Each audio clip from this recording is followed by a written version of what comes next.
Hello, hello, hello. Nothing is working. Woo-hoo.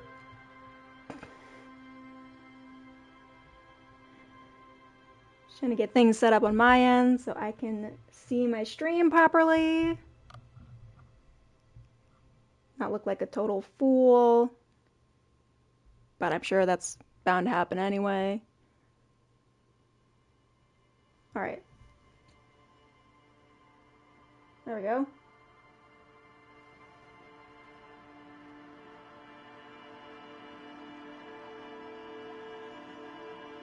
Alright, sick. Sick nasty.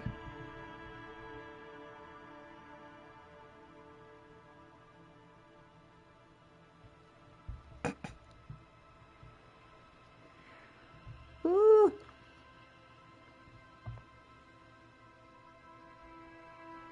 Laughable.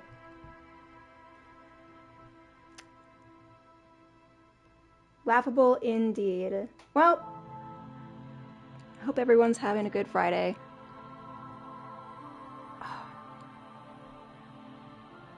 I'm trying to work with a Chromebook, and I fucking hate it. It doesn't even connect to my Wi-Fi half the time. Fuck you, Google. Piece of shit.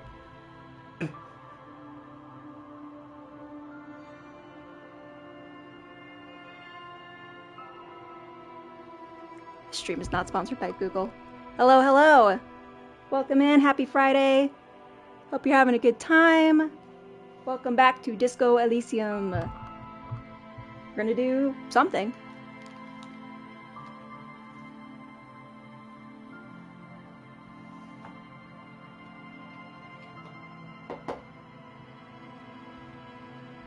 Something about responsibility.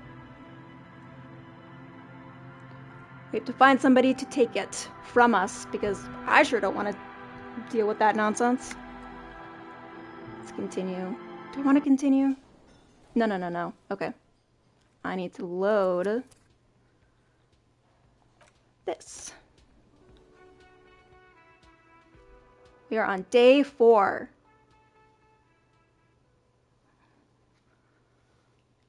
Oh, 4, and we just found out a lot of info yesterday about possible prime suspect Ruby that we have to take care of. She might also be involved in the drug trafficking scam.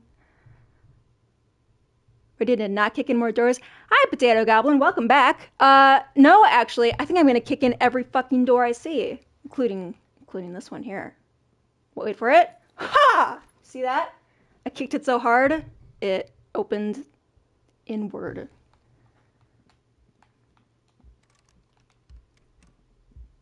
Nah, but I'm ready. I'm ready for more shenanigans. It's gonna be a good time. Hello, Kimothy. So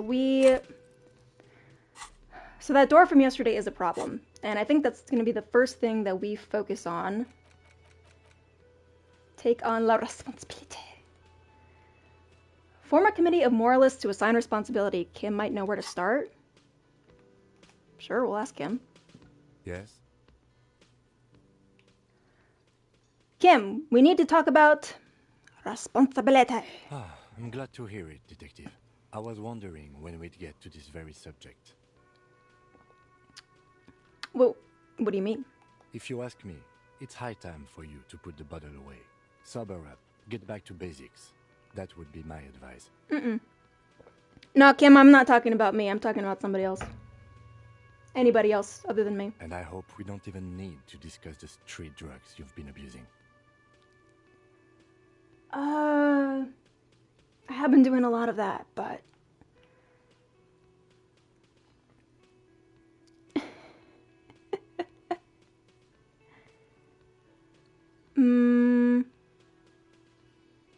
I can't give up now. I just got addicted to them.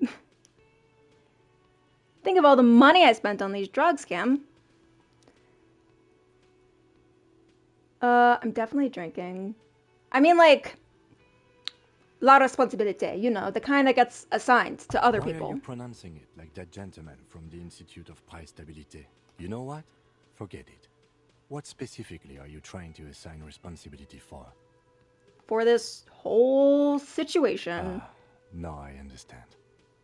Next, I suppose you're going to tell me you need to form a committee to assign this responsibility? Yeah. Fascinating. And here I believed your recent turn towards moralism was just an act. In any event, I am just a humble law official. I may work under the moral intern's umbrella, but I'm certainly not qualified to serve on any committee. You know who might be, though? That Mr. Villedroit, the gentleman you met in the young man's apartment. Oh, can I meet him again, though? If I were trying to get in touch with the coalition, I would start by seeking him out. But first, you might need to speak with his young companion. Well, he's hanging out right over there for some reason. Was there anything else?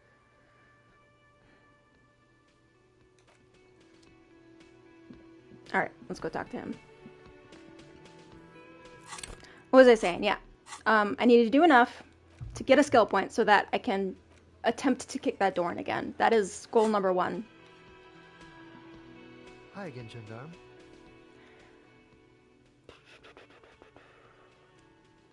I need to talk with your Sunday friend again. It's committee business. Oh, a committee. How interesting. And if I may ask, Gendarme, what is this committee about? The one who's been definitely killed for being a witness. The one that I definitely, like, name dropped yesterday to Titus and his goons. Yeah, absolutely, that one. We should probably get to him before he dies. It's about assigning la responsabilité. God, of course it is. My friend is always trying to convince me I need a little more responsibility. This guy gets it. As though I don't have enough going on already. In any case, I would love to help. But the thing is, I don't know where he is. We don't talk about everything, you see. He might have mentioned something about making a tour of some historical sites up the coast. In an unofficial capacity, of course. Do you know when he'll be back? Not a clue. I'm not his agenda keeper, you see. Maybe by Sunday? I guess I'll look for him on the coast. Gross. I guess you will. Fine. Bye-bye, Gendarme. Bye-bye, gendarme. I guess I needed to go back to the coast anyway. Because we have to look for potential sniper nest, even though that's kind of a long shot. Ooh, hi guys. That's one brutal motor carriage. Says the young man with piss boop written on the back. If I were a real skull now, I'd jack it, paint it in palm tree livery, then bottom light it, neon style. Do you think I can take this guy's jacket, the one that says fuck the world? Kind of want it. A snazzy, shit-ripped skullmobile like this would make a fine trophy. We could, like, hang fucking shrunken heads from the side mirrors. Cops' heads. Scary tribal shit. That's a cop car, you dipshit. Yeah, tribal shit. A cop carriage like this would have proper skull value. While I appreciate the interest you take in my brutal motor carriage, I have to stop you right there. The RCM takes threats directed at its property seriously. It's just theoretical work, Copper. No basis in reality. Man, if we were certified skulls right now... Was it a good idea on the lieutenant's part to get into this? Don't even answer that. Just leave. You can always come back later, on your own terms. What? No, they're poking around our car. We should stop that, maybe? Who are you people? I can tell you who we're not, cop. We're not snitches or skulls. Which is not to say that the skulls are bitches and... On the contrary. The part of this presentation you want to take home with you, cop man, is we're not part of the skulls yet. These skull people are more than an authority. They're deities.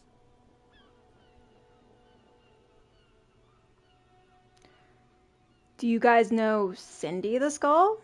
That's a skull I know. Oh yeah, Cindy's a right proper skull. Yeah, a true artist of the future, just like Arno van Eyck.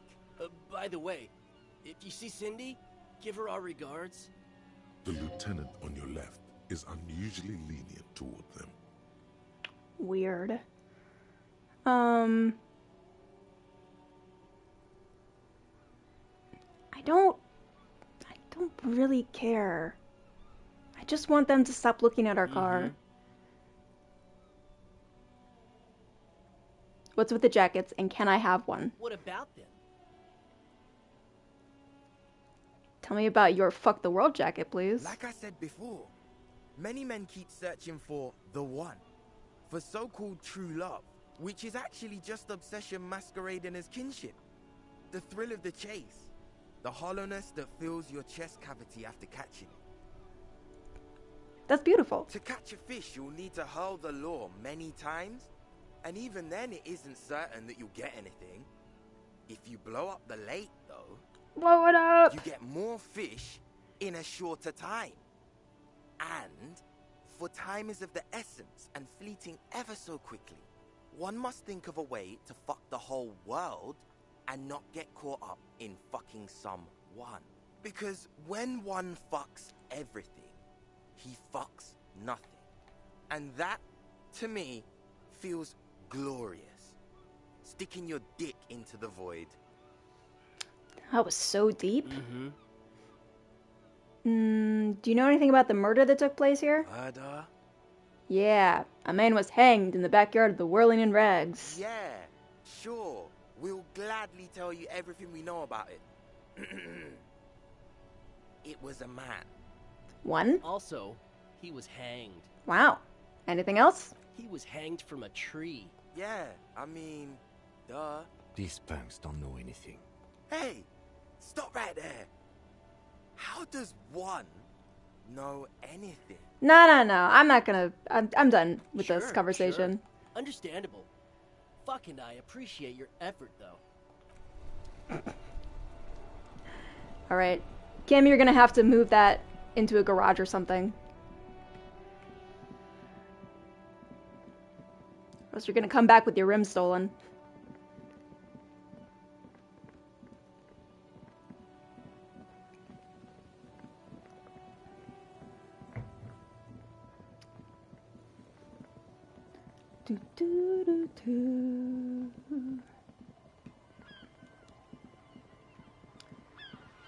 Okay, we're looking for, first of all, let me get my tear bag out.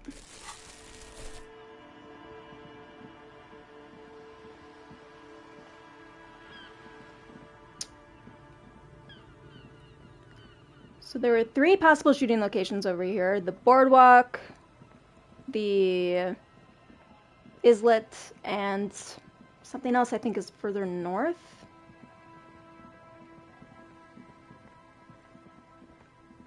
I just don't know how much water that is going to hold. I feel like the whole Ruby angle is a much more valid thing to follow up on.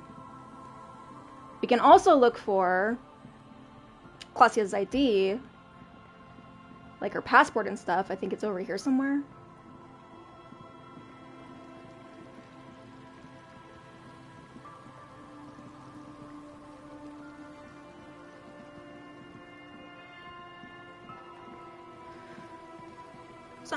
Somewhere. And we gotta find the Sunday friend.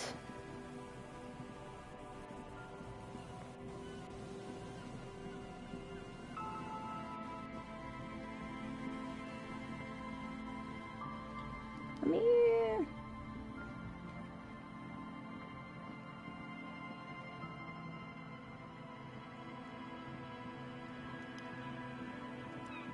This place is just so... It's so wild and kind of hard to navigate. I don't really... I feel like I'm gonna get lost super easy.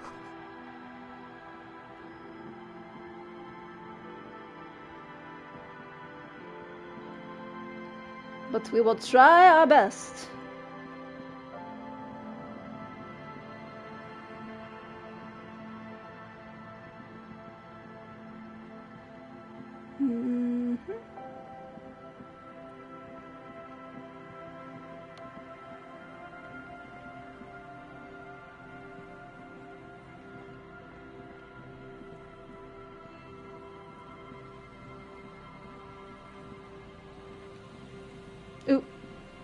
think that's the passport spot?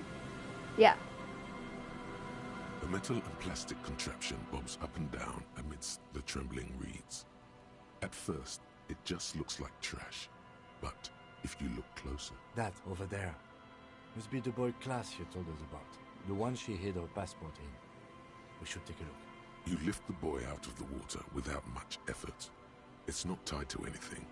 The cords dangling from the bottom appear to have been cut. The number 11 has been written on the yellow plastic. It hasn't been in the water for very long, but it's already discolored and slimy with silt.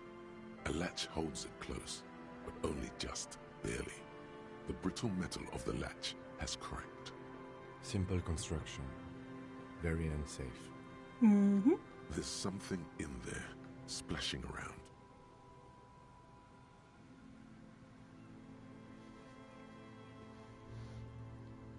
Hi, Show Game TV. Nice to see you. This is an amazing game. This is my first time playing through it. I'm having a blast. It's awesome. It smells like you would expect it to smell. A concentrated version of the coast. Salt, industrial slop, and decay. A shot glass's worth of seawater pours out. Some algae, and nothing else. Well, damn. I kind of had a feeling that it wouldn't be there, but we can hope. We can only hope.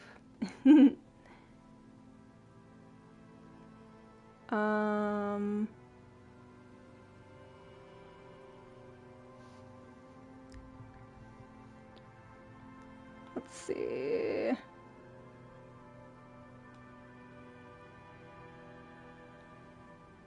Did somebody take them? Were they even there at all? That's my question. No idea.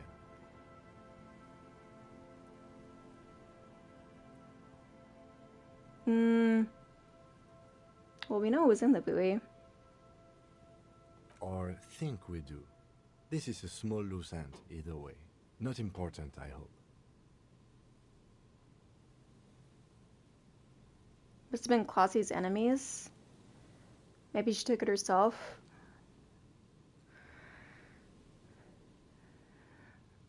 Those crypto nerds couldn't have taken it, could they? That would be so weird if they did. I don't know.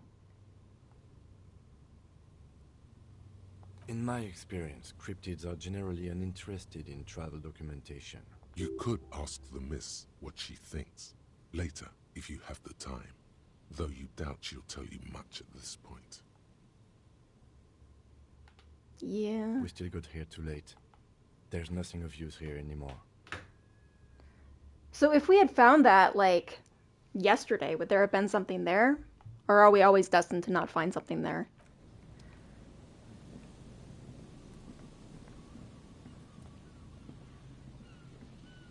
There's nothing else.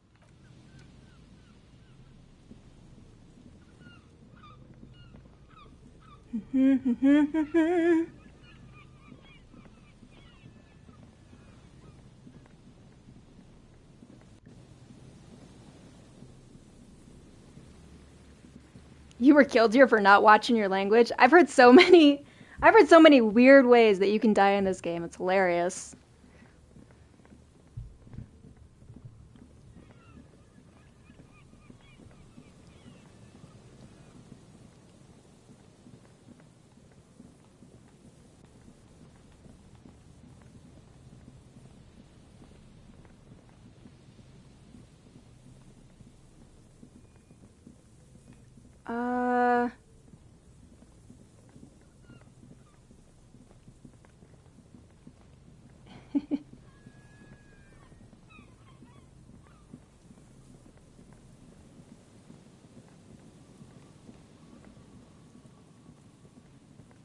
Nah, don't be sorry. It's cool.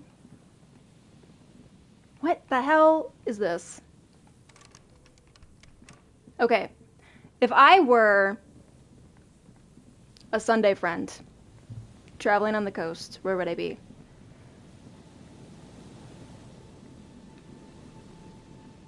Where would my Sunday friend Sniffers There's take me? some tear, an empty cigarette package, and a crumpled kebab wrapper in the...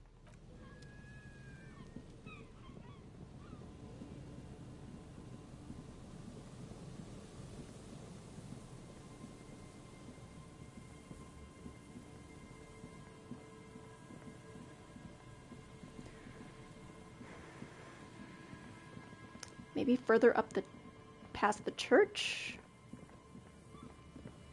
There's also like a, if you look at the map, there's like I see like a Ferris wheel up there, and I wonder if that's like a thing that exists that we can get to.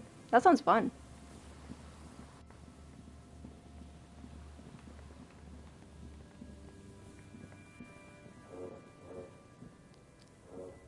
I felt like a real detective. Did you put points in intelligence at all? I have 0 intelligence in this character, so I feel like I am pretending poorly to be a real detective. But, you know, it's working out for me anyway.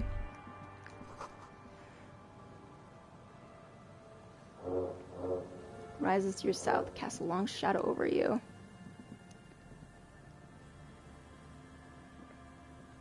I had to go back to my mother-in-law's place and look for someone else? What? Is there something here that would indicate a sniper used this place as a nest for taking the shot? Just some urban detritus, a bottle, and a dilapidated old comms tower. The wind picks up. Fine sea foam lashes your face. It feels like needles. You can take it. Just raise your collar, detective. I don't see it, Lieutenant W. Freitor. I don't see a person take a shot here and hit something there. In the whirling in rags. Maybe from the top of the comms tower? It's not possible to climb that ladder. And even if it were, why? There's no platform up there to aim from. He looks like he's cold out here at the tip of the coast. The jacket is warm, but not for this weather.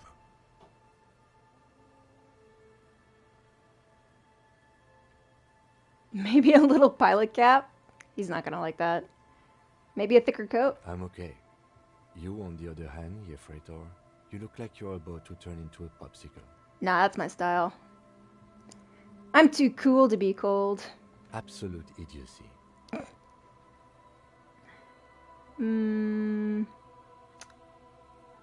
Maybe the campfire? To warm his hands before pulling the trigger? Perhaps. But anyone could have made this. The coast is specked with fire this time of year.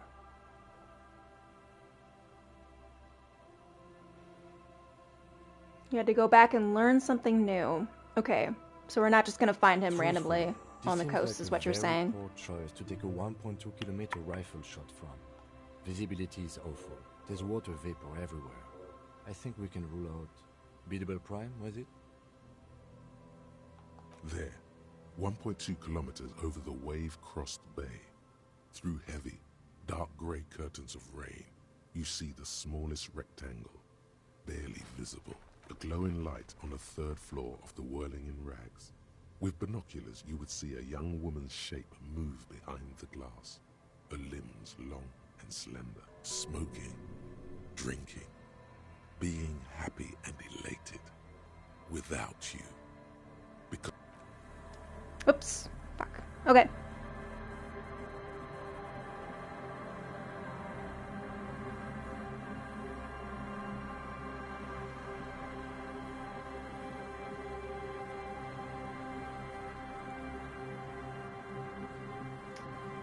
Let us, yeah, let us go back then.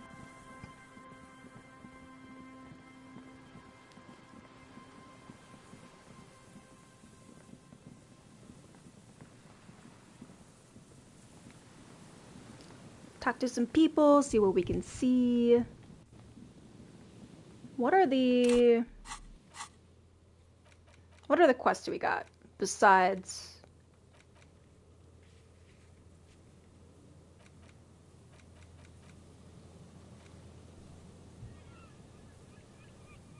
Nah, don't worry about it, man.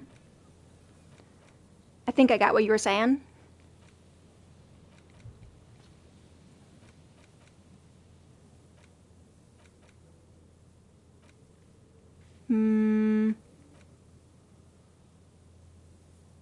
Ooh, we can call the public library about that dead body we found.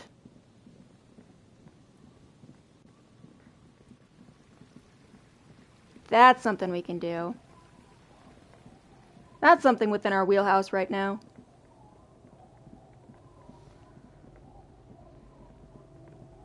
Kiddos.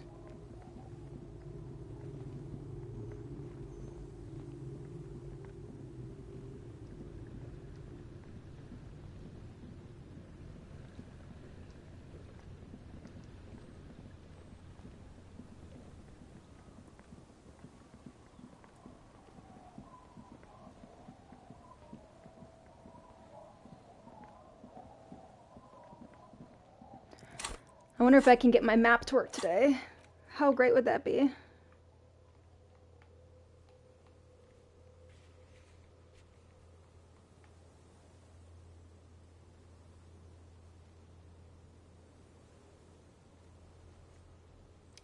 If anybody...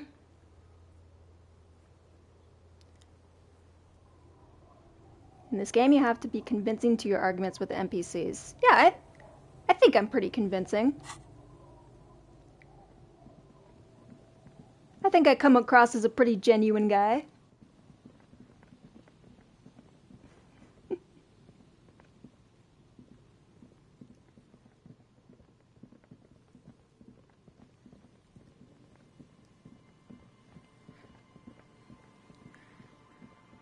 You just wait and see, show game. I'm gonna have this whole town wrapped around my finger. By the end of today, I guarantee it. I see Lang. Alright, move over, knuckleheads. I have to make a call. Inside, you see a set of steering levers, a radio microphone. This is Precinct 57. How may I assist you? Jamrock Public Library, please. Oh, thank you. That's so nice of you. I appreciate it. I'm afraid they're closed. It says here that the library is open from 10 a.m. to 6 p.m. What are these business hours? Unbelievable. We should try again during business hours. Ugh. Anything else, Detective? 57th, over and out. In the cabin, you see a set of steering levers. Alright. Well, now we gotta find something else to do. Unbelievable.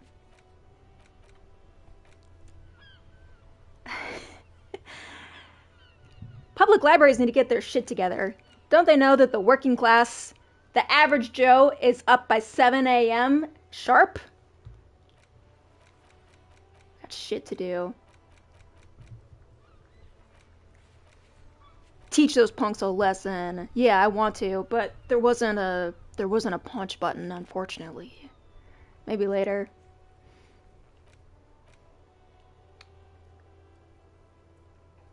Oh, I was meant to forge a signature for the Everard thing, and I never did that last night.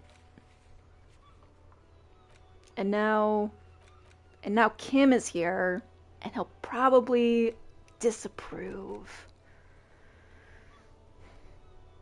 Who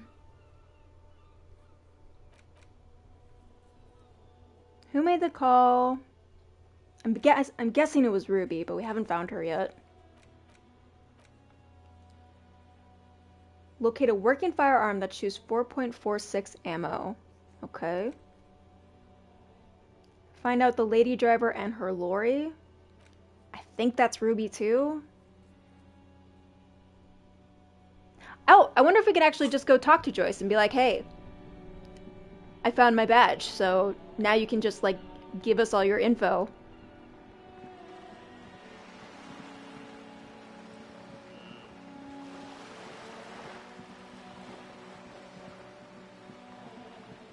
That would be nice. Safe to say, the law-abiding detective will disapprove of the forging of signatures on official documents. Yeah. Kim, You're back. Good. I'm working on it. Can I help you? You know, we're Not in a working on manner getting I Kim to hope. loosen up a little, I but don't need one myself, you see. it's gonna take some time. All around you, rain keeps falling down. On the wooden boards she's standing on, and on the water around you.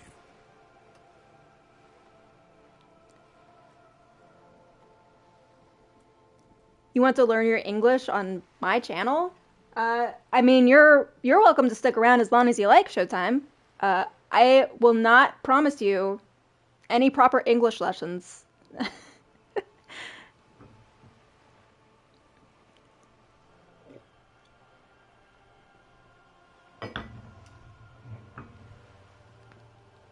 But you know, we're all generally helpful people over here, so can help you out. What's your origin language, show game? Where are you from? Oh, can I take this lady's coat? Sadly, I need this one myself. It's hydrophobic, repels water, almost magically. The company makes them for offshore platform personnel. Very sturdy.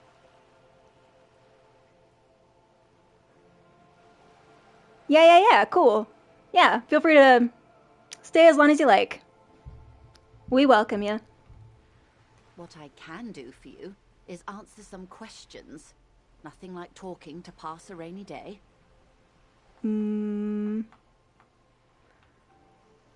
Hey, look, I found my badge. My love, you did. I did.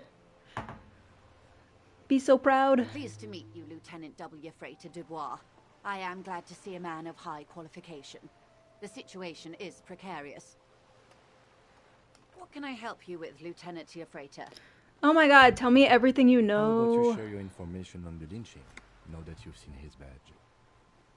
The goalposts have moved, Lieutenant. In the absence of the badge, I have informed my employer there will be a probe.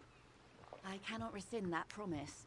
To my knowledge, the drivers are still at the roundabout. I will tell you everything I know when you've finished with them.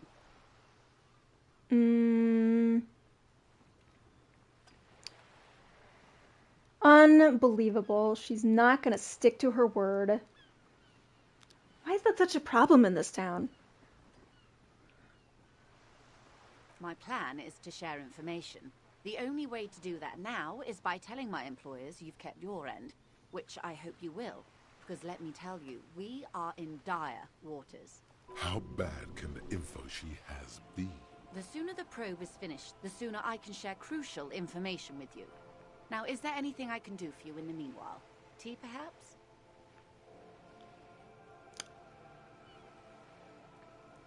This question keeps catching my eye.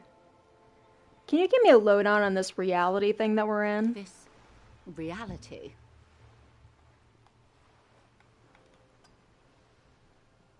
Oh, well, thank you, Show Game TV. I don't take compliments very well, but I appreciate it.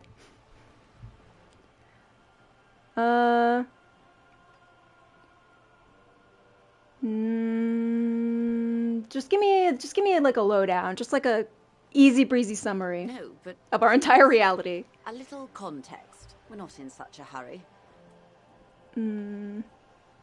It's related to a medical episode. I'm having trouble remembering anything. Ah, yes, the episode. Sounds like an acute case of encephalopathy, now that I think of it. Don't be phased, madame. He functions perfectly well. He only needs a lowdown on all of reality. We may be here a while then. Ask away, officer. I'll help however I can. All right, you're in. Begin with the first one. You'll appear worldly. Oh, this is a lot. Wait. I don't think I want to load on reality. What are you? What is this? Where are we? What is... 6 kilometers southwest in the Valley of Dogs. Junior Officer Chad Tilbrook takes aim at a rabid black dog licking its wounds in the grass. To his left, his partner, Emil Mullins, whispers, "You heard what happened to Tequila Sunset in Martinez?" "Yes, he lost his mind," Tilbrook answers, fingers on the trigger. "Don't worry, Emil." He pulls it out slowly. Slowly now. He'll find it again. We always do. What am I? You? You're an officer of the RCM. Preciso Mundo. Okay. And what is that, in your opinion? Nothing more nor less than the de facto law enforcement body of post-revolutionary Revachol, Detective. Yes, we are the Revachol Citizens Militia. You said de facto. Yes, that means not de jure.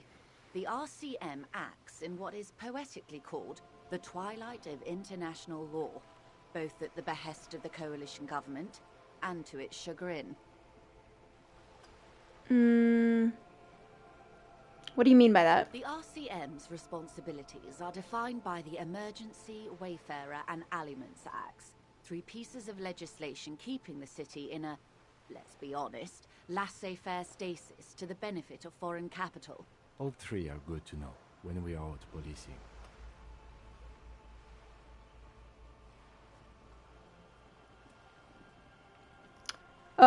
So I'm one of the good guys, right? I'm a good guy, good cop. There's nothing basic about your role, Detective. It's true that the RCM keeps everything the way our seemingly permanent, provisional rulers like it. Yet, on the other hand, I know these people. I deal with them daily. Let me tell you, dear, they are not fans of you. The post-revolutionary decade was a disaster for the coalition government. Revachol in the 20s was hell, especially on the west side of the river. Gang warfare, a botched privatization scheme, a nuclear pile meltdown. They called it the international zone because no nation wanted to claim responsibility. The RCM restored peace where the coalition failed. A true blue citizens' initiative. They will never forgive you. That's somewhat of an exaggeration. In reality, ours is a mutually beneficial arrangement. Revacholians get to keep the peace in Revachol, and the coalition doesn't have to worry about it. Anyway, sorry to intrude. Please continue. Yes, Lieutenant. Permit me to conclude with this. Who you are, to me, is the police. The only legitimate law enforcement authority in Revachol. Well, thank you. And if those authorities drink so hard they need help recalling the basic terms of reality, well, I'm here to help. Glad to have been Okay, that's all I can assistance. handle. The little that I know. Reality for now.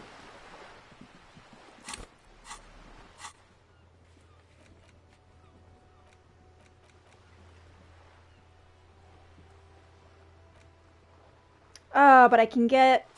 Alright. I can get experience if I talk to her about reality.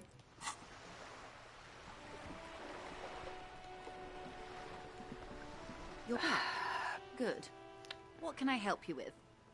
Buckle in for a whole new worldview, Lessons in gang. basic reality? My favorite part of the day. Go ahead. Ask me anything. What is the acute and that medical thing you said? It's a neurological disorder caused by a lack of vitamin B in the brain. Symptoms include a retrograde amnesia. It's quite serious. You should get yourself checked out. She conveys it in short, cold bursts, trying not to invest too deeply in the condition of this doomed detective, in case he goes down later, souring the entire portfolio. Be my guest. She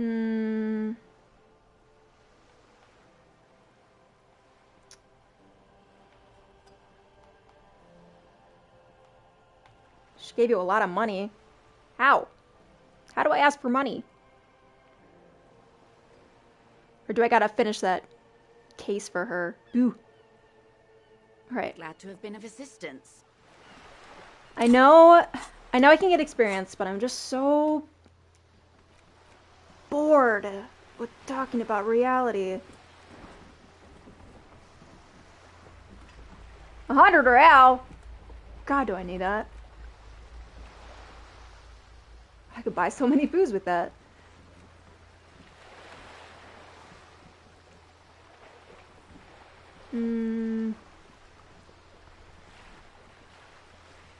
Did I talk to Titus about Ruby?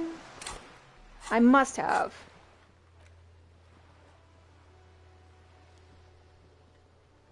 I must have, but I don't remember.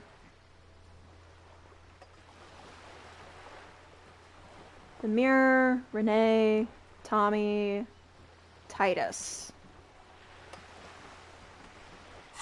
Well, it looks like I can try it again, whatever it is. So, Let's do that. Get my smart sticks out.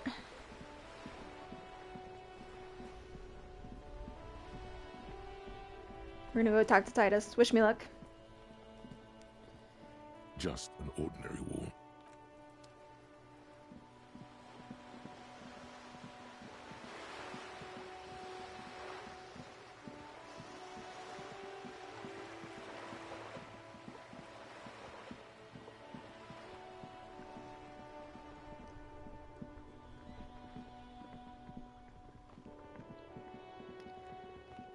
Kuno! Kuno, will you talk to me today, buddy? Old buddy, old pal? The kid doesn't even look at you. No. No.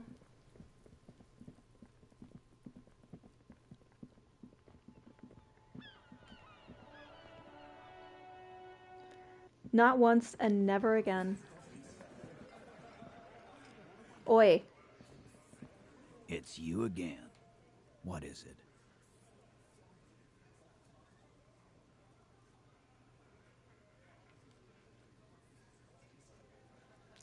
%.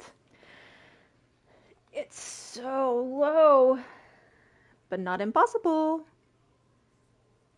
Did you do to Kuno to make him not talk to you? I honestly have no idea, Potato Goblin.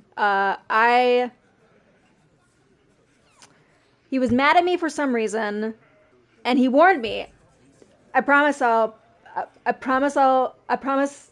like he did warn me. But I think we were talking about something, and he was like, "Don't push me, or I'll stop talking to you."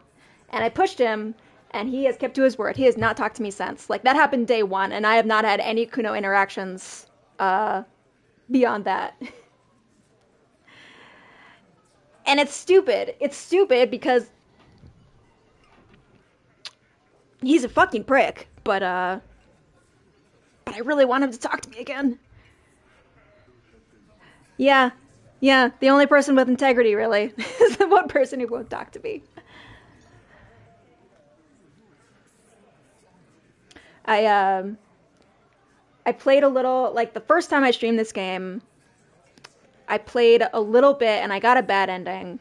But, like, in that one game, in that one instance, I, like, talked to Kuno, I punched him in his fucking face, and even that did not make him so upset at me that he just stopped talking to me altogether. So, I don't know what I did. I need to... Okay. This will give me more logic. So will...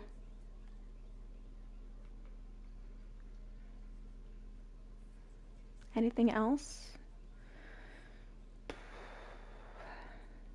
Is anything messing with my logic?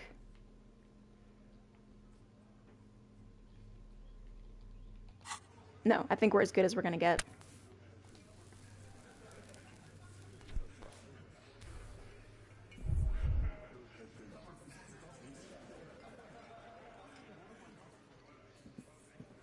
It's you again. What is it?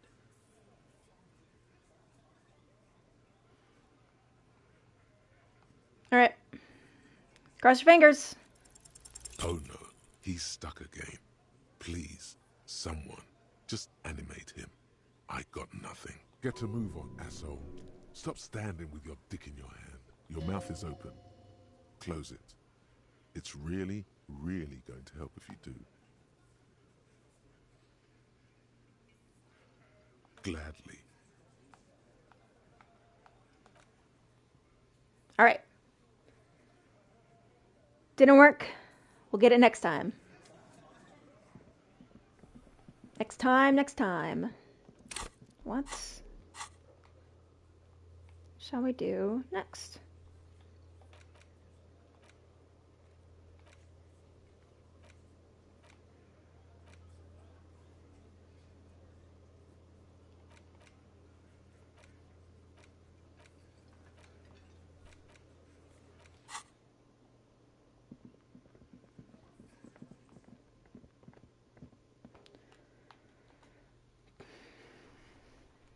Mm-mm-mm-mm.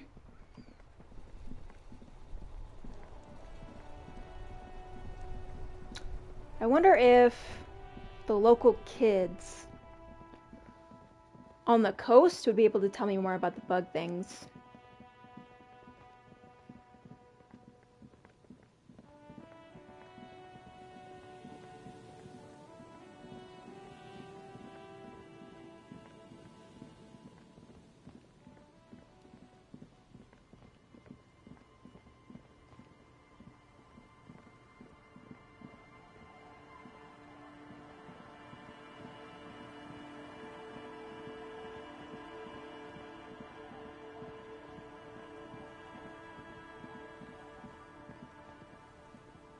The scruffy-haired little boy kicks a stone while the other watches him do it.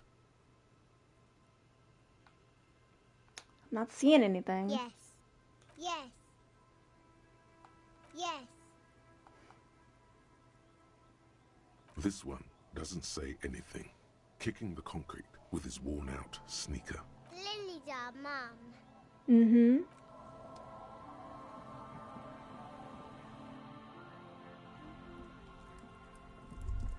Hello, mister. Bye. Goodbye. Is that the phasmid? It looks like the phasmid, leaning What? against the wall. Where?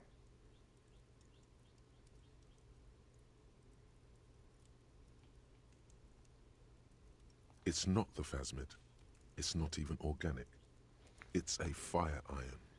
How disappointing. What the fuck, brain? I can't believe you psyched me out like that. You'll have better luck next time, though. The phasmid, finding it is your destiny. Ugh.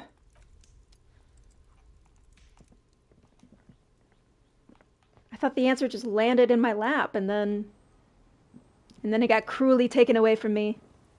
Unbelievable. Let's see here. The waves are beginning to die down. Look at those little bastards. Simmer down. Ooh, Simmer down, bastards. I'm looking for somebody? Oh? Who?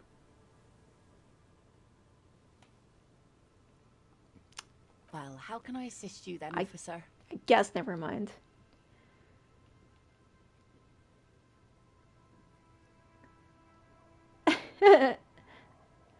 %. How is that 3%?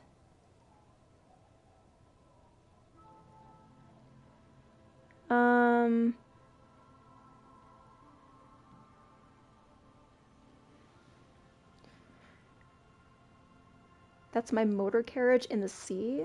Oh. That's good to know, I guess. Why is it in the sea?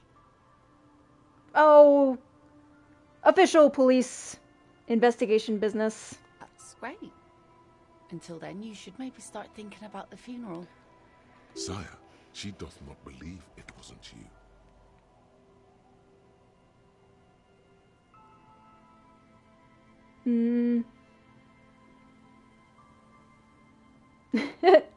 A funeral for my motor carriage? Feels deserved, don't you think?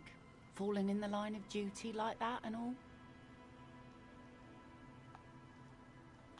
Hey Trash, how you doing?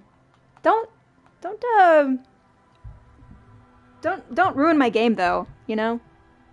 Be a wingman. Help me out. Why odd? Our things are a part of our life world. They're made with our human sweat and they share human history. We should care about them as we care about humans. To some extent, at least. Yeah, let's do it. Oh yeah? You won't even be able to get it out of the water before early June. And where are you going to bury it? Who to invite? What music to play at the wake? She needs a better disappointing alcoholic in her life. And I could be that better man. Take it from someone who's been through a few funerals. It's easiest to just leave them there and let nature take care of it. That's all we have time for right now anyway. Come back here in June and see how you feel about it then. It's not like it's going anywhere. We could just leave it there and like bury it in the ice. It's kind of like Like an artistic funeral, you know? Absolutely. Things like what, for example? I have no fucking clue.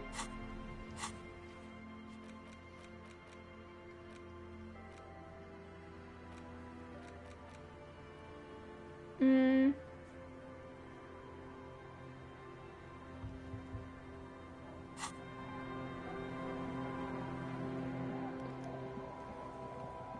Gone for a stroll along the coast.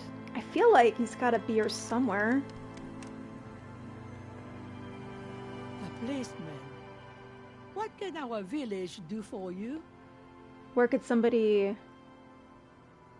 Oh, can you wash this disgusting jacket I found? I can wash it for you, but it's going to take about a half an hour.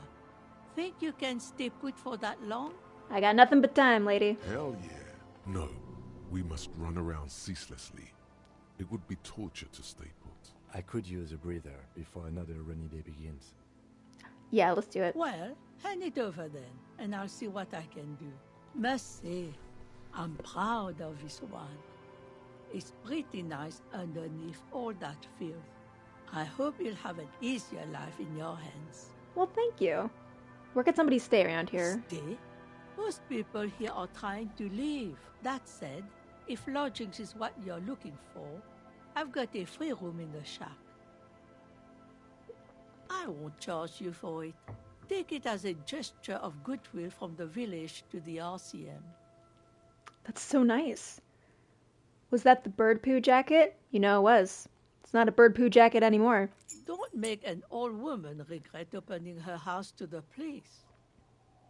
Well, if you are not in the hostel in the morning, I'll know where to find you. Here, in a shack. We got a new home, guys. He's a little It's just that relieved easy. you're no longer in that room. Should he? This environment encourages one thing, and one thing only. Drinking. Yeah, because the hostel was keeping me from doing that. Finally, you have those lamos of matinees off your back, Bratan. This looks like a great place to bring chicks. Hmm? Convince her to sign Everett's document. Oh, I can just... Oh. Well, 1 second here. One itty-bitty moment, please. This was the right stuff, right? My poor guy. Okay, and this jacket. Ooh. Ooh. That is a nice jacket. Put the armor on underneath. Ooh, look at us. Schwanky.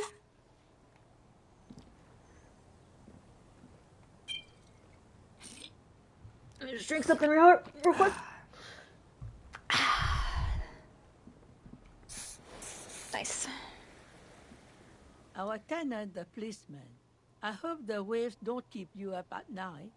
What can I help you? Logic and reason won't work on this old bat. Better go for shameless emotional manipulation. It's my specialty. What's your grandmother's deepest vulnerability? Does this feel like a good thing, though? Nope. What is going to happen to Lillian's kids, the twins, and little Lily? Did you think about little Lily? What do you mean? What's going to happen? We are gonna grow up, of course. I raised my own kids in this village, and they are doing fine for themselves. And you're telling me they didn't end up like moribund alcoholics? No, they are good kids. I brought them up the right way. Are they here right now? No, they moved to Faubourg. What do you think Lillian's kids are going to do when they grow up? Well, I imagine they'll grow up and leave too. You've got her. Now just reel her in. And then what? Then... You have her. Now twist the knife. Wait. Let her come to it herself.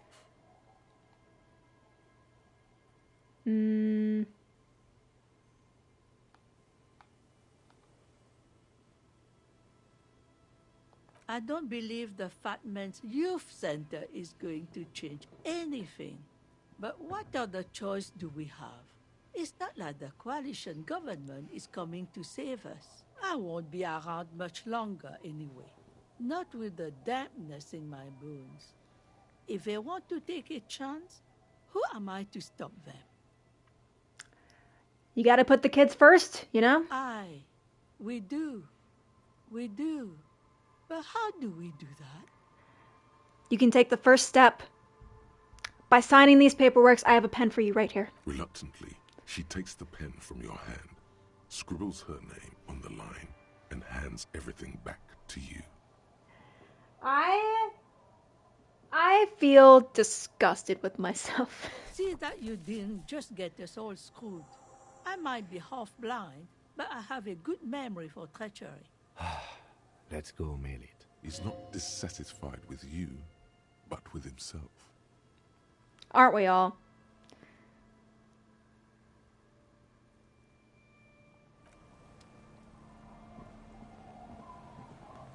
The door has seen better days. I'll wait outside to give you some time and privacy to check out your new living arrangements. But just so you know, after we are done with the day, I'll still be staying in the whirling in rags for the night. We'll meet in front of the shack in the morning. The key turns with a satisfying click.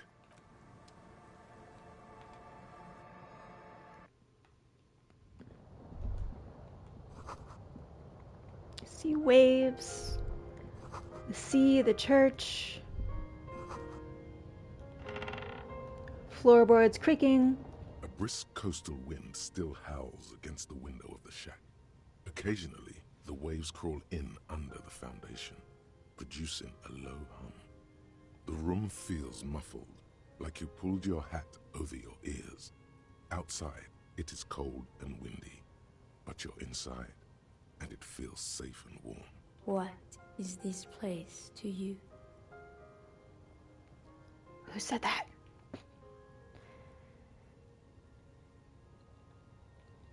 I could probably live here. Waves crash onto the beach, drowning the reeds.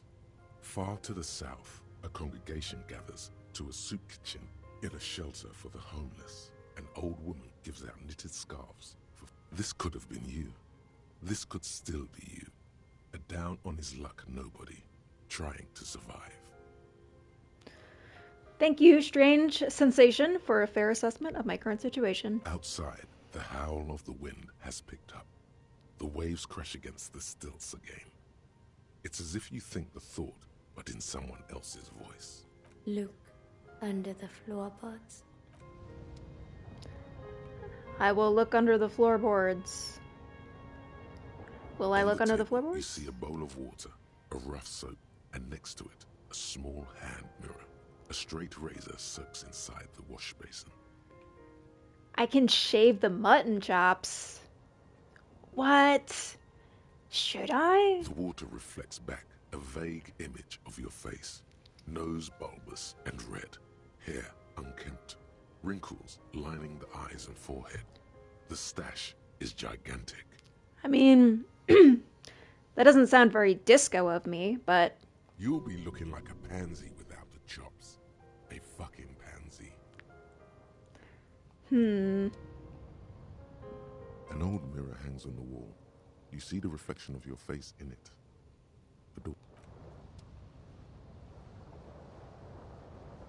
The bed is comforting, if a bit run down. Yeah, we don't want to do that. Fuck it. On the table, go for a you new see look. A bowl of water, a rough soap, like an artist with a brush or a master swordsman. You use the small mirror and the straight razor. 2 swift strokes. To remove all that unkempt hair from below the nose line. Put the rest in a tasteful man bun. The sharp blade chafes against your skin, producing a scratching sound. The surface underneath the beard feels tender, the air brushing against it chilly. They feel so smooth, surprisingly so. A feeling of freshness overcomes you, as if you just came from a cold bath. Ooh, maybe it wasn't the right call. No sense in thinking about it because we can't take it back. And look at the Look at my little character. Wow. You look 10 years younger, detective. Straight up babyface. I regret it. I absolutely regret doing that, but I can't take it back.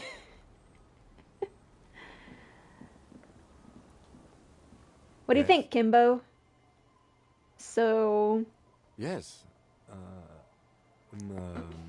I don't know what to say. Perhaps... Stunning, right? At a loss for words. I'm really not sure about this turn of events. I may have preferred the mutton chops. They sort of seem to cover up the... Cover up what? My face? Damage. Either way, good on you. You were saying? Oops.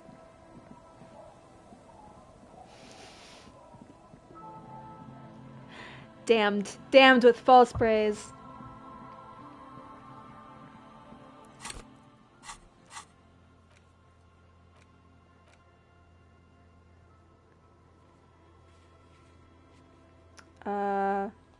Ooh, I can try the mirror thing?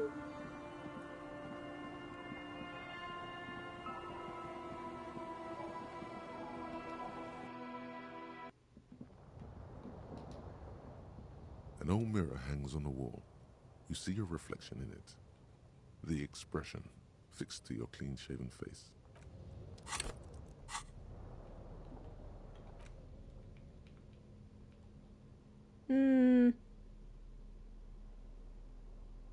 These would both give me physique, right? Yes, yes, yes.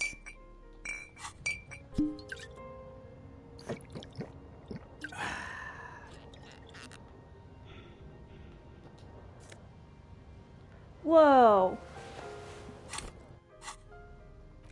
Shut the front door.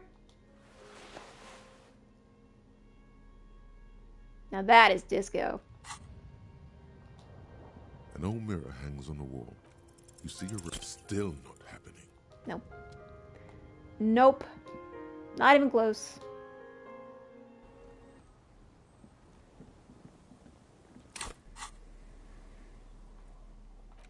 Okay.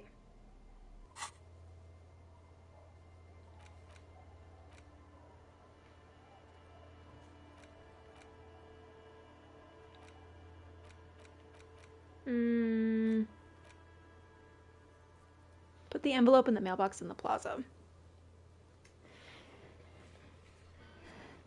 Do we do this? Do we really do this? It feels scummy. It feels wrong. But at the same time, I need experience points.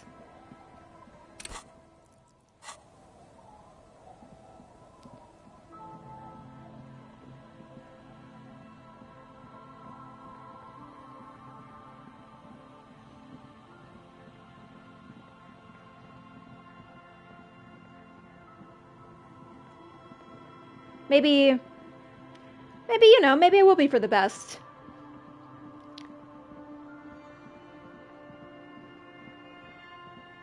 Maybe it'll uplift the community and they'll all be happy for it. What time was the library opening? 10 o'clock. So we are... what time is it? Yeah, we still got an hour. We still got an hour to wait. The dented yellow mailbox greets you with its graffito and bullet holes in the front. I knew this mailbox would come in handy. Other than kicking? Shut up. You drop the white envelope in the darkness. It lands with a soft thud on what sounds like a couple of letters. About a week's worth of mail as collected in there. They'll empty this very soon. For good or ill. The deed is done. Let's go back to Everard. This better be worth it after what we did. It better be.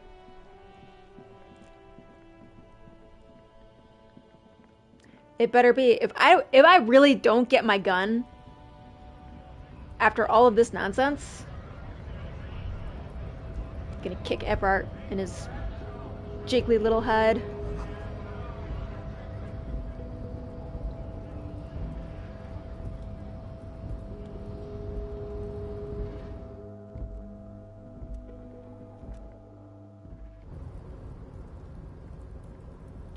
Da da da da da.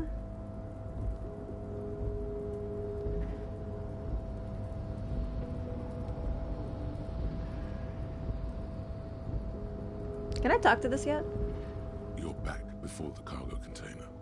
Its draw has not lessened since you were last here. If anything, it seems to as it's always been. It's impossible to open a container with the rhetoric.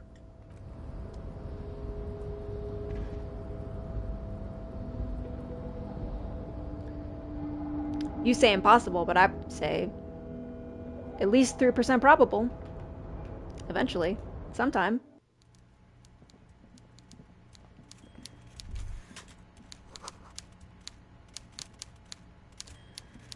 Alright, Everett. You son of a bitch. Every worker.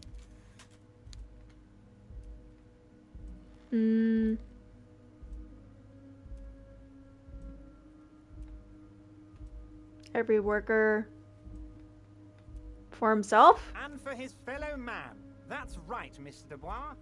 You're turning out to be quite the individualist there. So, you had business with me?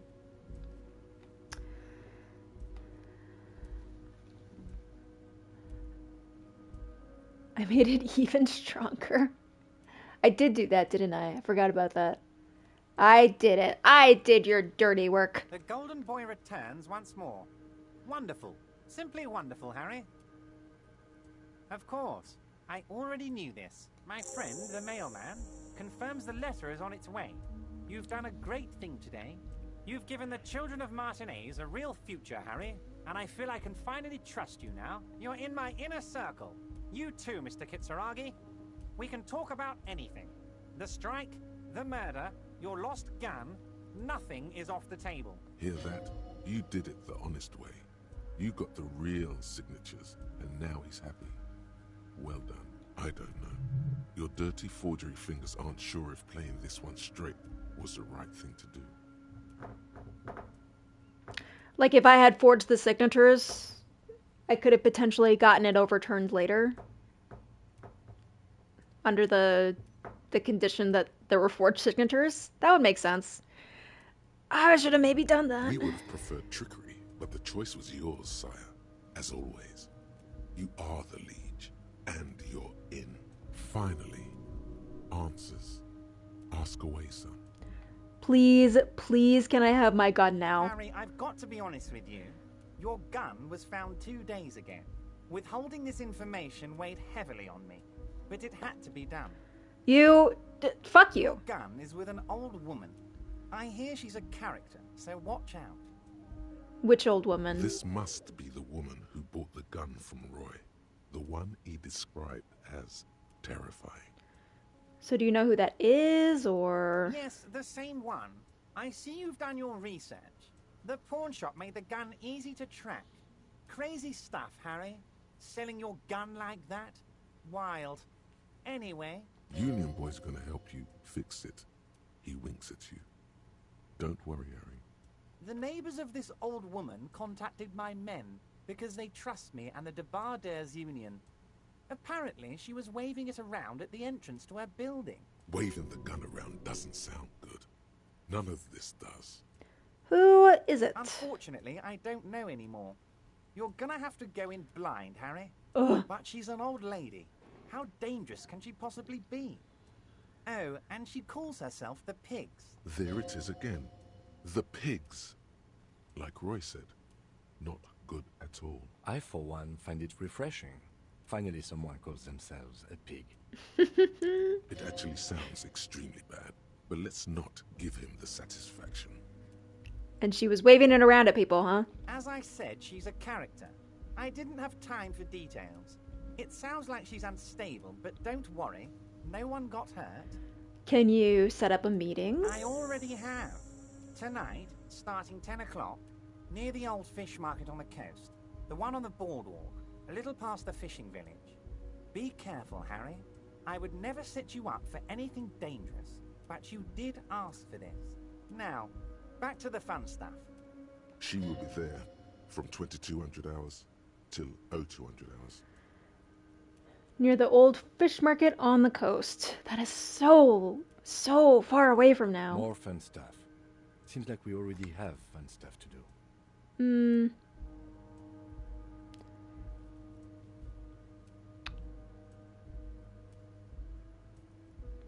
Did you order the hangman killed? He wouldn't tell us that. I don't think that's the case, and I don't think he would tell us if it was. What was the fine print on the document that I mailed? There was no fine print, Harry. But I do hope all that construction noise and limited street access encourages some people to move. After a year of that ruckus, who wouldn't? What a way to end the game. You caught me! Dun dun!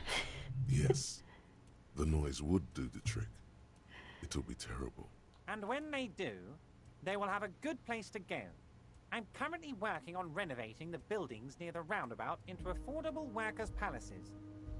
Affordable. So the village is doomed. Yeah. You were there. You saw the place. A wasteland. There's nothing left. But mark my words, officers. We are going to reset it. Reset. I have big plans for Martinez. And they do not include humans living in those pig sheds on the coast. That land will be used for municipal buildings and commerce. It does seem like the kind of thing, the village, that was like doomed from the start. Like, if we hadn't done something, it would have gotten done some other way. What do you mean by that? Imagine a youth center supermarket church complex, employing hundreds, no, thousands of people. The coast will be lit up with enterprise and life. All those ruins out there turned into low-income housing. Harry, enough is enough. We're taking this district back. The war was 50 years ago, for God's sake. It's time to move on. I don't know about that. Yes, I do. I got the center, I got room for a retail complex, and in 4 years, I'll get the church too. The wheels are already turning, Harry. The wheels of progress. This post-war limbo, I won't stand for it. There are kids practically playing with their own feces out there. It cannot go on. There is true indignation in his voice when he speaks about the state of things, and even a touch of pain. The pain is true. He's seen kids do worse than that. I knew you were up to something. Damn right I'm up to something, Harry. I'm gonna make the working man as rich as Joyce Messier. That's my job. Just like yours is to keep the peace. A true flash of anger in him, as he thinks of her. Great, Harry, great. I think we have truly built a bridge between Martinez and Jamrock today. We have united the RCM and the Debarders Union. This has been so great. I'm sorry we don't have more fun things to do together, but if you ever feel like bouncing something off me, my door is always open.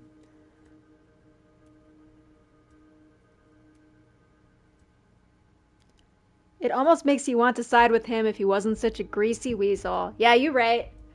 You're right. Like, it sounds good, just the way he's going about it is so icky. Icky in my tummy. Alright. Let's bounce. GTFO.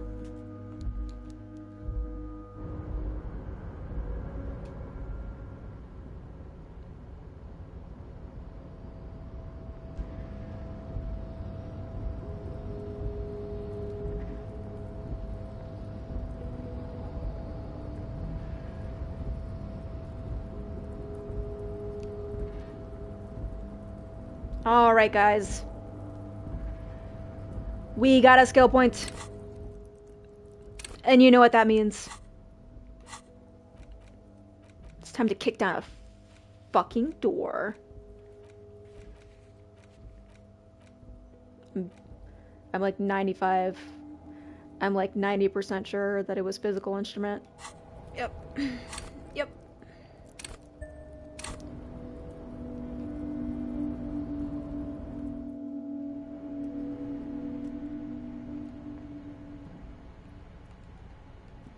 Stop. Open door. There we go. All the doors in this place are hard to open for some reason.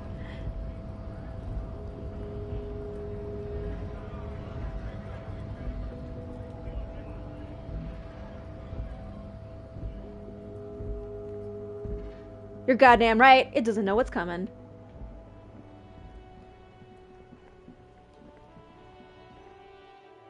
Its days are numbered. Door no more, that's what I say. That's my official detective slogan.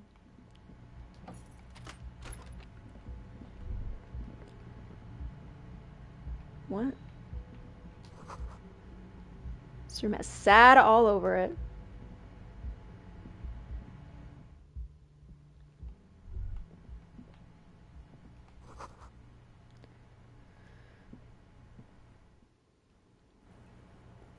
Hello, lady. You wouldn't happen to know anything about your passport being not where you said it was. Hello, officer. What brings you up here again? Don't even put that into the air. Don't even put that into the universe, Potato Goblin. It's going to work. It has to work. I found your buoy and it was empty. Oh. Did you take the documents? No, of course not. As I said, it would have been too risky for me to use those documents anyway. My employer gave them to me. In truth, I should have destroyed them. Do you think the people who were after you took it? They couldn't know where I put it. I'm absolutely sure I was not followed. And I've told no one but you. You mentioned seawater? I was worried I'd been too careless with the latch. The documents were probably just washed away. The words, washed away, sound distant and strange suddenly. Somewhere far away, a dog barks.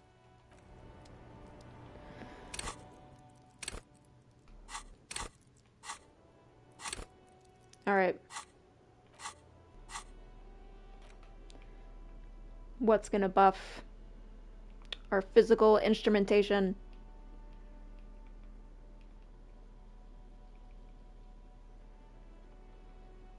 Pain. That was pain threshold.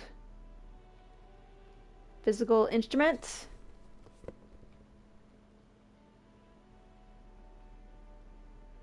-2 to physical instrument.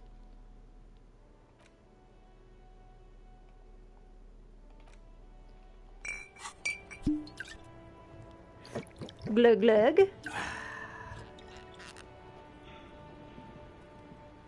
I think we're double drunk. The same small, heavy door. No lock in sight.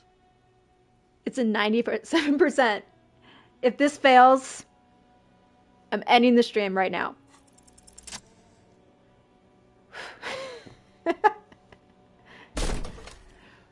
Yes! Take that door! This time, something cracks inside. It is an unbelievably satisfying sound. Nice. Filling you with a belief in your own body. Well, sounds like this time the property damage was at least resolutive. Would it hurt to look in? Let's go. Let's go, go, go.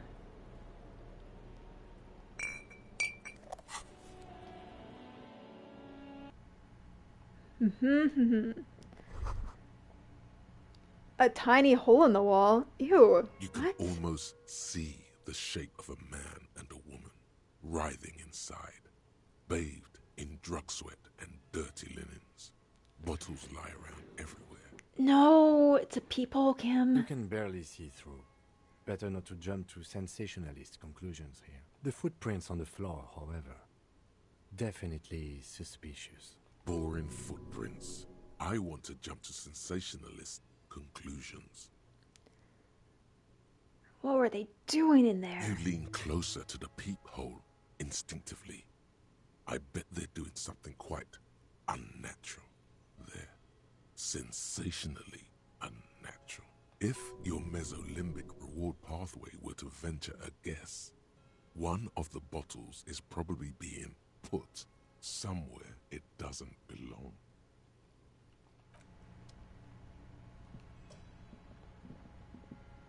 You clearly see footprints in the downy carpet of dust covering the workshop floor. Jackpot.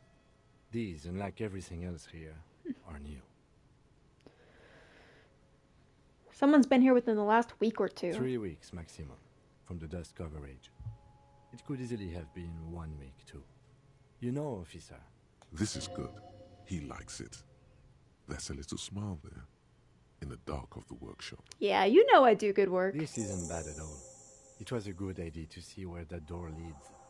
Commendable work bringing us to this place. Thank you. Okay, so what does this mean? It means someone snuck through what seems like a secret route leading to the roof. The roof from where you can shoot our victim. This is significant. This prince, officer, could be the prince of our killer. And if not, at least there are a good argument for this Ruby doing it, to present to Titus. Alright, let's have a closer look. Large prints, most likely made by Boots. The size is hard to determine. Sole could be bigger than Vamp. The soles have left the pattern, uniform, horizontal lines. Well, it doesn't look like workers' boots. No. These little horizontal lines are different. They look custom-made to me. Or some kind of foreign print. Hard to say. Still a boot, though. And this doesn't look like our odd-soled print either. The size looks about the same, actually. They're not the same shoe, but they could be the same person.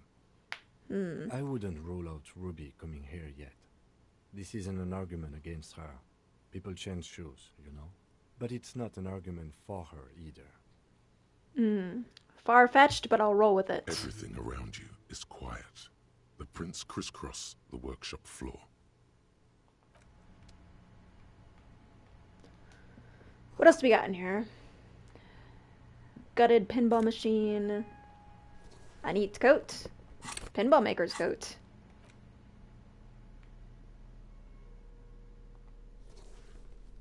Ooh la la.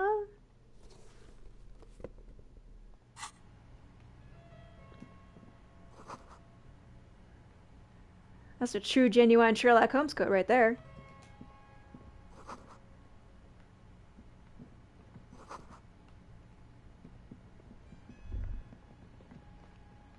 This seems to be some kind of workshop for fixing up pinball machines a long time ago. Everything is covered with dust now. The lieutenant looks around the dusty, crowded room, inspecting the tools on the shelf. Some kind of pinball workshop, huh? Looks like it. I'm guessing Martinez North 22 used to be a pinball arcade before it became a hostel. There are machines left over. A creak. Some dust falls off a shelf. Downstairs in the hall, next to the main door. One of them even works. I've seen one of the Hearties bang away at it. But then it went bankrupt. Your skin crawls from making the connection. Uh-huh. I kinda broke it. Doesn't look like the pinball machine's getting At fixed. some point, 20 years ago, 15 maybe, before pinball went out of vogue.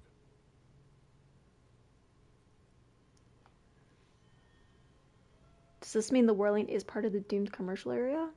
I always assumed that. If that's true, then our cafeteria manager is not going to like it. We should tell him what we found up here, omitting that suspicion. He does not appear to be the kind of man who likes his establishment to be part of a neighborhood ghost story about bankruptcy. Yeah, I think we can spare Gart that. It's not a ghost story. It's a curse, and Gart ought to be made knowledgeable so he can perform counterspells. Could I do anything You else with clearly the... see footprints in the downy carpet. Jackpot. These, unlike everything... No, it's the same.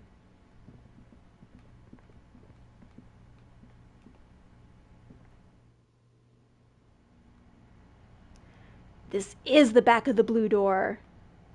Cha-ching, mystery solved. Over there, in the corner. The pinball machine? Not just any pinball machine. This is the pinnacle of pinball. Cornelius Gordy and the Mountain Goats. It's lit. You can't wait to get your hands on it. Ah, Kim, are you seeing what I'm seeing? The pinball machine. Gordy's Goats. A classic. Well, let's just take a little peek-see. Ah, great. Cornelius Gordy and the Mountain Goats reads the golden lettering on top of the back box. There's a small column of text underneath. The machine is coin-operated. Get the game on, Finger Boy. Those flippers are ready. A whole royale? The theme of the game is to explore Gordy's climb through the perspective of goats and to ascend to the top of the mountain in a time of trouble. The peak of the mountain is at the top of the playfield. All the balls have small goat icons on them and represent the goats as they race up and down the mountain. Areas around the playfield represent Gordy's climb, places he was said to have camped, which the goats can discover. Get them to the summit. Let's do it. It takes a while to get into a rhythm, but pretty soon you're able to keep 3 goat-faced balls in play with relative ease. Go, go, Finger Boy. I feel sorry for the gods. If they only knew the kind of guy old Cornelius really was. What do you mean? The kind of a guy who uses the word savages a lot when recounting his travels. A masked nationalist. Racist. An avid huntsman too. He was often photographed in his dining hall, surrounded by wall-mounted hunting trophies from every continent. Pretty douchey if you ask me. He also hit his wife and kids. Wow. Other people's kids too. Sometimes pets. Hateful little man. That's what they should have turned into a pinball game. But you seem to be having fun. Yeah, I'm pretty good at this. Your game is definitely improving. The jolly goats are flying all over the board. And although a few plummet to their deaths, you're never left with less than 3. Natural selection. Suddenly, a special passage leading to the summit slides open at the top of the board. This is where the balls need to go. Maneuvering a goat ball into a position for a perfect hit isn't easy. More fall to their deaths. But finally, the opportunity presents itself. One of them gets through.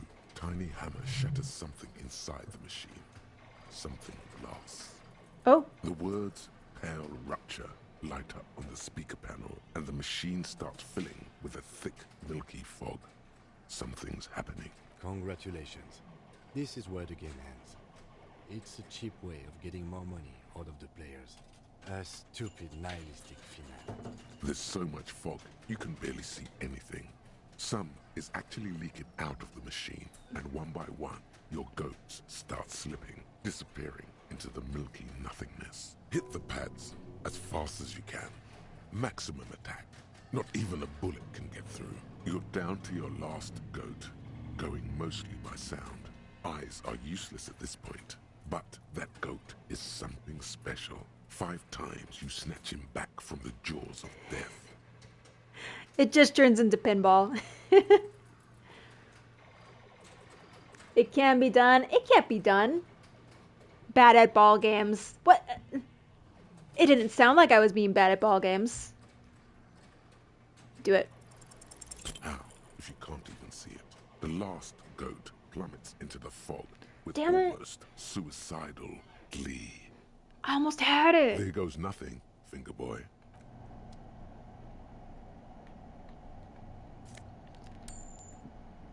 I'll be back. Those goats won't get the best of me. Okay. So can we You see, open head it is from still this dotted side? with a prominent dimple lock. It's painted blue. My favorite pinball band. The store is connected to the one upstairs. There must be a key somewhere. Probably somewhere in the whirling. It's not too important. We can get in and out using the roof door. But I'd rather just open the blue door. The cobalt blues, old cobalt, the door, the challenge. Maybe just knock on it? The steel doesn't even tremble. Now you're hanging from the handle. Okay, it was a challenge. Ooh. This small elevator is dimly lit by a bulb that's been glowing for ages. The latticed cage is open, inviting you to step inside. Smells of nougat and sweat.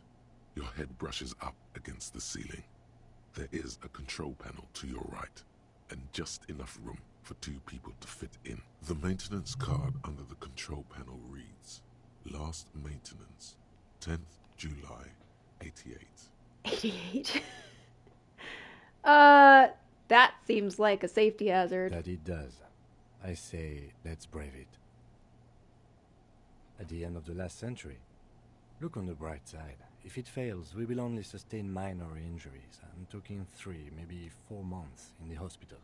Maximum 5. Yeah, sure, easy. There are large rectangular buttons. Monter, descend, and an international call for emergency assistance. That third one appears to be broken. Alright, let's do it.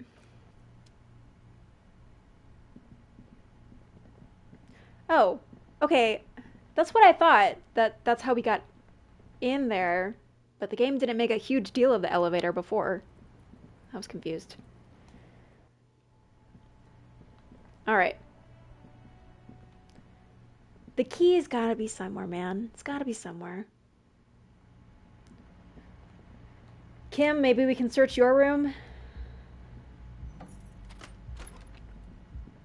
It's the only place I haven't stuck my nose in.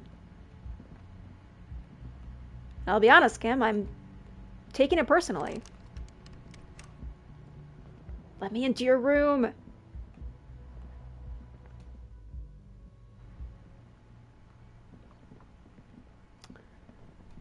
Let's go talk to Gart.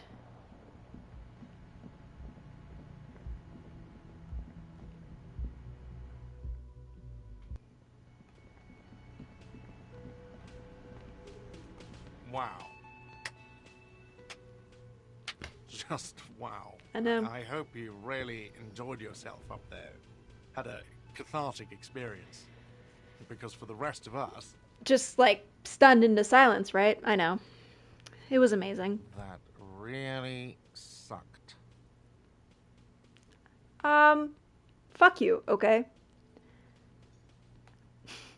I have a vast soul, and she will always come back to it. Good for you. I'm not letting anyone up there again. Ever. Now, what did you want? I did go back, by the way, and listen to the past check version of that song. It was great. It was great. I love both of them, actually, because the voice for the reptilian brain is probably my favorite voice in this game. But you know what? I really like how the limbic system just, like, really sings it. They just really belted it. It was good. Bad suddenly. You see the delicate loops of handwriting in your mind's eye.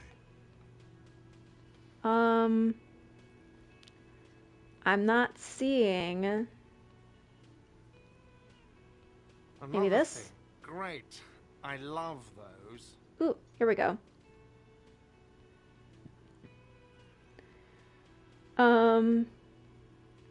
What if I told you that I got into the back room behind the blue steel door? Oh, okay. Well, I did hear you make noise back there, so good for you.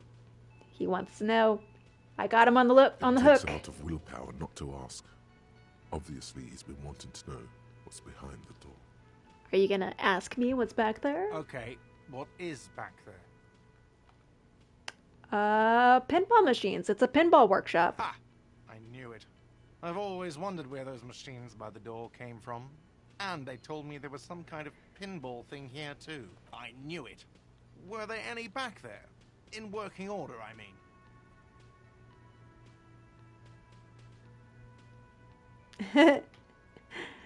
Do you want to play? Because I might be up for a game or two. No, I was just wondering if you found pinball machines there.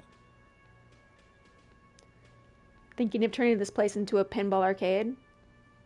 That would actually be dope. But we could diversify the entertainment options, seeing as you've opened the door back there. The machine we have in the corner now is broken. It wouldn't hurt to get a little life in here. Other than the hellish karaoke machine. That one's always causing trouble. Sounds like he cares about the place. He's not going to be overjoyed to hear that it's part of the doomed commercial area. He should still know. You have to be forewarned about these things. No. He doesn't need to know that. But it doesn't seem like...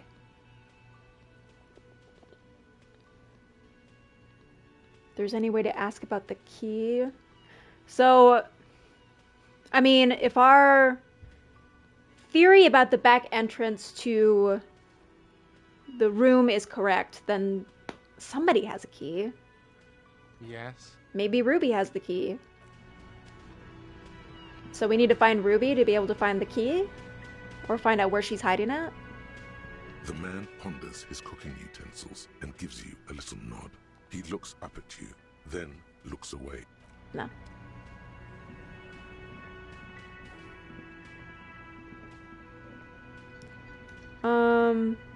Hello, officer. I think I almost have it. A new trap design, that is. I know you're skeptical, but I have a good feeling about this. Did you know that Gary was hiding armor? Maybe we should try to find Gary. Hell no. I had no idea.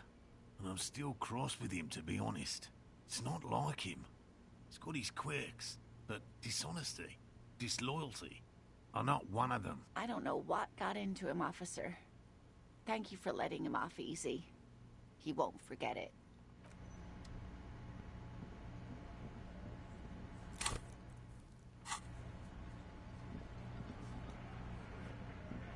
It's you again. What is it?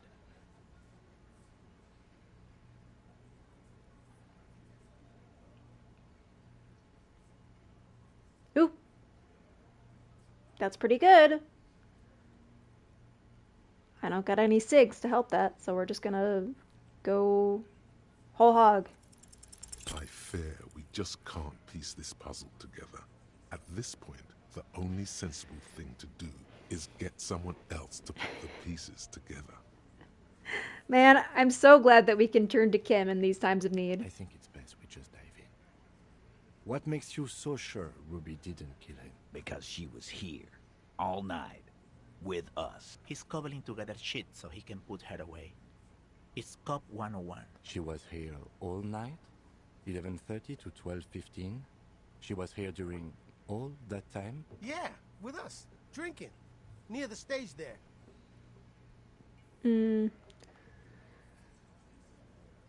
She didn't go out for some fresh air or anything? No. In the whole 45-minute window, she was there the whole time. All right. She took a fucking leak, okay? For one moment. Maybe went out, too. She has a complex operation to run from her lorry. She's a busy girl. Always has been. Of course. Ruby is the lady driver in this great big jam mystery. Yeah, logic. Probably. You'll have to keep investigating. They'll never open up about it. Keep up, logic. I've been thinking that for like the past couple days. Just because she was gone for 5 minutes doesn't mean she magically got to the roof and shot the merc. I've been through this. It's not plausible. All right, we're in. We got Ruby unaccounted for sometime during the window. This was crucial. Now let's place her on that roof. Did you know there's a secret route to the kitchen that leads straight to the roof? Oh. Through what looks like an abandoned pinball workshop. People say there was a pinball arcade here, sometime before the hostel. What was it called, Theo? East Delta Pinball Arcade. Weird place. Went bankrupt. Weird? How? You're wearing the pinball maker's coat. What do you mean, weird? It was run by a fella called Nerflock something, who wore a yellow dust coat like the one you have on right now. Weird guy. Weird. Never liked him. Okay, but how'd you get up? There's no room for a staircase in this building. Or an elevator, for that matter. Oh, there's an elevator. The elevator is outside the building. It's an old dumbwaiter, used for moving pinball machines up and down from the workshop. And from there, a door leads straight to the roof. You can just step on out. Ruby could have gone up, shot him, come down. All under 7 minutes. That's quite the theory. We need to have a look at that secret passage, boys. I'm on it, boss. Right when the law clears, Me and Angus are going up there. It's a dumbwaiter, not an industrial lift. How about I go instead of... Angus? Just now. You got something else to back this route up? Or is that it?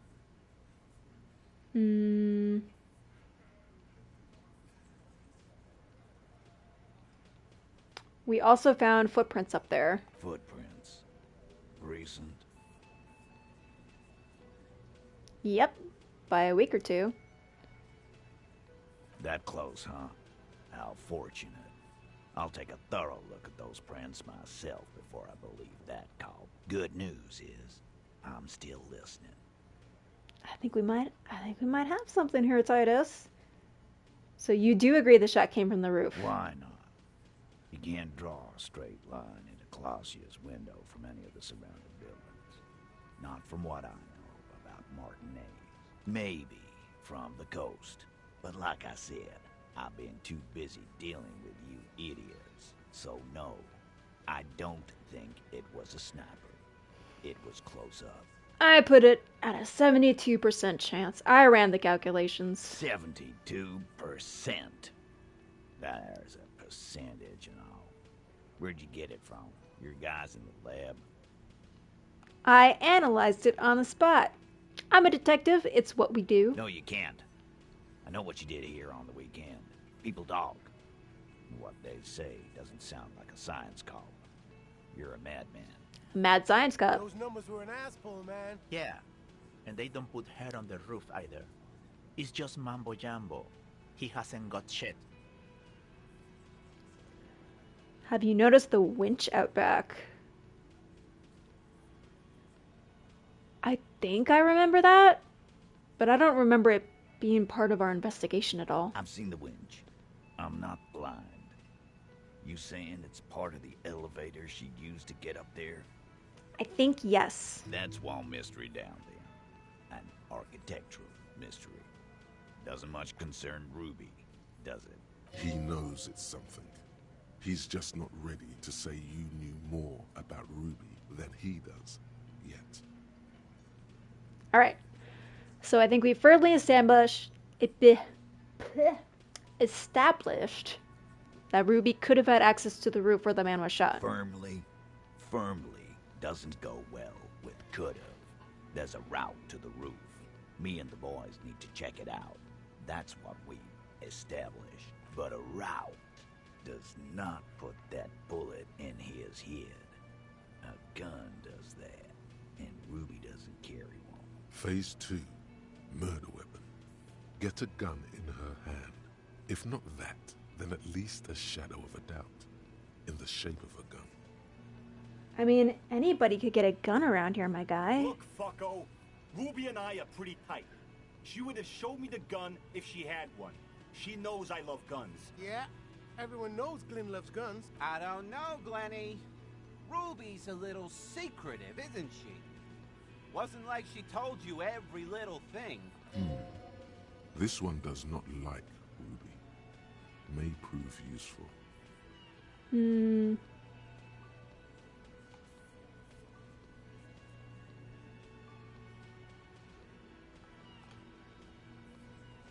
I don't see why she wouldn't be carrying. Nah, this kind of heat is not easy to come by. It took us some time to get gunned up to where we are now. Still, he's thinking about it now. And he knows gunning up has nothing to do with this.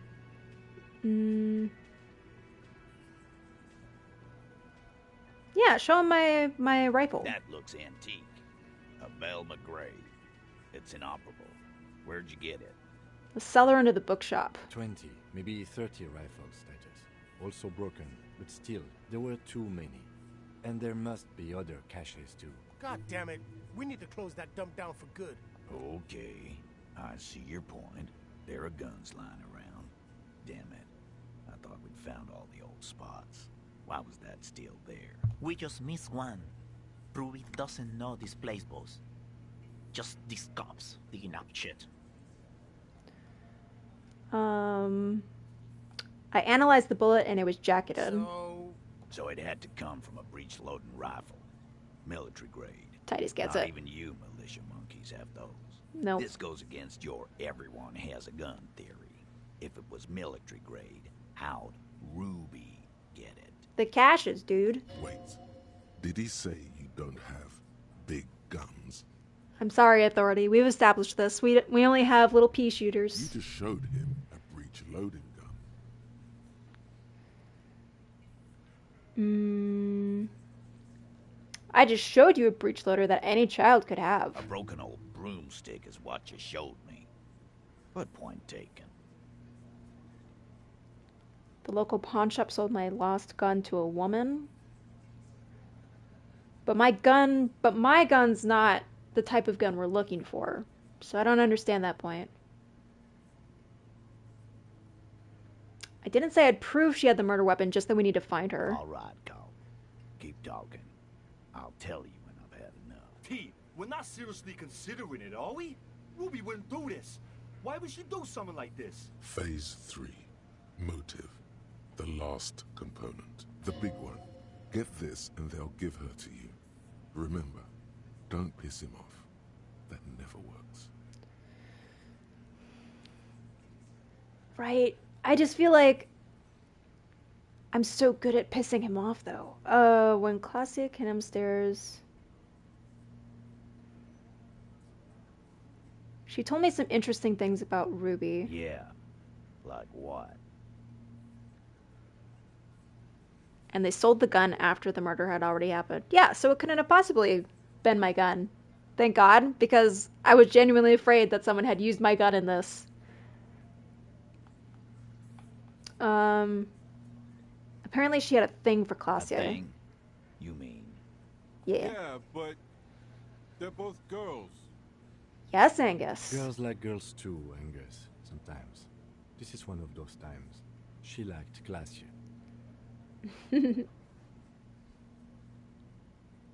It's supernatural.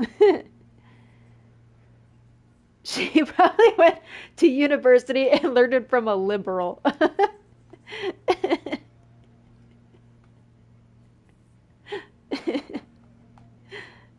This game's hilarious. Fuck you. First he says she's murdered him. Now she's a too? It's a lie. Come on, Glenn. She likes Monica's titties more than you do. Everyone knows which way the wind blows there. I did. I knew it. That she didn't fuck you. Cause you're 40 and you still live with your mom, Dennis. Damn! So this is why Shanky doesn't like her. Useful for you. It makes him advocate against Ruby. Claudia said she made advances on her and she thwarted them. Ruby then threatened her and told her to end her relationship with the deceased. This is some sordid shit. It's also the kind of garbage our Miss Aronier puts out to cover her own ass.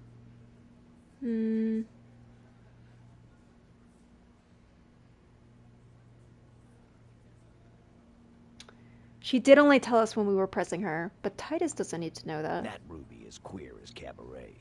Now that I start thinking about it, I don't know why I didn't see it earlier. All the signs were there. And that's okay. Some are queerer than others. You can still be a hardy. Hey! But if you bring your own personal shit into our outfit... If that's the case, then it's not right. But it's not the case, right? There are many pieces that fit together that way, Eugene. Face it.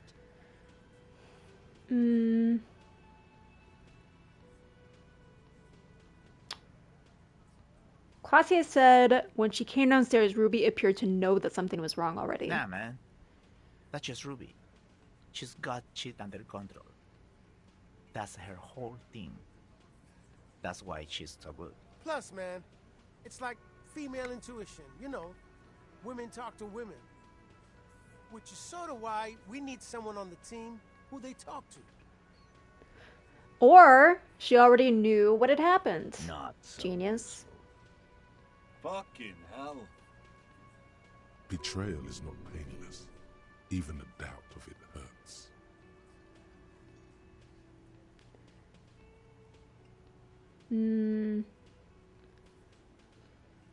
So it's not why did she kill him, it's why she organized the cover-up.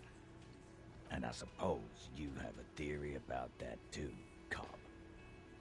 She could have been covering for herself. Think about it. Why go through all that effort? It was her idea, wasn't it? The hanging. You went along, but she suggested it. She had, like, a fully formed plan and shit. Right when she came back downstairs. No hesitation. Really, Shanks? Claudia wanted to talk to another girl, that's all. She was just the first one up there. I could have come up with that plan if I'd have been first. Mm-hmm. Time for a logics demonstration.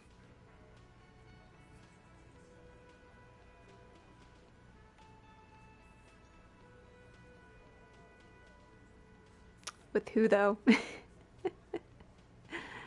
Let's go with Eugene. Let's assume that you killed him. He scoffs. Think. You kill him. Get up there. Shoot him. Get down. Would you prefer to go on trial with your friends as part of a lynch mob or alone for committing a murder? The man is silent. If she used us to cover her own shit up, well, that's a serious violation of the Hardy Code, boss. Which is why she didn't. This is fucking stupid, Titus. This and the queer thing, all of it. Why aren't more of you defending her? This is fucking stupid, Titus. Glenn, I thought the same thing when she skipped town and left us in this shit. Oh, shit, dude. She's not even here? Oh, so he didn't rule her out completely. And she skipped town. This is good. Titus, you have got to see it. Things don't add up, and we need to talk to her. Silence. He looks around the room. The old man in the corner nods a very small nod. And a trickle of tobacco spit on his lip. This is the only option he cares for. Yeah, I see it. There's one more thing I've been wondering about. Ever since you asked me where she is. Add it to your list of suspicions, if you want. I don't know where she went. She just got up and left. Got real scared, too. Wouldn't tell me where. However hard I asked. Wanna know why? Why? She was afraid I would tell you. Maybe she was right. By now, I probably would. She knew there's evidence on her, and she knew we'd find it. This is typical suspect behavior, why fleeing is always incriminatory. Perhaps. Ask her if you find her. It won't be easy, though. She made sure of that. Boo. When did she leave? Friday afternoon, when you first arrived. I got word the RCM was in town. Then she came in to see me. Told me she was leaving. That's when we had our little conversation. Have you looked for her? A little. On the coast. Where have you looked for her? More precisely. More precisely? On the coast. Past the waterlock. She's not here. So, I'm thinking she's there. Do you have any clues? She's not far. We know that much. She didn't take her lorry, so she's on foot. Good fucking luck, man. She knows this place like the back of her hand. You'll never find her. Yeah, Al. And we won't either. She's not really a Hardy candidate anymore, is she? She's not, Glenn. Sorry, Glenn. Can you tell me where on the coast I should start looking? Sure. There's some shit houses there. A cinder block town. Fisherfolk there refuse to unionize. So, that's one place we haven't looked. I hear they have a shack where junkies sometimes crash. Time for you to step up. We will start there. One more question. What does Ruby look like? Boyish. Hair's red. Dyed. She looks like a Lowry man. Okay. We'll have to. He puts a hand out. Shake it. His grip is firm and reassuring, like holding a piece of unpolished granite. Not just granite, tightly packed RCM sergeant material. You should be a cop. Just think that. Don't say that. No, he already is a sergeant. Yeah. That's what you're feeling. He just wasn't sure what you are.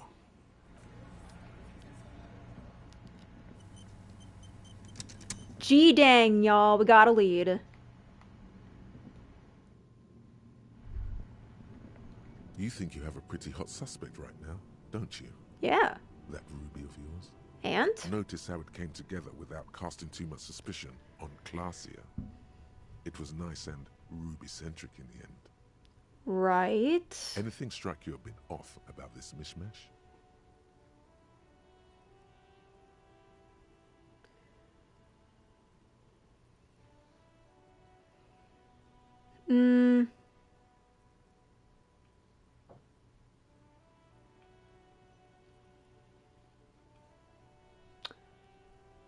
So far, no one has mentioned hearing the shots. That is weird. That's the thing that strikes me most, I guess, is that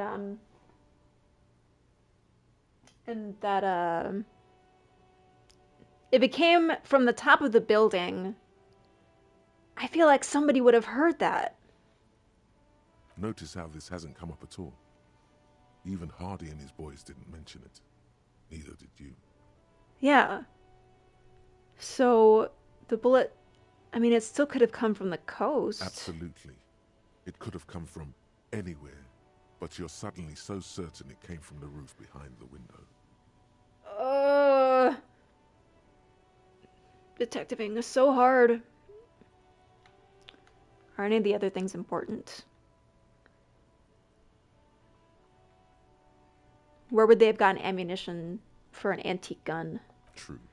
Strange how you conducted the whole advanced ballistics analysis and then hand-waved it. Good point. It is rather rare these days, but do continue.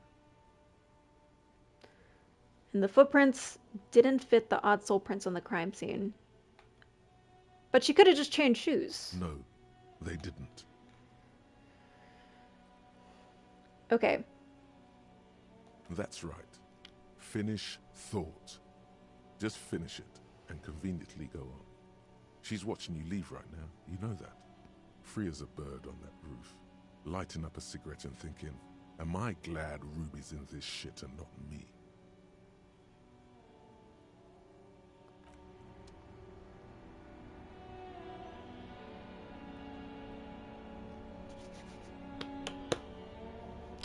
I don't know, man. There's definitely some discrepancies. I feel like either way we'll get more answers if we find Ruby.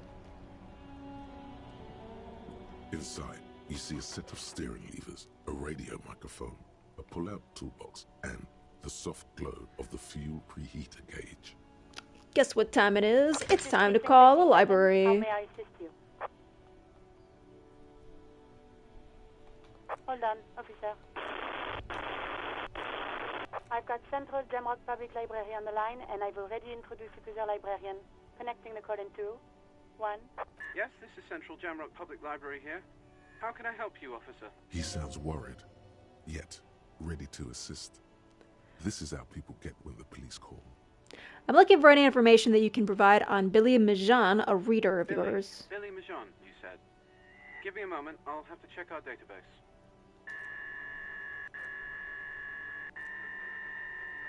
On Moreau Drive in central Jamrock, in a darkened hall lit by orange desk lamps far away from the noise outside, a middle-aged man taps commands into an old radio computer.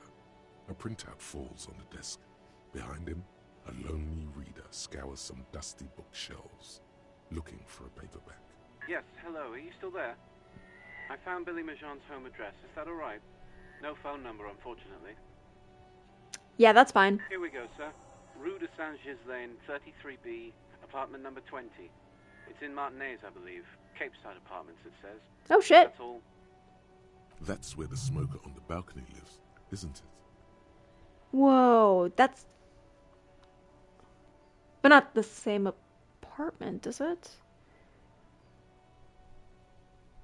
Okay, and you have no other information. It says here that they returned their last book just a few days ago, but I wasn't at work that day. Do you know somebody who was? Marie? Marie? Do you remember a reader named Billy Majan? They returned a Tybalt book the other day. Yes, it was my colleague Marie. She said that it was Billy's husband who returned the book. He also asked for this new sci-fi release, Lowe's Radio City 87, but we don't have it yet.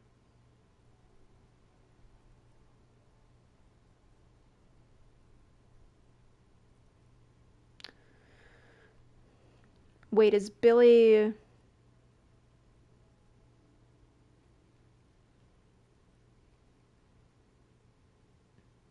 Is Billy a woman, or is it just a same-sex couple? Marie knows Billy. She's been working here longer than me.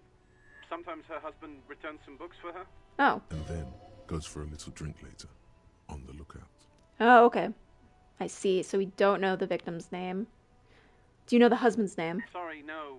Marie only knows him by sight. Can Marie describe him to us? Marie? She said it was an older man, and that she's pretty sure he'd had a drink or two the last time she saw him.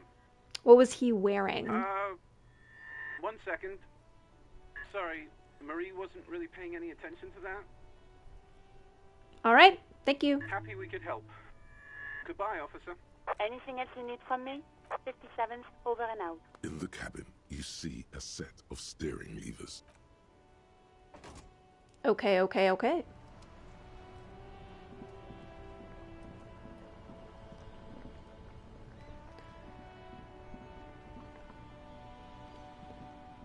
Come on, make it up.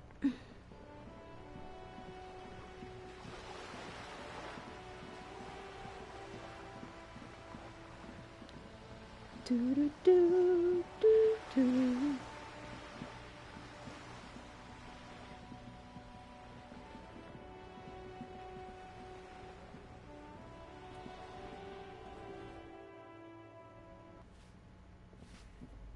Give me a moment.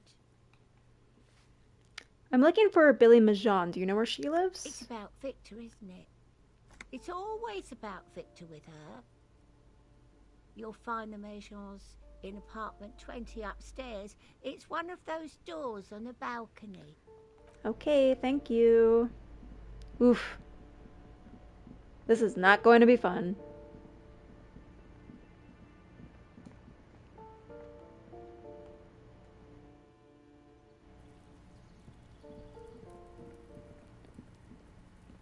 Number 20.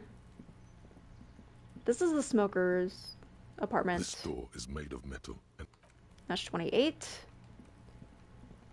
that 20 down there?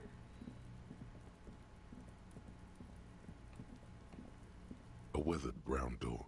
Yeah. The number reads 20. Something smells good. Soup allongio.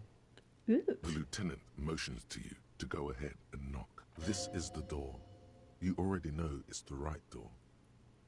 This is going to be so hard. This is gonna suck, guys. Don't knock. Just leave. You don't need this. You don't need to sad it up.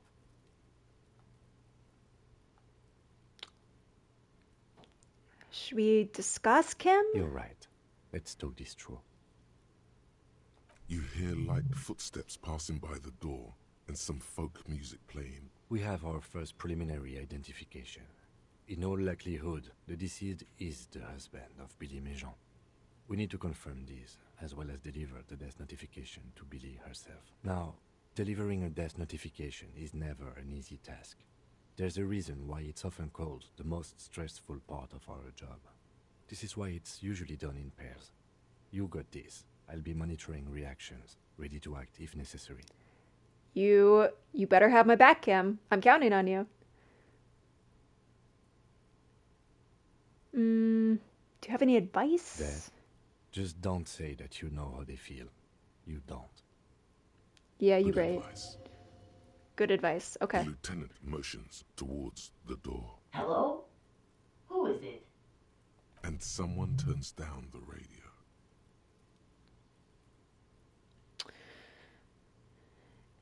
Is this Billy Majon? This is the police. Open up. The police? A moment, please give us a moment. Tidying up. Nervously. There's fear in her voice. Come in. The door is open. Oof. Oof.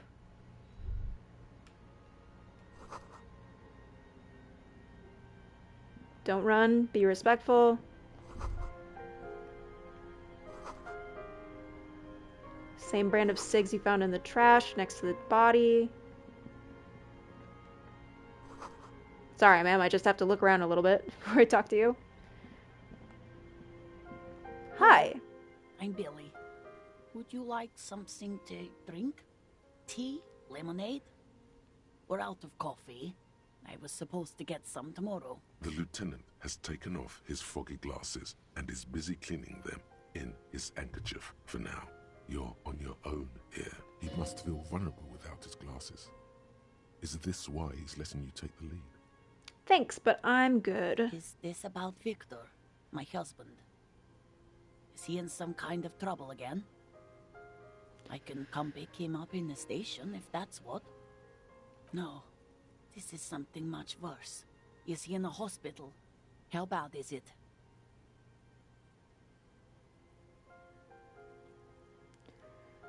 Ooh, ooh, ooh, please, please let this work. You've done this before. Oh. Just keep your focus. Ooh.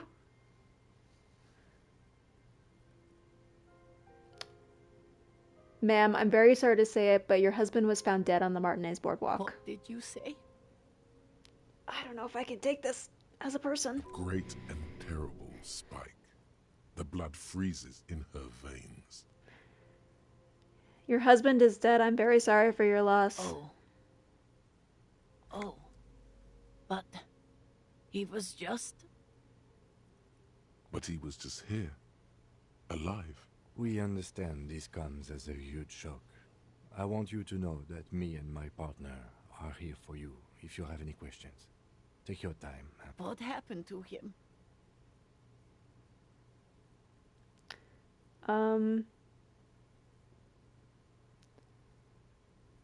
It's still early to say, but at first glance it seems like he slipped and hit his head. I don't know if we should make it out as more than that.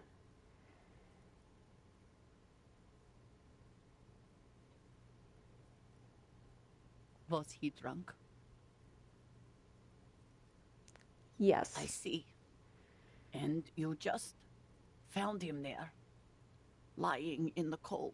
How long had he been there? If you say 2 days maybe, it will be etched in her mind forever.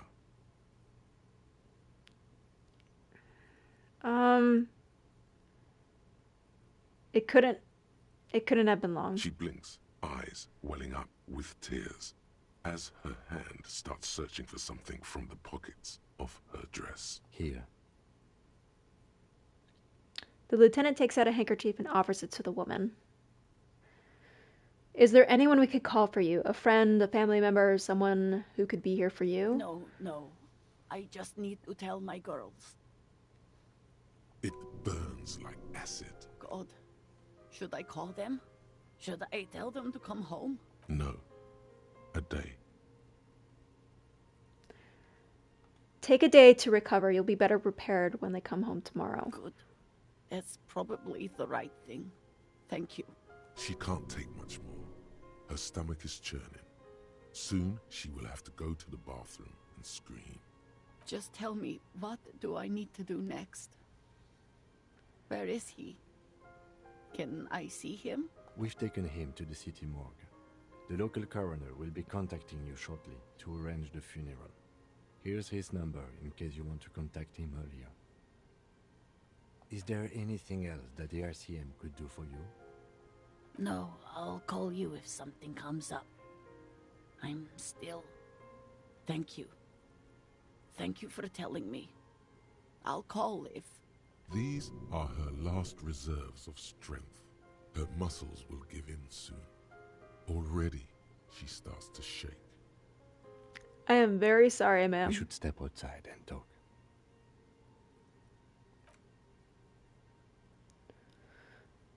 Ooh. Ooh.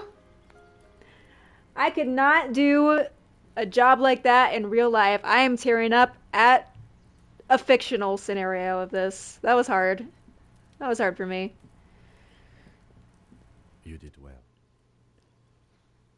It was really so sad. It was very well done on the game's part.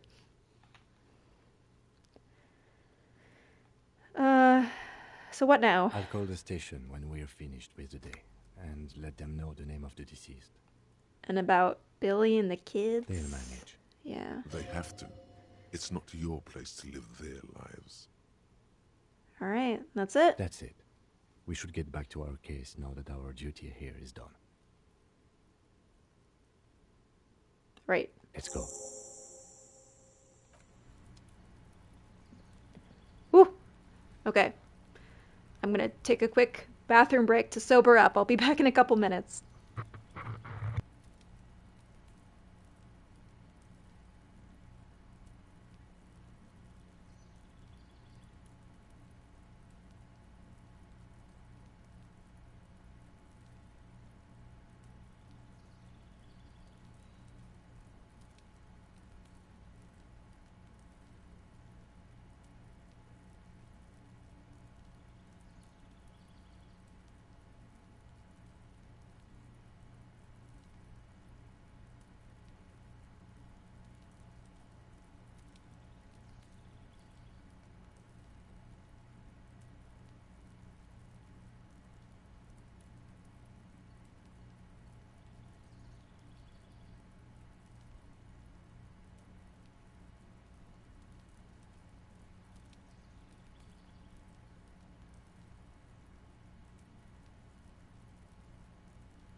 Alrighty, gang.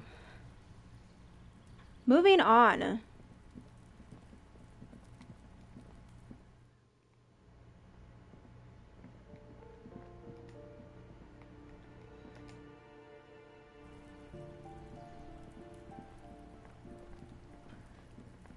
Let's get out of Sad Town and get back to mystery business.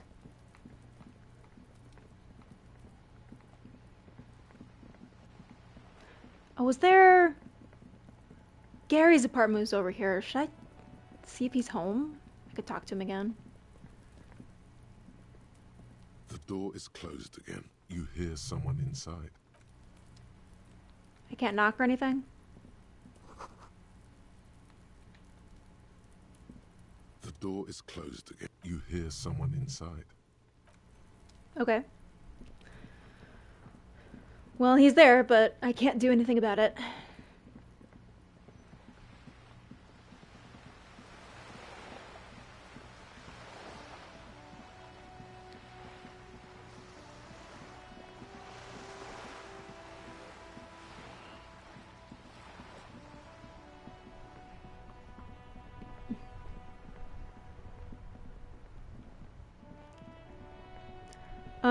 Need to make a call. Inside, you see a set of steering levers, a radio microphone, a pull-out toolbox.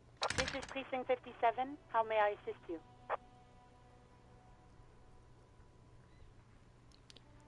Please connect me to 41. Right. 10-4, come in. Fireworker, over. Oh, this isn't where... I just want you to know I found my badge. Be proud of me. 10-4, sir. Glad to hear that. I'll write down that there is no need to issue a new one to use. Feels good to get that off your chest, right? Celebration with beer. Roger that. 10-10, over and out. I thought we were supposed to call in about Billy.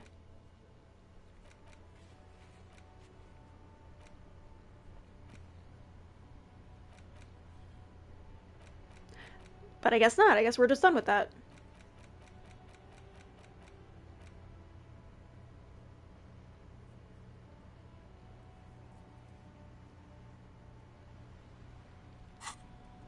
Okay.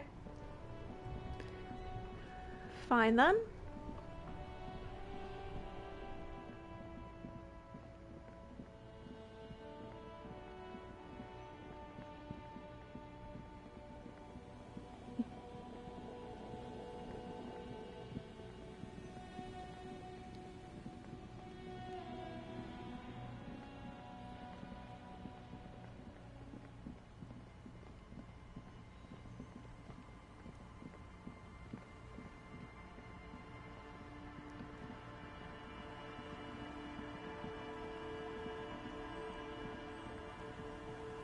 Back to the little hovel. Let's go ask this lady here if she knows anything.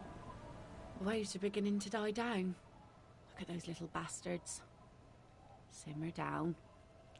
Simmer down, bastards. Oh? Who? I'm looking for a suspect who might have stayed in this neighborhood. Okay.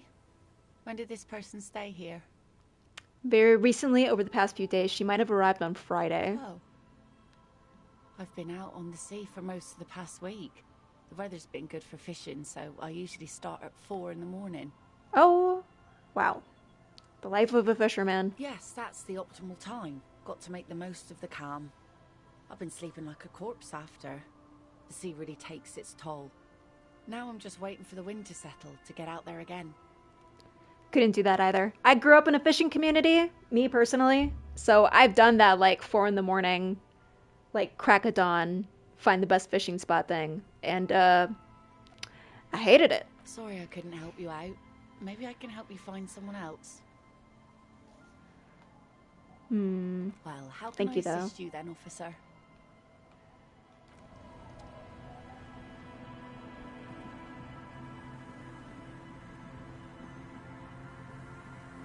Our tenant, the policeman. I hope the waves don't keep you up at night. What can I help you with? Have you seen a red-haired woman named Ruby around the coast? Nay, I haven't seen anyone lately. Okay, but do you know who I'm talking about? This is my little cinder block town. I know what goes on around here. She's being evasive. She knows something. There was a murder in Martinez. She might be a suspect. We would appreciate your help. Would you now?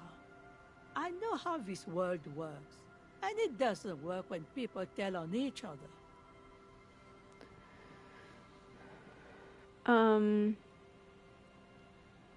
You know something. We're just here to help. Aye, that you are, Dark Omen. Help yourselves and your organization. Help the storm clouds gather on the horizon. Enough of this. She better start talking right now.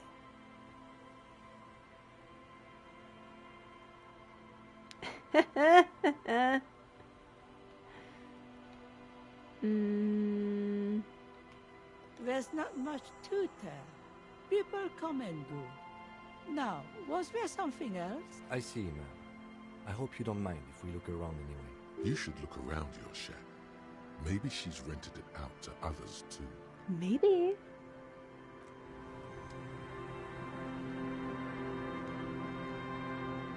Let me take a little peeks in here. Underneath the floorboard.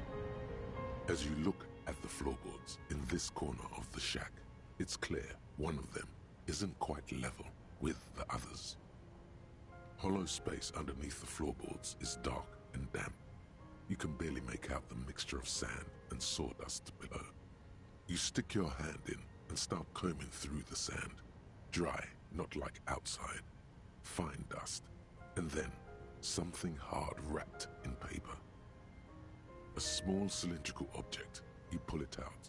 A bullet. A bullet, huh? Interesting. The floorboard doesn't care. But maybe the washerwoman does. You have enough to confront her with. It's extra ammunition. She's locked and loaded, ready to fight some cops. Holding the bullet, you get the feeling this isn't ammunition against you. It's for herself. It's both, baby. We're hot on the case. We're hot on the trail. Where's the bullet? Where's it at?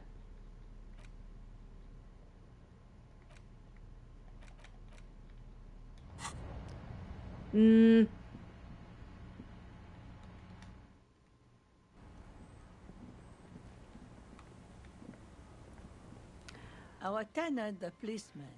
I hope the waves don't keep you up at night. What can I help you with? Well, well, well, why don't you tell me about this, washerwoman? What do you have to say for yourself? Damn that girl. Bullet? You didn't put it there, did you? She did. Gone and hid things in there? She's usually a good tenant, and not a stupid one either.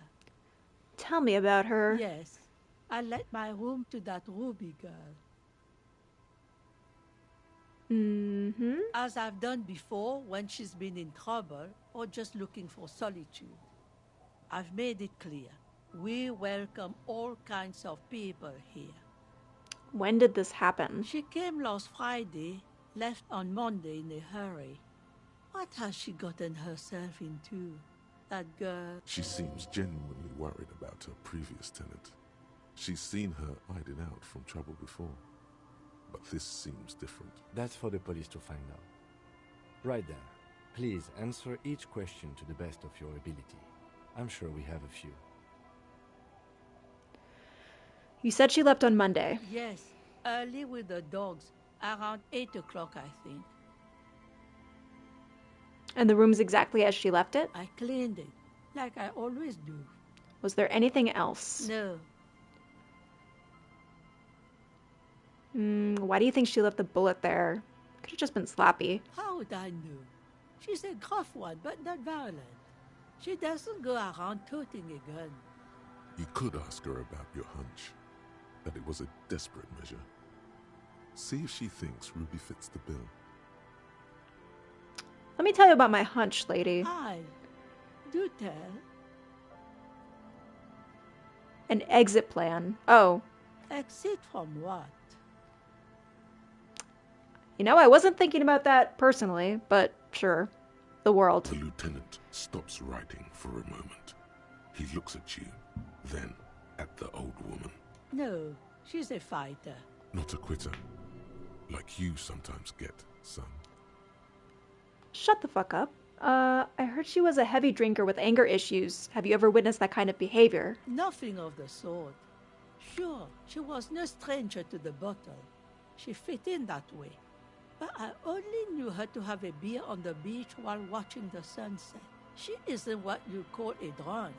Even offered me some from time to time. Said it was part of the communal life. But I never saw her lose control of herself the way some people do. So what was she like? She's good company. Knows how to talk to an old woman. At my age, you don't get a lot of quality conversation.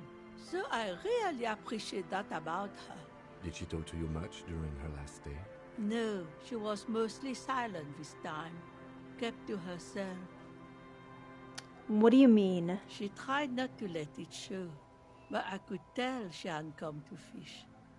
Usually she likes to cast a few lines, but this time she mostly stayed in her room. Where did she go? I don't know. Further up the coast. She tried to leave quietly, but the hinges on that door screeched like a cat in heat. Woke me up. I heard her rushing in those heavy boots, heading up north. You'll never find her, you know. She knows the coast like the back of her hand. You only just arrived. I wouldn't worry about that, ma'am. We are persistent. This is a cool moment. It needs a cool thing to be said.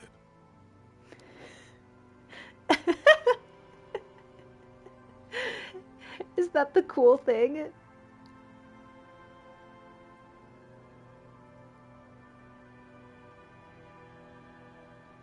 Sure. What? What? What did you say? I mean, let's rock out with our cock out. You're still not saying it right. Let's rock with our cocks out? It's too late now. Oh. The old woman shakes her head, slowly.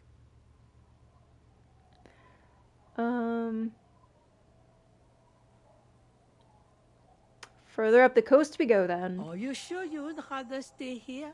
Get a nice cozy fire going in the heater? Seems like a better idea to me. The Feld electric mural. You feel like you should go look at it again. Step closer this time. Okay. I don't know why, but okay. I'll do that. One thing, officer. If you do find her, please go easy on her. She really means it. It's an honest plea. She's a good girl. Whatever she's gotten herself mixed up in.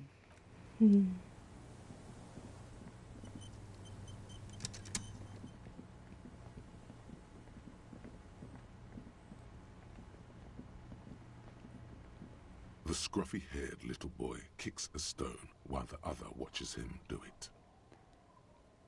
Kids, have you seen anybody sus around here? What bad people? I don't think questioning 4-year-olds without their parents present is gonna crack the case. You never know, Lieutenant. Then we're definitely doing it.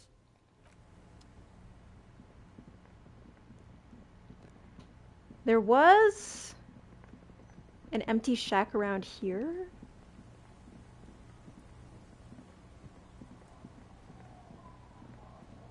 The Olive was on check.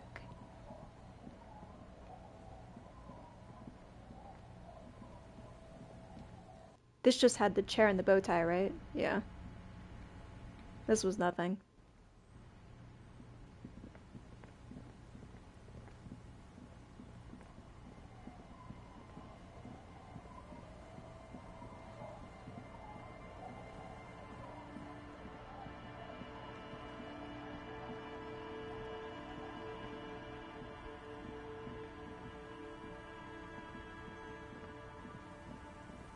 Oh, I guess there was nothing here either. Okay.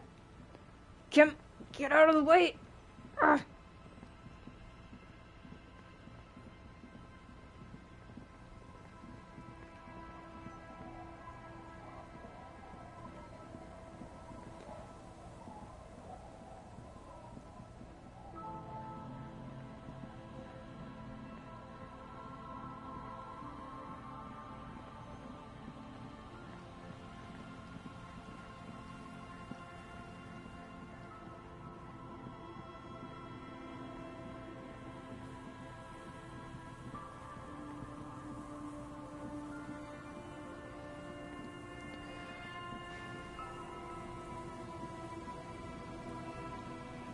I guess my question is if Ruby wasn't the one who shot the dude, then why is she clearly hiding out from the police?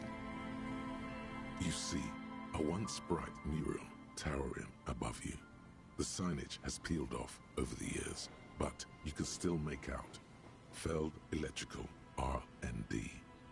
Like maybe she's running because of the drug trafficking thing and she just doesn't know. No, but she knows that the murder took place. I don't know. The gunshot thing is really throwing me for a loop. A slogan used to intertwine with the loops a long time ago. Now, only a shadow of peeled letters remains. It says, "Tomorrow is just a whisper away." Above the mural, a collapsed roof, broken windows set in walls that are cracking and will soon also fall. and the coastal breeze rustling and sighing. In the remains of the edifice, there's something in the wind. Sometimes the only way to go forward is to fail first. Ruby could be in here. In there? She could. Or she could be in the identical room over there. Or in that boat shack. In that church tower, maybe. Listen to the wind? Sure. Even though you're sure you succeeded, all is quiet. There is no cold hand brushing against your forehead. No rustle in the reeds. The wind has died down. The ruin in front of you is silent as a tomb. Trying to talk to the wind.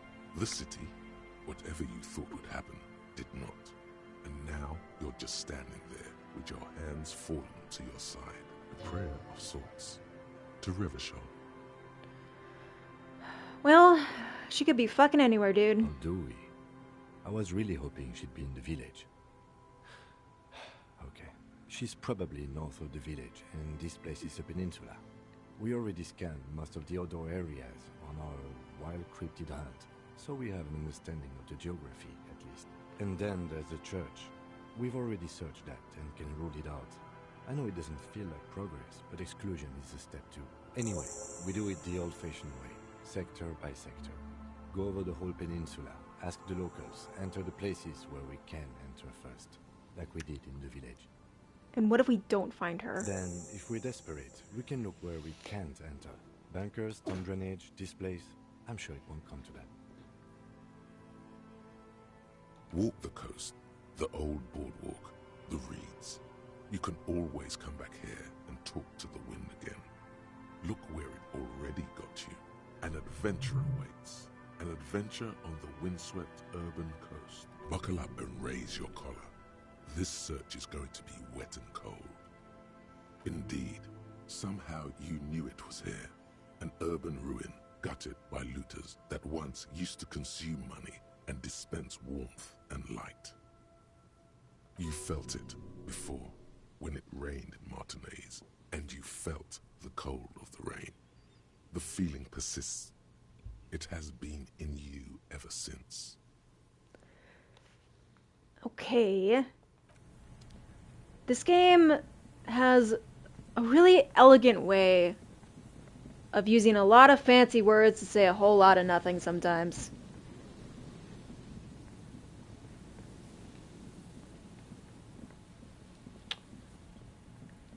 If I were a Ruby, where would I be?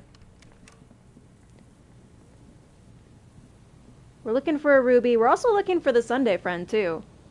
Both of them are kind of hiding out here, I think. Somewhere, somehow.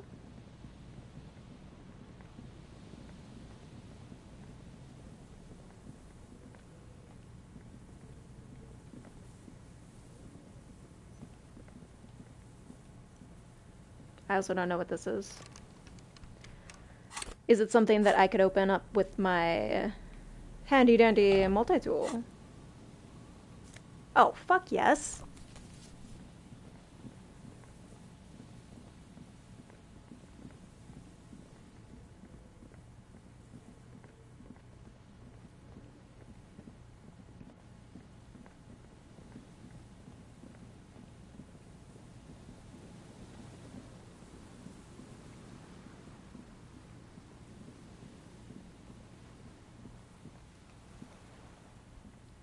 An old door, worn by elements, guards the depot. The wind has blown a sand dune in front of it. The door hasn't been opened in a long while. You see a handle. Could the structure have been used to take a shot? From here to the wiling? I can't see how. The church is in the way. Yeah, you right. You right. It's the cryptoid trap.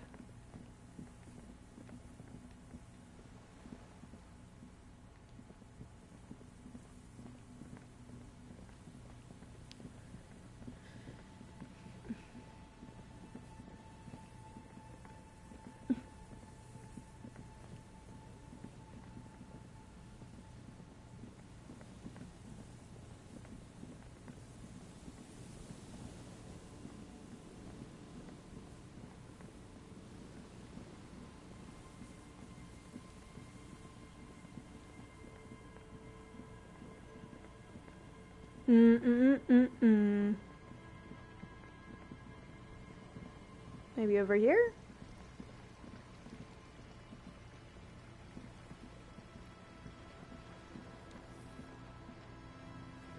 Was that ship always there?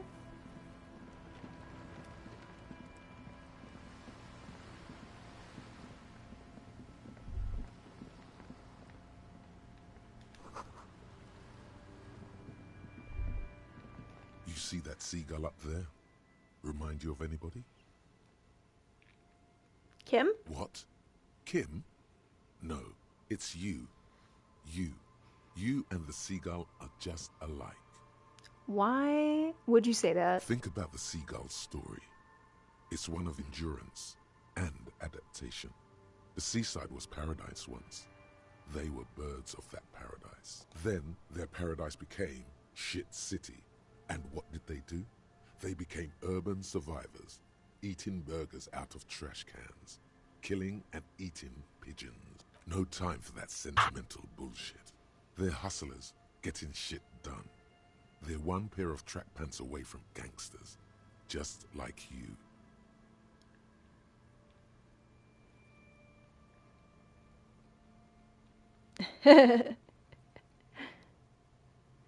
I guess I am a bit like a seagull. Exactly. The seagull does what it takes, and so do you. You've got that same spirit in you. When the time comes, you push yourself.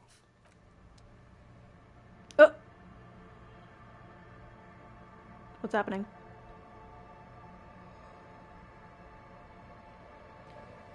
Oh. Weird. The camera just kind of shot off into the black for some reason. That was bizarre.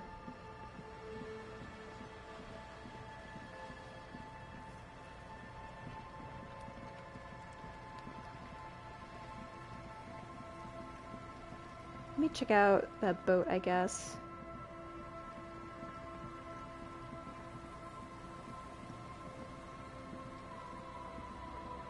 But that's probably just Lily's boat. I don't know. Do any fellow detectives in the chat have an idea of where I need to go? Because I really don't want to waste a bunch of time just bumbling around. I feel a little lost.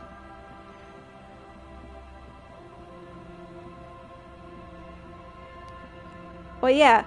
Oh wait, it's the chick? I'll just keep the Corda Lacey in the channel, if that's okay. It's too shallow near the pier. Hi, ma'am. And it's a jetty, by the way. Of course. Jetty. I prefer a good jetty to a pier any day. Jetty. What's up, ma'am? Hello, detectives. It's good to see you here. I only just arrived myself. What brings you here, madame? Nothing, really. I've had my eye on this jetty for weeks now, so I decided to investigate it personally. This cluster of buildings isn't on any of the official maps, as far as I can tell.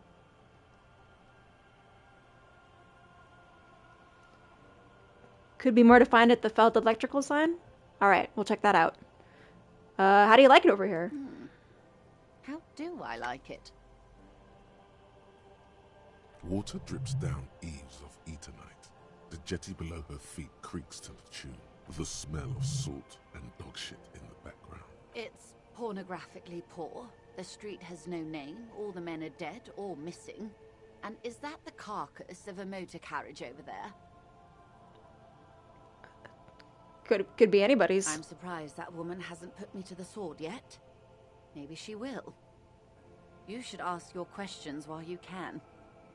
Dark eyes survey the coast leading up to Martinez. Dull grey metal rests in her scabbard. A sword. The wind is too loud for her to hear. Fortunately for you, madame, the RCM is on the scene.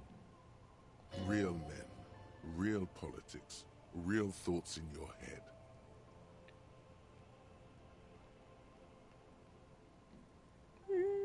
She could easily just...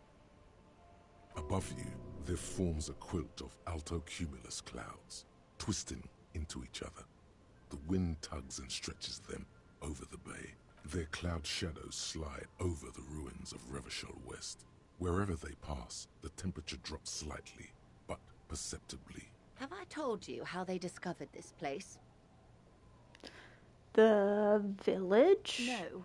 The Insulindian Isla. No. Well, your condition has left you no worse off than most of these people. The literacy rate is around 45% west of the river. 50 years of occupation have left these people in an oblivion of poverty.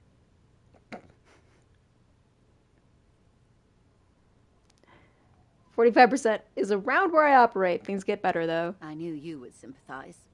Most Revacholians will never know what this place means. Our home. This island of matter. Or why they were ferried over in the first place. Remind me to tell you one day. For now, how can I assist you in this new location? It was good to see you. Godspeed, detectives. Thank you, ma'am. Do keep an eye on your boat.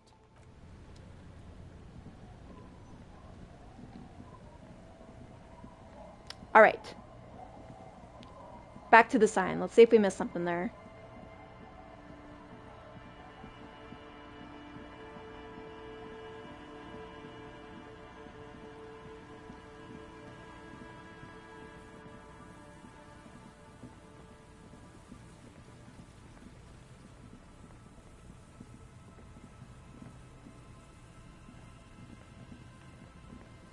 I know there's these things. Oh, it's just money. The once bright mural towers above you, saying, Feld Electrical, R&D. Tomorrow is... Suddenly, there's a sigh, carried on the molecules around you, moving, flowing from high pressure to low pressure, like that of a woman emptying her lungs. She wraps the collapsing stone box in front of you in her breath, flowing through it.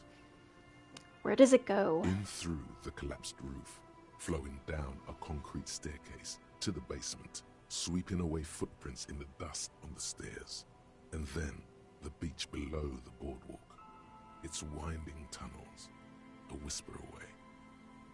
She's down there. I think she's below the building. Okay. Why? Oh, the wind might have told me. So, how do we get in there? Finally, my time to shine.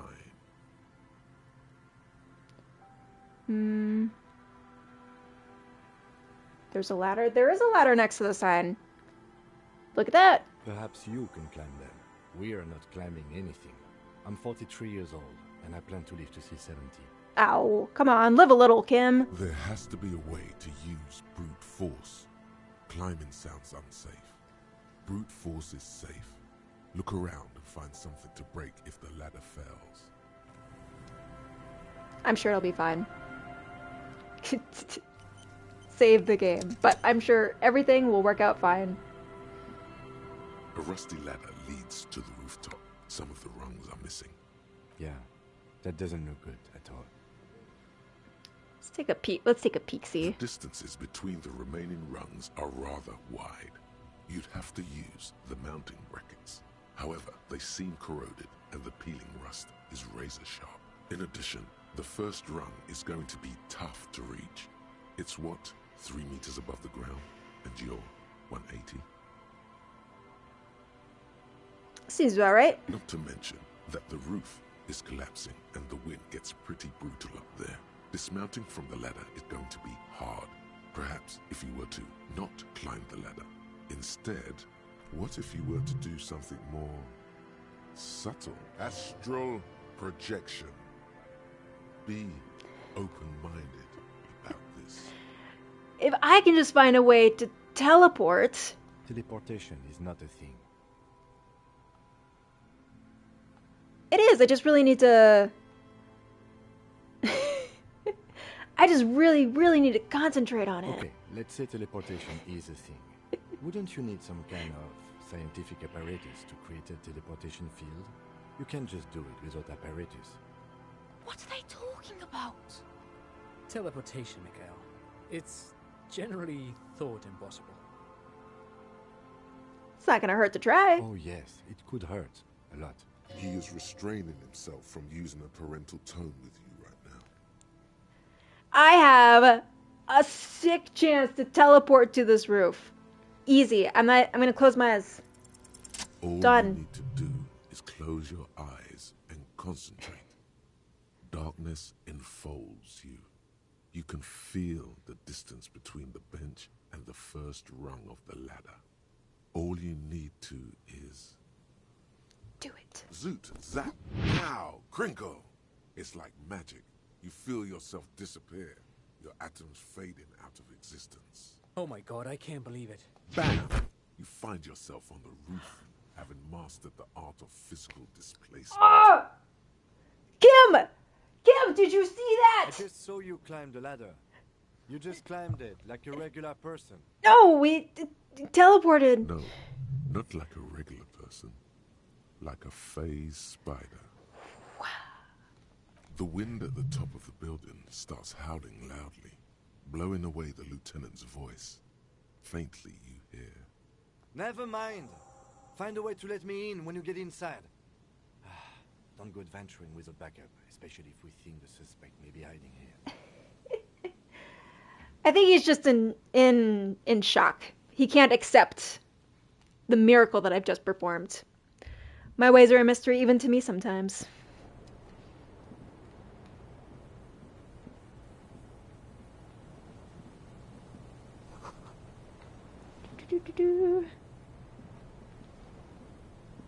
All right, shall we?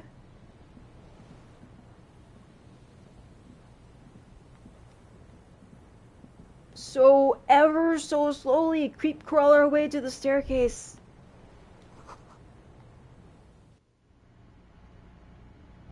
Ooh. Dork.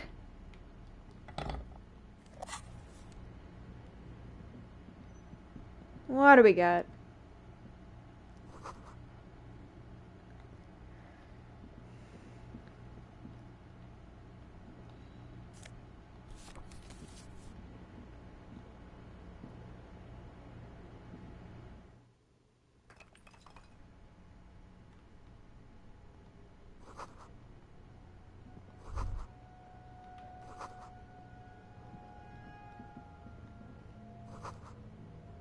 Overturned table.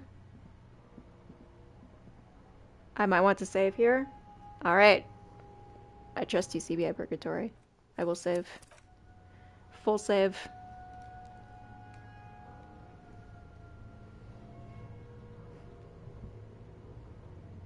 Nice to see you, by the way. Thanks for the follow. I didn't catch it at the end of the last stream, but I appreciate it. Thanks for coming back.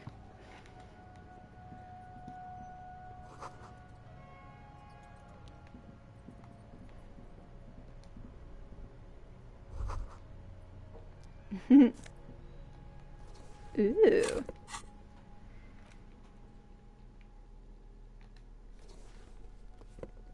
Is that a little corset in our pocket? Fancy.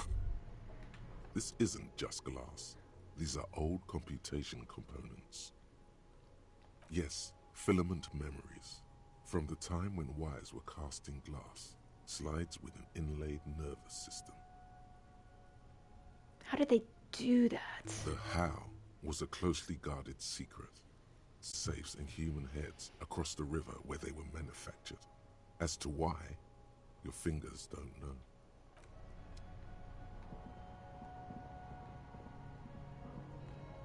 Ah! I see you, Kimberly. Come on in. Two rusty metal plates that slide apart form a crude door. It's been here under the boardwalk for a while. Who's there? What do you mean, who's there? It's me, Kim. Stop playing around and help me get the door open. Fine.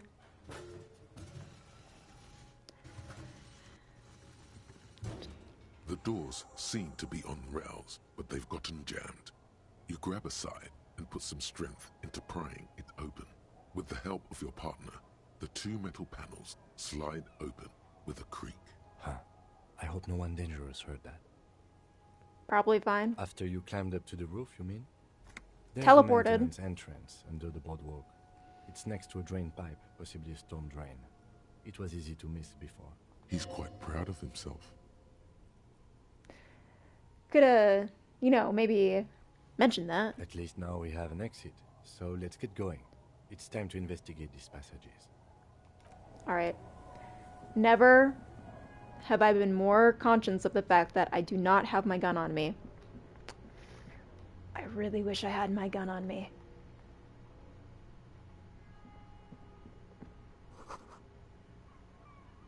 Okay, can't see behind my face. Some kind of bunk bed situation. Okay.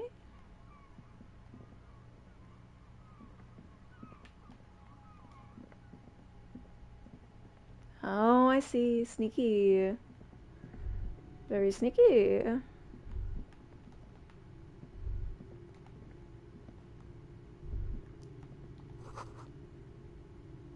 No one has been here in months, maybe years. Okay. What is that? Revolutionary hat?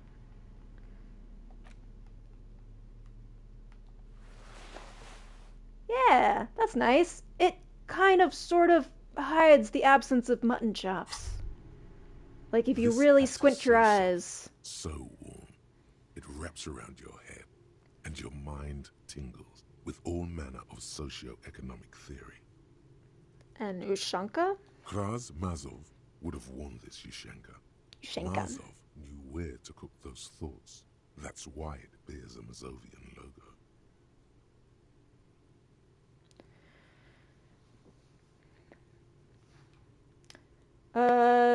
No tips or suggestions? Not right now. I'm kind of just like letting things happen the way they happen. Glory to the revolution, comrade. Whether you like it or not, but if this hat has made you more comrade. If I hit a wall or something, I definitely wouldn't mind some advice.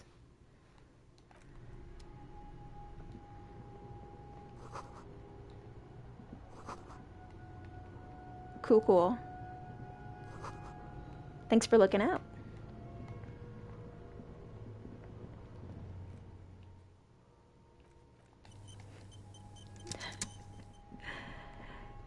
Now you got me paranoid. Just a little bit. Boot prints in the sand. One of the souls appears more worn than the other. Oh. You don't say. You don't say.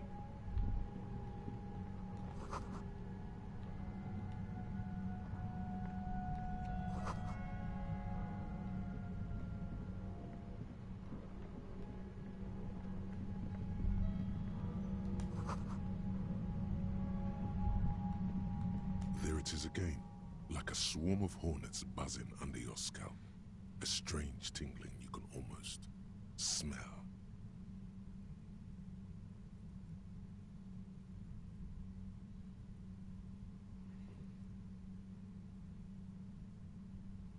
I'm sorry, but also following things are eating me inside. Like you just really like want to say something? Is that what you're saying?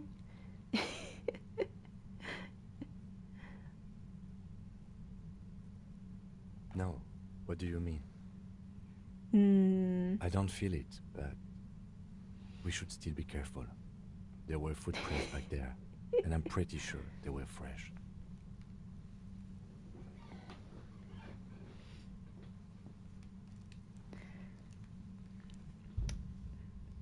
All right. I'll give you a pass, CBI. If you wanna say something, just say it.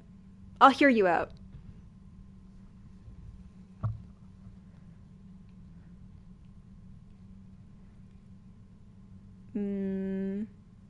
Yeah, we got the odd soul. Looks like our suspect. If she's in here, we need to plan our next step carefully. Once we detain a credible suspect, who knows what the Union and the Wild Pines will do.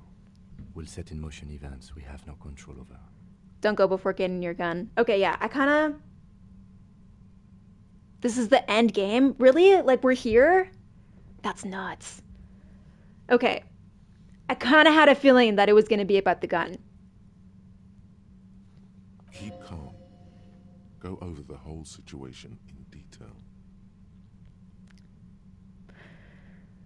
So the only thing about that is that we have a lead on that. We have like a meeting set up with the woman who probably bought it. But that's not going to happen until like 10 p.m. tonight. So like if we wait, we have to find a way to pass that time, you know? So what do we do about that?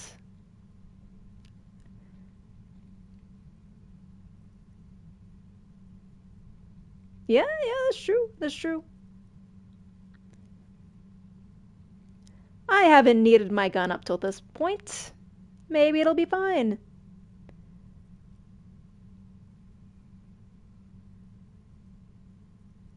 Books pass time. Books? I think I can read? You think that does anything for me? Never thought about it. Go over the whole situation. Oh, I see. I see.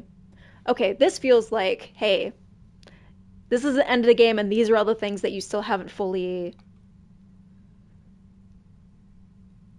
solved. So what is it saying? We found out Ebert's plan. We could tell Joyce about it. We've met Joyce, but we don't know what she knows yet. We've still got a date with my gun. Do you think whatever happens will affect our cryptozoologists? Well, we are not responsible for what we can't predict, are we? I don't think the entire city will be razed to the ground. We absolutely cannot skip that appointment. Consider that 100% confirmed. I fear you'll need your gun for this. His hand rests on his holster. It's not enough. You need a gun in your hand, too. Your gun.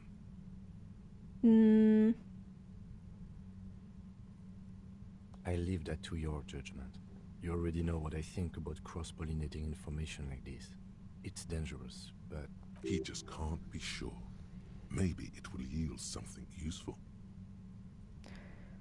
We've also met Joyce, but we don't know what she knows. Definitely. I think she knows something about the mercenaries, maybe. And she won't be around if the situation explodes. What do we do about that, though? Because I feel like Ruby is the lady driver, but we can't meet her without ending the game.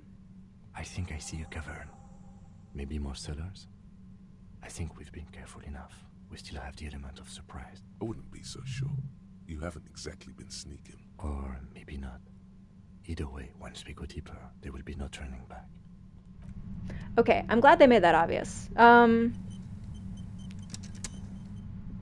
Okay, I don't think we're gonna do it. I think we're gonna prepare more.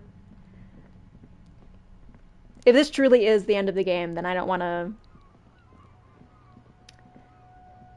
go through it, like, more than once. I want to just have, like, a nice, like, clean ending, you know? So what should we do in the meantime?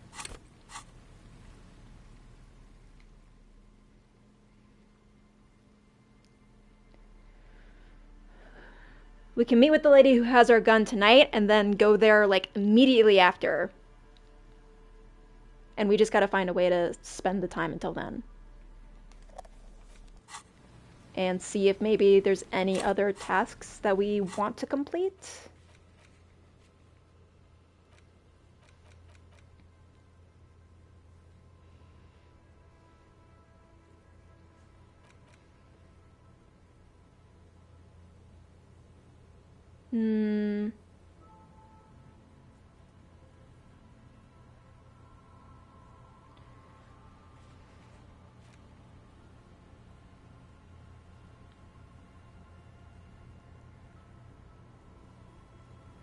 We can't do anything that involves Kuno, unfortunately.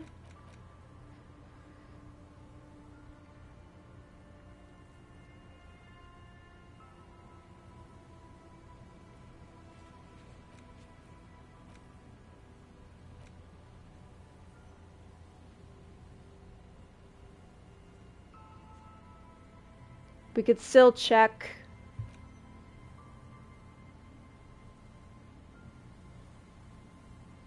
the boardwalk and the island. How do we get to the island, though?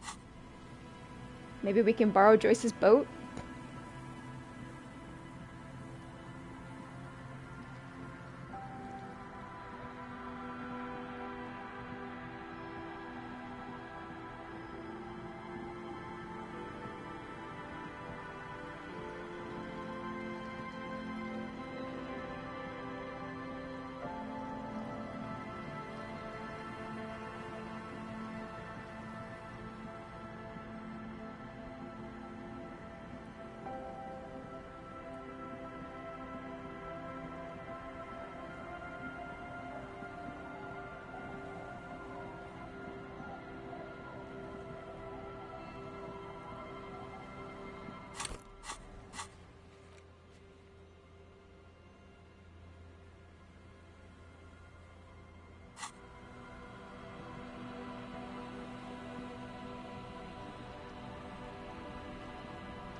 You're back.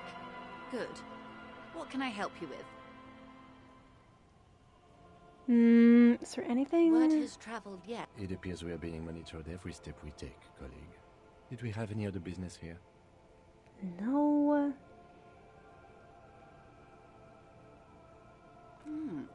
She's not even asking you anything. It's so easy to just say.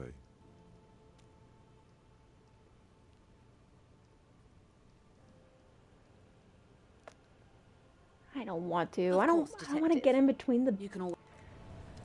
They're pissing contests. It's not my deal. It's not my jam. Take on la responsabilité.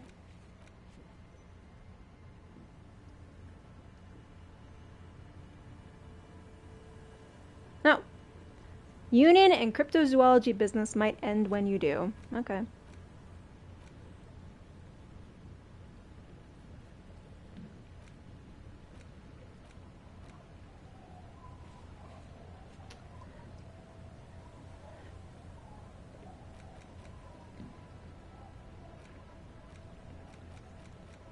I think...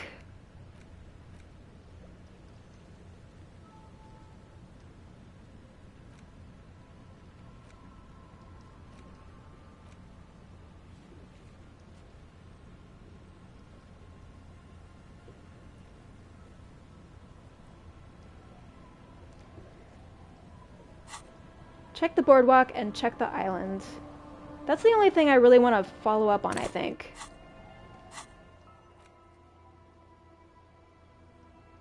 Because if we're confronting Ruby... So what did we decide? We're waiting. We're waiting to do the end business until I have my gun. So we gotta find something else to do in the meantime. Yeah. Holding off. I want just like one clean ending, you know?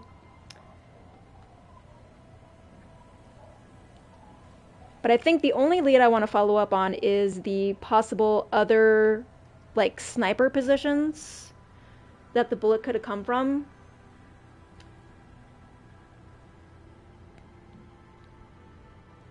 Because if that's true, if they were shot from that distance, then that means that Ruby couldn't have done it, right? Because there's no way that she could have went all the way, like, down the coast and shot from there and then gotten back to Titus and the boys within the time span.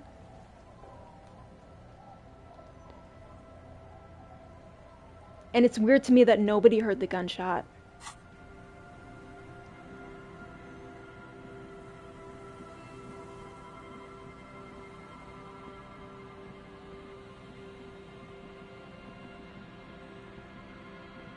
So the boardwalk is up here?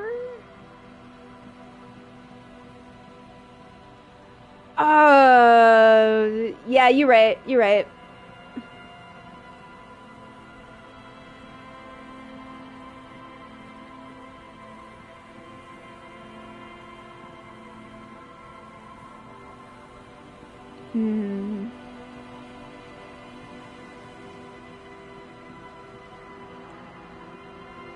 Can anyone tell me how I get to the island, though? Can I walk there, or do I need to find a boat?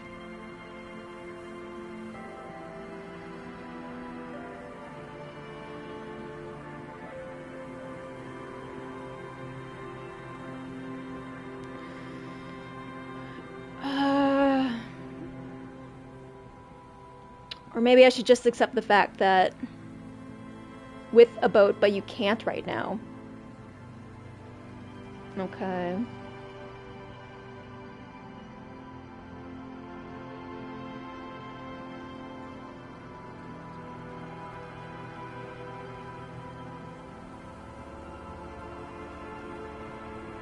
Do I have to get in good with Joyce? Before she lends me her boat, maybe?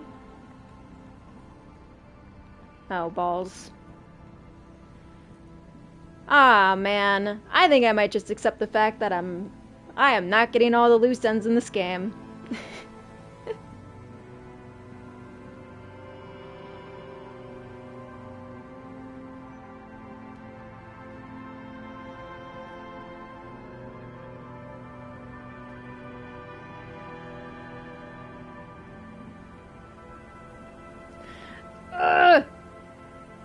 It kills me. Oh, it irks at me.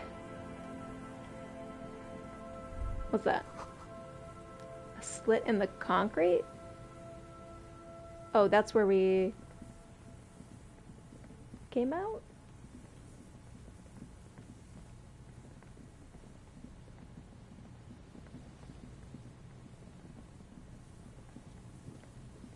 What was that? I saw...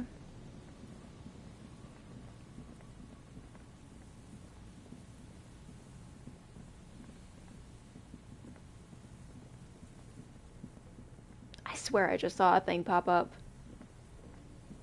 I'm not crazy.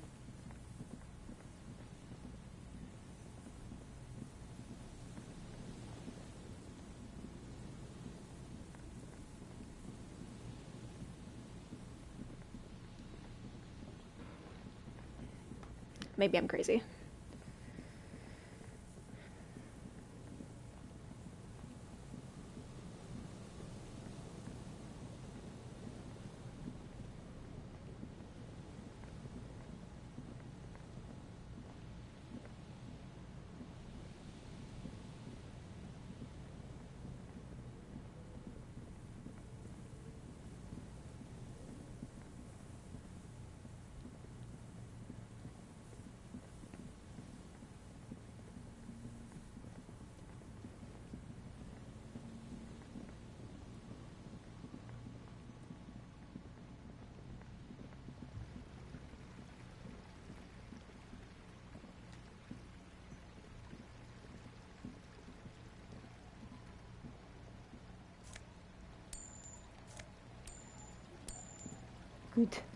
Good money.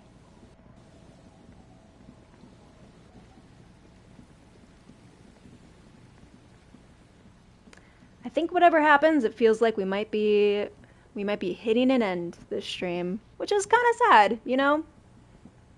I had a lot of fun with this game.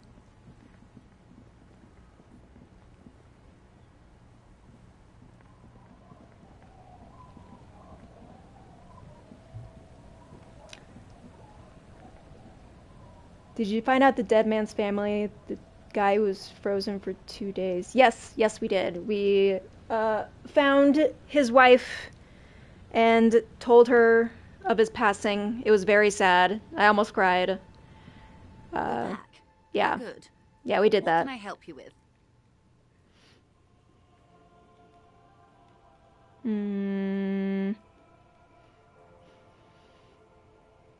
Until you come up with something at that intersection, I'm afraid I have little else to tell you. But I'll try. Ask.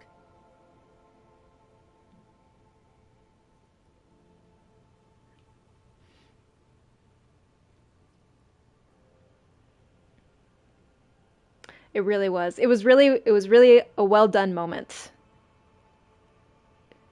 And just like the gravity of the situation. And for once, our character wasn't a raging douchebag.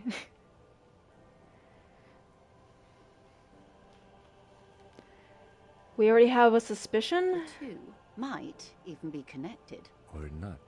Though, if you have evidence to the contrary, I'm eager to hear it. As eager as I am to share it, Lieutenant, once the job is done. Oui. Oui, be. No. We asked East Motor Track to raise the drawbridge. The road company is a partner of one of our subsidiaries.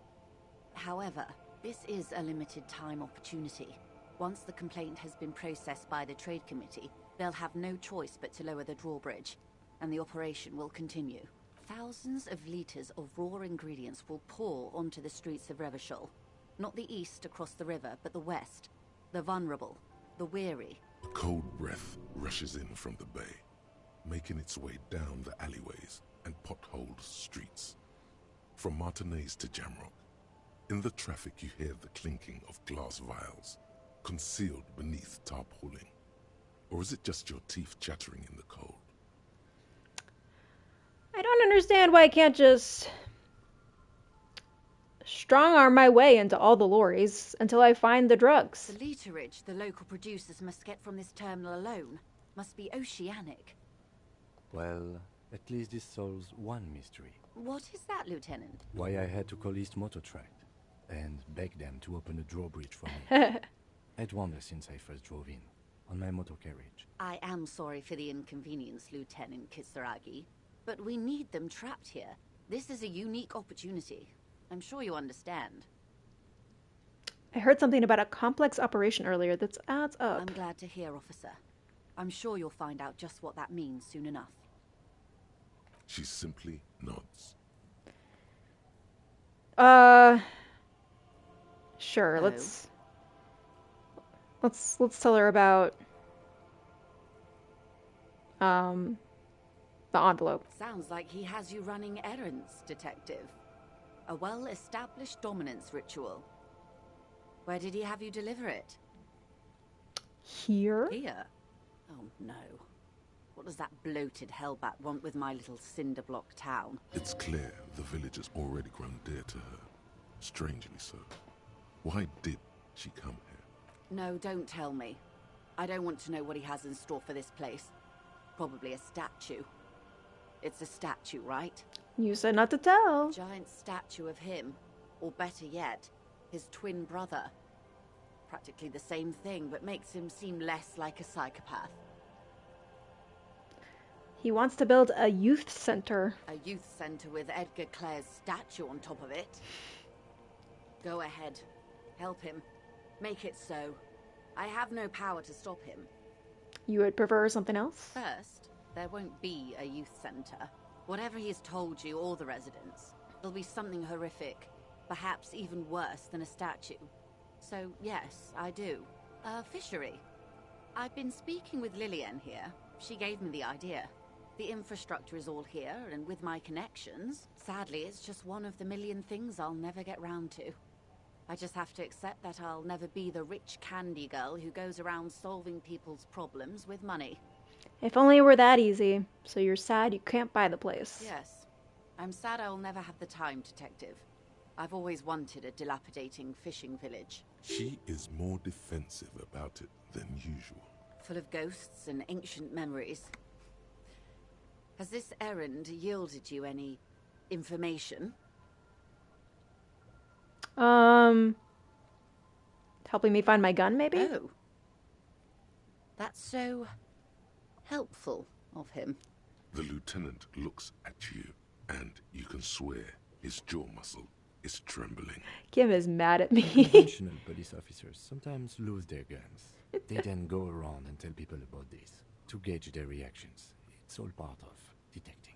Mm-hmm. Incredible. Simply incredible. And how is it going? Has this detecting produced a gun? Not yet. Well, maybe he's not as helpful as you thought then. Is there anything else? Of course, Detective. Nah. You can always drop by later, should something come up. Now, what else can I do for you? Boat? Well, technically speaking, I'm not on it right now. Not a lot of people on boats. Of course there are. We're on an archipelago. How else are you supposed to get around? Right. Yes, we are. We are on Le Caillou. I haven't seen anyone else drive a souped-up Capri Kenema motor carriage either. Actually, That motor carriage has been specially issued to serve as a patrol and pursuit vehicle. It's for crossing long distances in the greater Ravachol industrial harbor. It's not a toy. Neither is that. A toy, I mean. It's a machine for crossing long distances in the Bay of Revachol, between the city and the islands. She's having a good time arguing against the law. Too good, perhaps. You got a license for that boat, right? Officer, I assure you I'm a highly qualified pleasure craft operator. What's up, Showgame TV? The crowns of her teeth are porcelain, white as the boat's hull as she smiles. Qualified pleasure craft operator. So charming. I just renewed its safety inspection last month, officers. It is completely seaworthy. In fact, it's taken part in not one, but two insulindic regattas. Even finished once. Yeah, let's press her on that. Actually, you don't. Pretty sure I do. It is a little known fact among those who police that the Wayfarer Act specifically denies the RCM the authority to demand anyone's operator license. Oh, that's dumb. How am I supposed to police if they tell me I can't police things? Damn it. About the boat? Have I been bored? No, we're having a great time. Good. Just a little lost. Alright, let's see.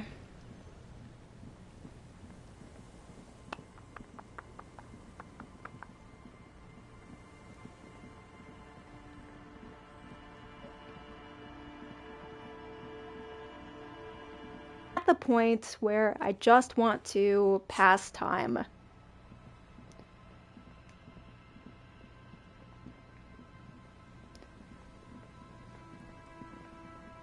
And if I don't get the best ending, well, then maybe that's something we can do another day, you know?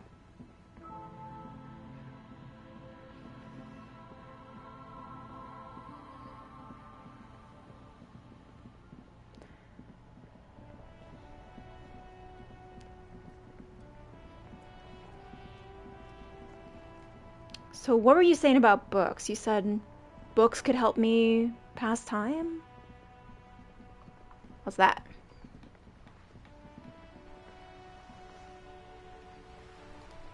Nope, you're in the way, Kim. There's something down there. Right.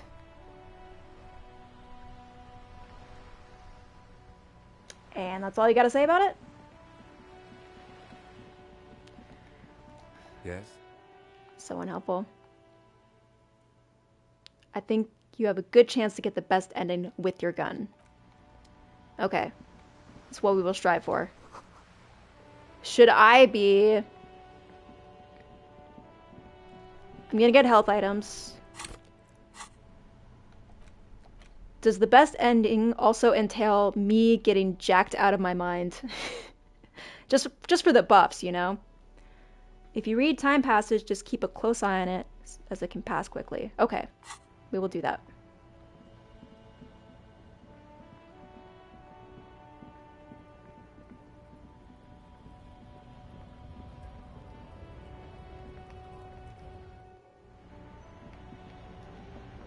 A small cabinet on the wall is filled with various Okay, here.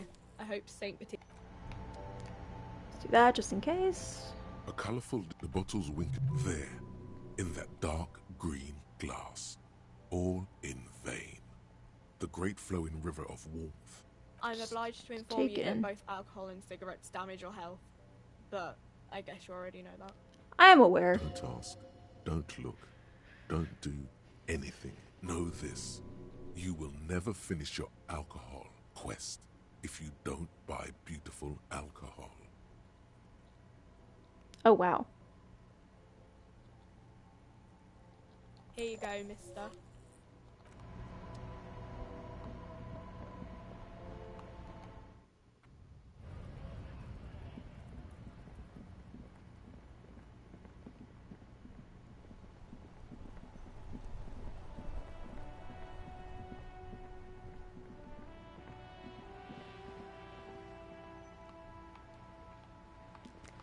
Okay, so books.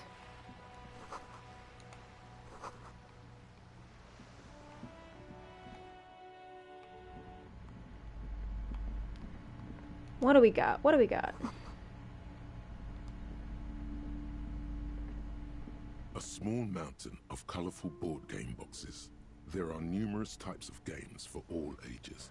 A lot of shelf space seems to be taken up by Wirral-related merchandise. Oh. Interesting. An endless variety of source books, lore books, and codices litter the table. The topmost book is titled Welkin Compendium, 2nd edition. The Dick Mullen ones are good. There's also a large hardbound Let's tome find those. with intricate cover art, The Hunters of Katawak, Boreal Creature Compendium, and a pick-your-path adventure game book titled Tales of Wirral, Cavern of Velkrag. Anything that catches my eyeballs. There's a box that says Wirral, 3rd edition Mega Setting Supplements Module. The side panel notes, a fantastique adventure board game, new maps and miniatures. A sticker on it displays 25 real. Nonsense for anemic Beano-clods. We could just buy the game. I love that. I think I have a book, actually, maybe? But is it a good book? 16 Days of Coldest April. The cover features a row of concrete buildings with a monochrome rainbow in the sky. It tells a rather excruciating story about two lovers during a period of ethnic unrest in Yugoslavia.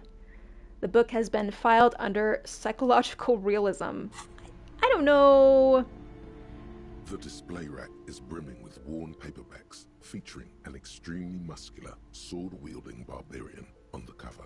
Hey now. Nearly all the titles contain the word Hyundai somewhere. This is entirely, completely you. You have found the right books.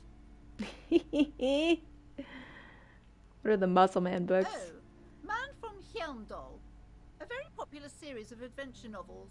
They're awfully immoral and violent books. I do like immoral and violent. Blood and violence, scantily clad women, epic narratives, all those mystical things he encounters. What does it matter? They're all the same.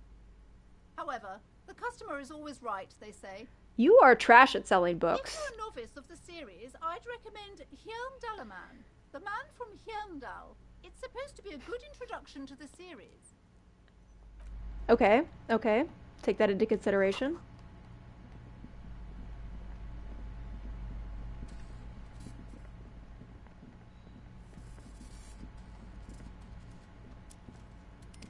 These shelves are overburdened with books from the same series.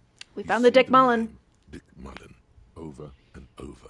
A couple of spook novels hide amidst all the detective books. Thrilling tales of spycraft and daring do. Oh, crime, robberies, murders, even sexual crimes. We're fortunate to have Dick Mullen and his stories to sort all that out. You're a police officer, apparently. You should buy all of these. They really do teach a person how to be a proper detective.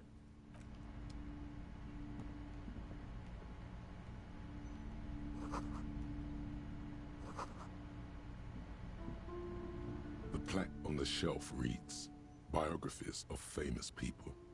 You see a large variety of names. I would say The Greatest Innocence. Yes, most certainly. It's an important educational tool, delving into the depths of history, religion, and their relation to innocentic power.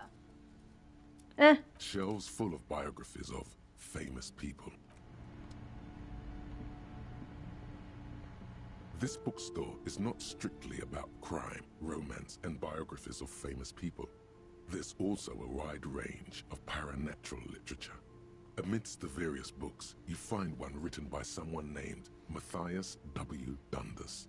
It's about wholeness, unity, balance. The point of the book, and many others on this shelf, is to give people medicinal advice in situations where they don't have access to paid health services. Various okay. paranatural books. Sounds like useful advice. Alright. Shelves filled to the brim. Crime fiction. These books greatly overstate the excitement of police work. glossing over how long it takes to actually follow up on leads and eliminate dead ends. Furthermore, they have no idea how hard it is to simply remove a body from a tree. It's about the detail. It's about the little details, you know? What's more, they completely ignore the psychological hardships of year after year coming into contact with people during the worst days of their lives. Not a single mention of all the stress this work creates upon the officer's family. Detective fiction just doesn't tell the truth at all. Now, would you like a list of all the books found on the shelf? Sure. You see Dick Mullen on the job. Get Me Mullen.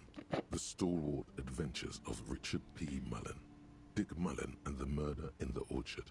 The Sordid Affair of Dick Mullen. A killing is declared. Dick Mullen in the Murder House. The Final Case of Dick Mullen. An Obvious Lie. Dick Mullen in the Clock Tower. The Ordeals of Dick Mullen. Dauntless Dick. Dick Mullen's Funeral Pyre.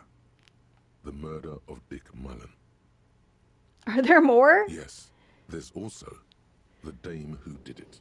Farewell, My Mullen.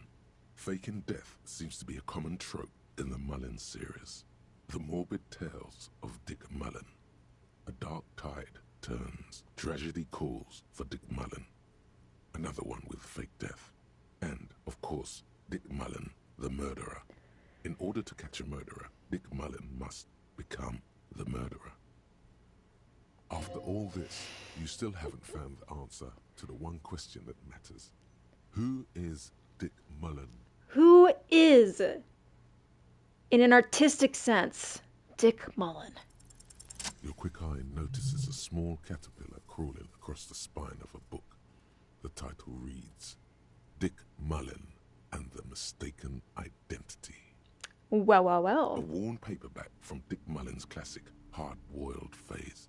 The premise seems to be that Dick Mullen is framed for the murder of his best friend and has just a few days to prove his innocence. Mm-hmm. Could it be the motifs of unstable identities and shocking betrayals? We were Dick Mullen the whole time. Credits roll. Game ends. I'm a complicated guy, you know. Then this is the book for you. All right. We're taking it. Of course. Such violence and immorality. I mean, enjoy. We're taking the Dick Mullen novel. I'm also... I'm gonna buy the Muscle Man novel. Just for me. Oh, yes, certainly. Alright. We good.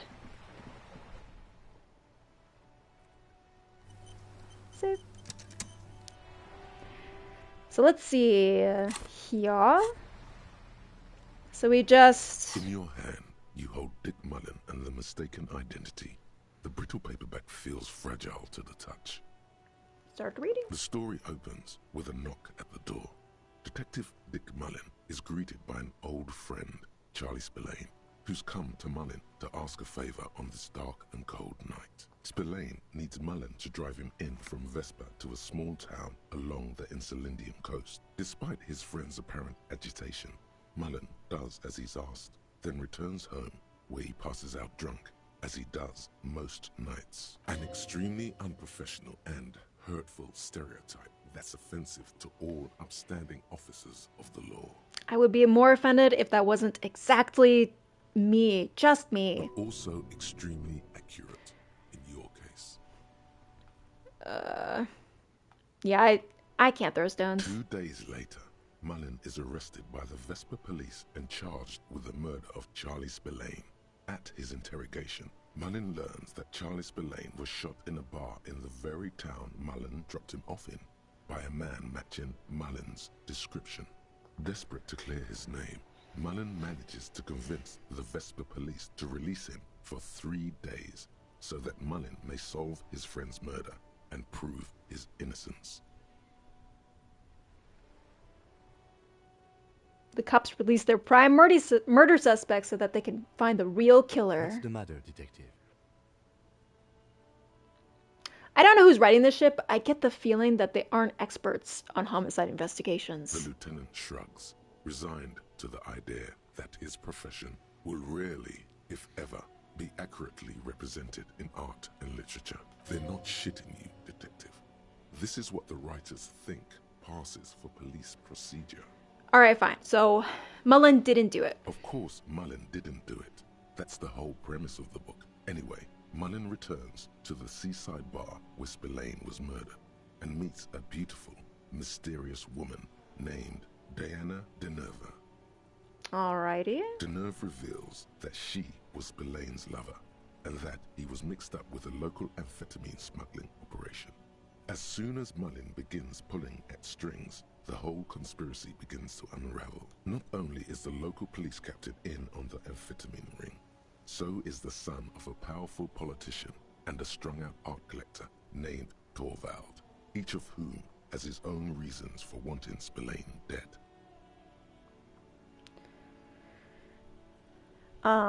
Tell me about the police captain. Outwardly, the old police captain is a real law and order crypto-fascist, a barrel-chested man who's beaten his share of suspects to pulp. But he's also dirty and increasingly paranoid that someone's going to expose his role in the drug ring. He would certainly have the motive and the means, but the captain walks with a noticeable limp from an old war injury. Is it possible that he was able to conceal it long enough to commit the murder? Tell me about the politician's son. A typical privileged twat. In all likelihood, he's just in over his head. He does bear a personal grudge against Spillane, though, a former prosecutor who nearly brought down his father's administration. The kid doesn't exactly have Dick Mullen's manly build, but he is the correct height. And while interrogating him at his home, Mullen did notice a certain overcoat that looks suspiciously like his own. And the art collector? Torvald, the art collector, is a strung-out mess. Frankly, it's hard to imagine him holding a pistol steady enough to actually hit someone, let alone plug them 3 times in the chest the way Spillane did. That said, Torvald, and while interrogating him, Mullen discovers that Torvald was once involved with Diana Denerve.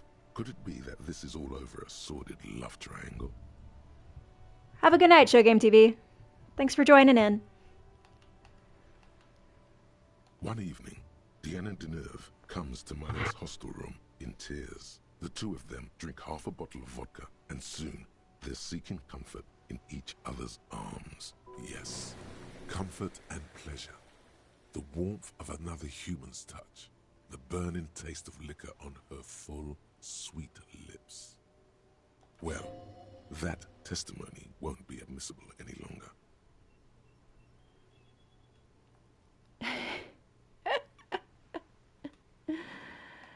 How is he going to solve the murder if he's sleeping with one of the witnesses? The man's a prosecutor's nightmare. Solving a murder counts for nothing if all the evidence gets thrown out in court over police misconduct. This is so unrealistic. That's just Dick Mullen's modus operandi. He might bend the rules, but he closes cases like no one else can. Maybe the story will turn around. As the two lovers share a post-coital cigarette, Diana Denerve turns to Mullen and says, "By the way, Dick, there was something else I meant to tell you. I love you." The name of the true killer. Always aim for the center of mass. Whatever it is, Mullen never hears the words. A blow to the base of his skull knocks him out cold instantly. Oh, fuck, dude. When Mullen comes to, Denerve is dead on the hostel bed next to him. To make matters worse, his clothes are covered with her blood. Whoa, double fuck, dude. Mullen trashes his blood-stained clothes and flees the hostel, knowing it's only a matter of hours before the cops discover Denerve's body, if they haven't been tipped off already. Fleeing a crime scene, destroying evidence. Even if Detective Mullen didn't commit the murder, he should be facing years behind bars. Dick Mullen won't be sent to the clink for the sake of some legal niceties. The heat is on. If Dick Mullen can't solve both murders before the cops catch up to him, he's going away for life. Can you solve the case before the cops close in? Let's see What is it, here. Detective?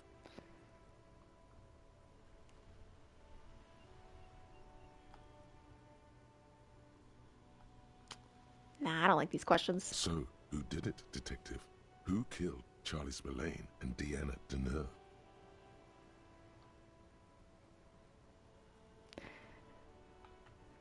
Actually,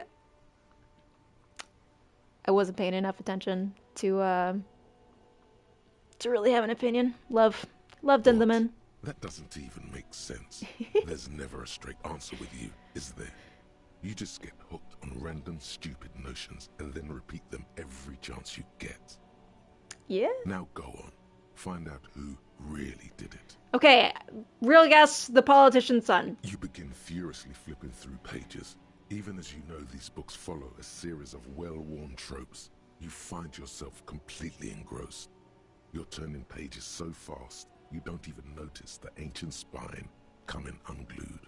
You try to grab the pages as they come loose, but your fingers aren't quick enough. They're gone.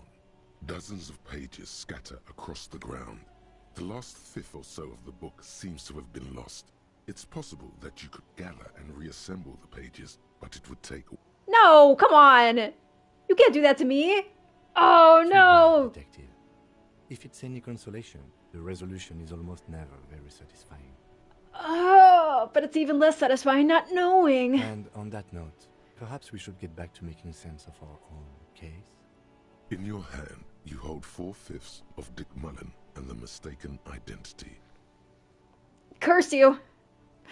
Curse you, Dick Mullen! Never trust Dick Mullen again. Well, that wasted some of our time.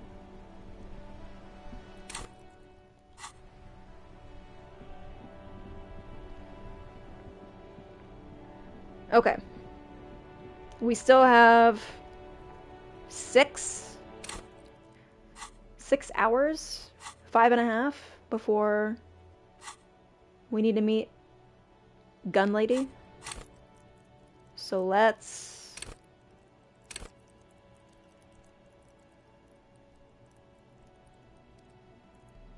let's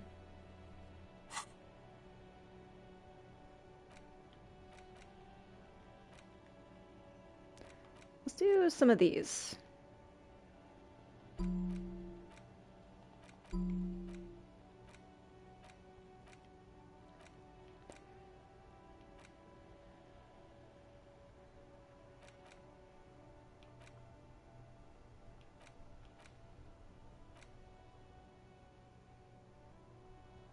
You can do the quest you haven't completed yet. I just, I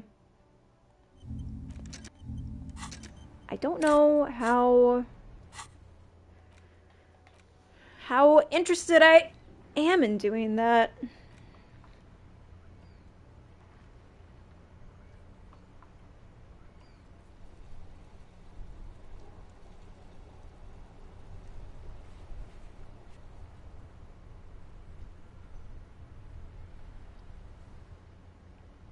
It's just a matter of,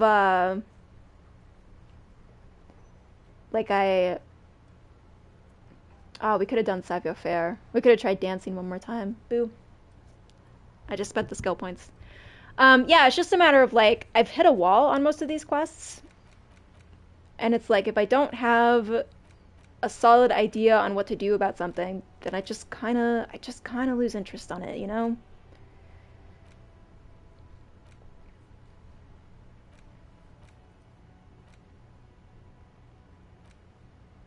In reality, I would not make a very good detective for many reasons, and that is a big one.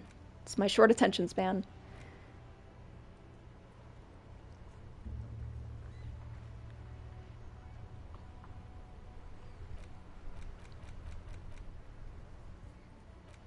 Because that's the end one.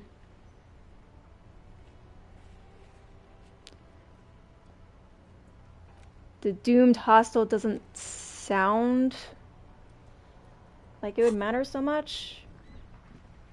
We can do it though. Give Guard a hard time.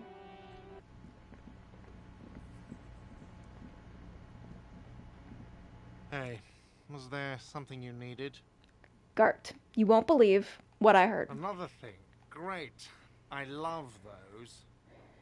I need to warn you that I may have discovered that the Whirling is part of the doomed commercial area. What? Why would you say that? We're at a completely different address from that whole thing. So he knows of the doomed commercial area and its address. He's thought about this. So you know of this curse? Everyone knows of it. The Whirling is listed on the intercom outside as one of the businesses in Building B of the doomed commercial area. I've been working here for a long time, and that intercom has never been used by the Whirling.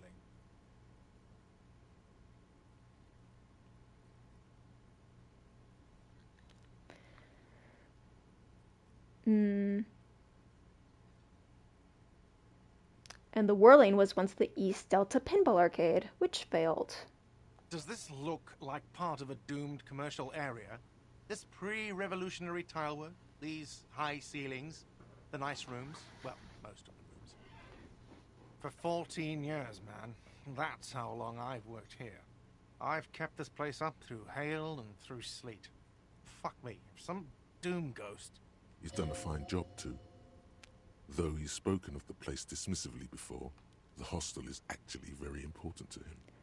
Who owns this place? Some real estate management company. They never come around here, just collect money from afar. Honestly, I think some money laundering might be involved. There is an acrimonious note. It's clear he's doing the real work around here. You really care about this place, don't you? Yeah. It's slowly growing on me again. It's beautiful in its own way, especially for this neighborhood. I've been trying to keep it that way, even if it is part of the damn doomed commercial area. Yeah, you shouldn't worry about labels. I don't place much stock in the curse and so on, but the label frightens the clientele. Who wants to stay at a doomed hostel? Everything's doomed enough without that. What about the other cafeterias you manage? What about them? One is a basement dive frequented by chain-smoking communists. I can't tell you how sick I am of Kraz Mazov and Ignis Nielsen and all those old ghosts. He's hesitating, not sure if he should share this information with you. Encourage him. And the others? The other is a kebab cart. It's very successful in its way, but it's nothing like the Whirling. That sounds good, actually. Luck Alright. has got nothing to do with it. I need to think about where I'm going to place those pinballs. I have a feeling they're going to help. So, if you didn't have anything else to tell me about my establishment, can we, wrap it up? Yes?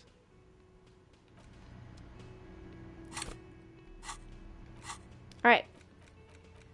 1 done. Off the checklist.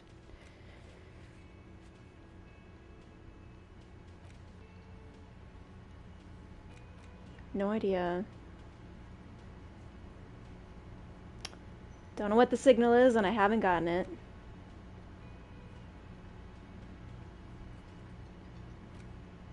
No clue. No clue, no clue. Can't talk to Kuno. Don't know who I'd ask.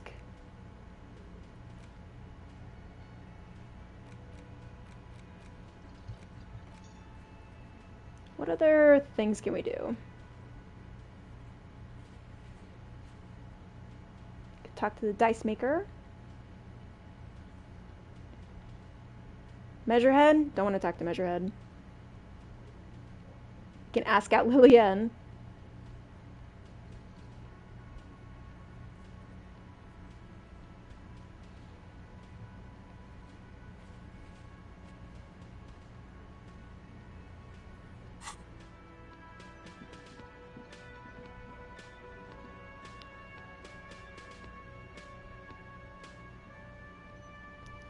I need to speak with Cindy for the gauntlets.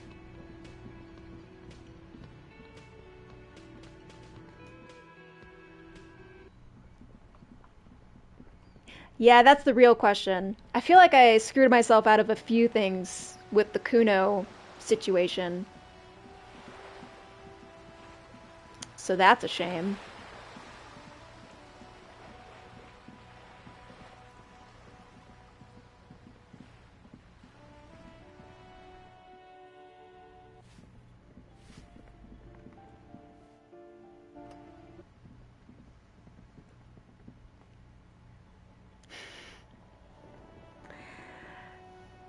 Dang it, Kuno!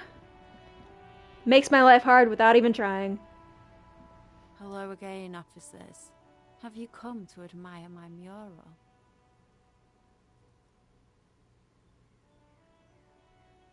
Piss and fuck the world send their best. I don't believe it.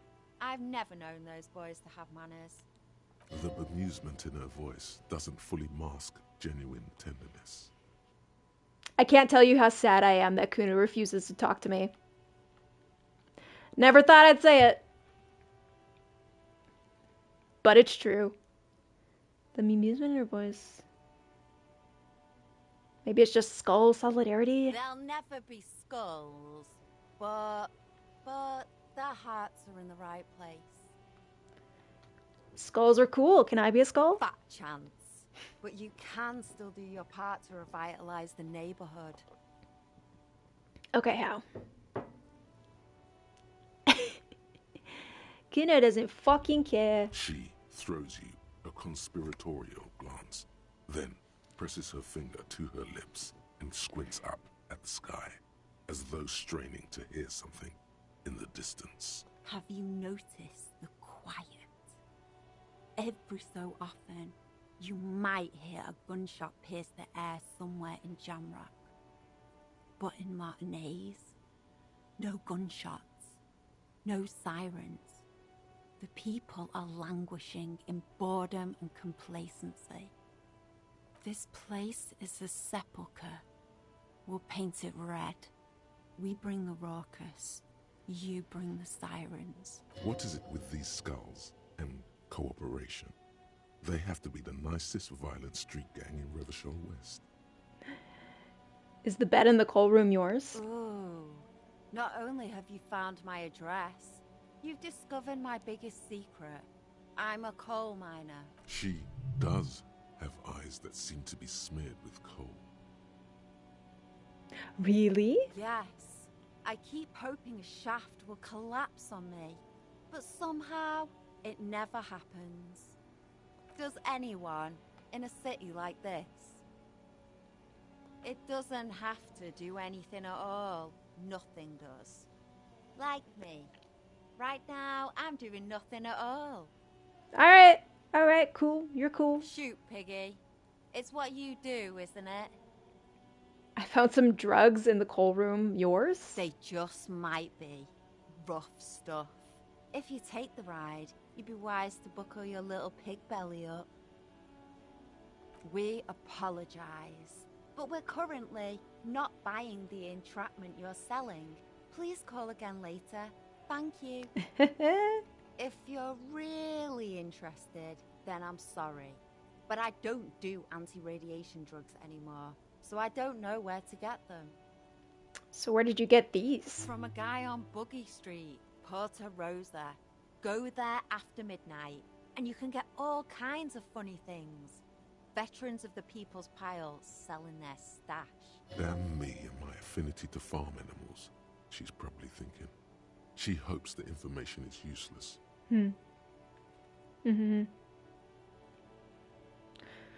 Alright. Well, unless that little tidbit led to the gauntlets, I don't think we got what we need. No snitch. Actually, there is a shortage of... We weren't put on this earth to make your life pleasant, fucko.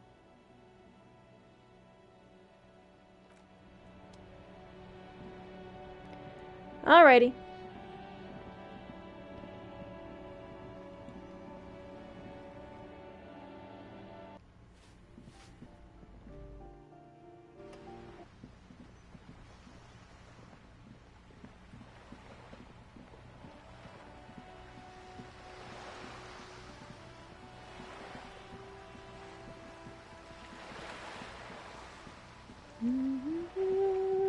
Dun, dun.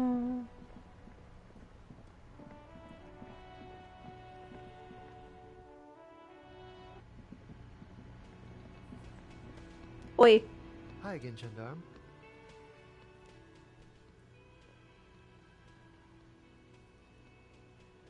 You did?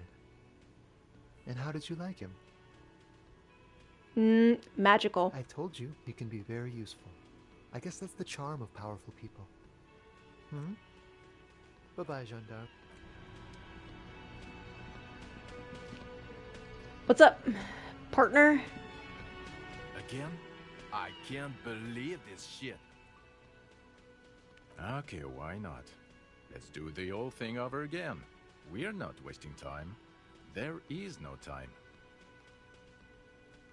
Ooh, so many things. So many things I can bounce off this guy. Okay, so.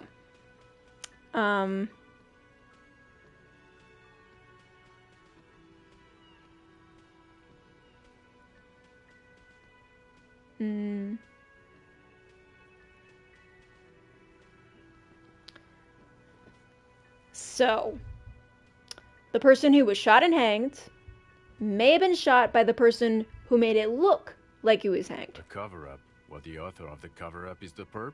Makes sense. Yeah, but what's the motive? Don't have a motive? I don't know. Why are you? Oh my god, there's more. You want something more? What is it? Nothing. Nothing, son.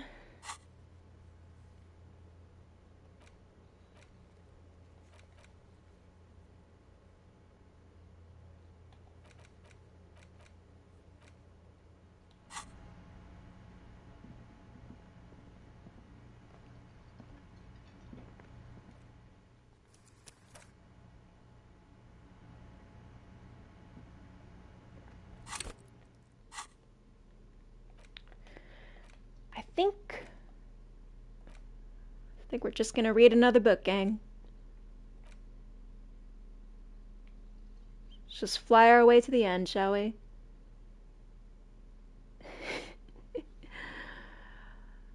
The Man from Heimdall. The cover of this tattered paperback features the man from Heimdall standing atop a pile of bloody corpses. His two Zweihanders are crossed over his massive chest in a dramatic X, their blades dripping with gore. Hell yeah. Behind him rise the harsh, snow-capped peaks of his native Northlands. In bold red letters, the title, Heimdaller Man, the man from Heimdall, unfurls like a banner. In the foreground, a nearly nude woman lies spread in supplication, her privates strategically covered by her flowing black hair. These images speak to something burbling deep within you. The primal struggle of a bunch of violent apes just duking it out. The story opens in media res. The man from Heimdall and his band of northern reavers are in the bowels of an ancient temple, surrounded by an army of gibbering whites, led by the deathless necromancer. One by one, the brave Northmen fall to the relentless crush of undead, only to join their number as reanimated corpses. By nightfall, only the man from Heimdall and his blood brother, noble Tyribol, are left standing against the dead horde. It is an honor to die by your side, brother, Tyribol cries, as his battle axe beheads one of their reanimated comrades. They're in trouble now. 9, Tyribol. The man from Heimdall bellows over the army of flesh and bone. Have courage for the Northlands, for Heimdall.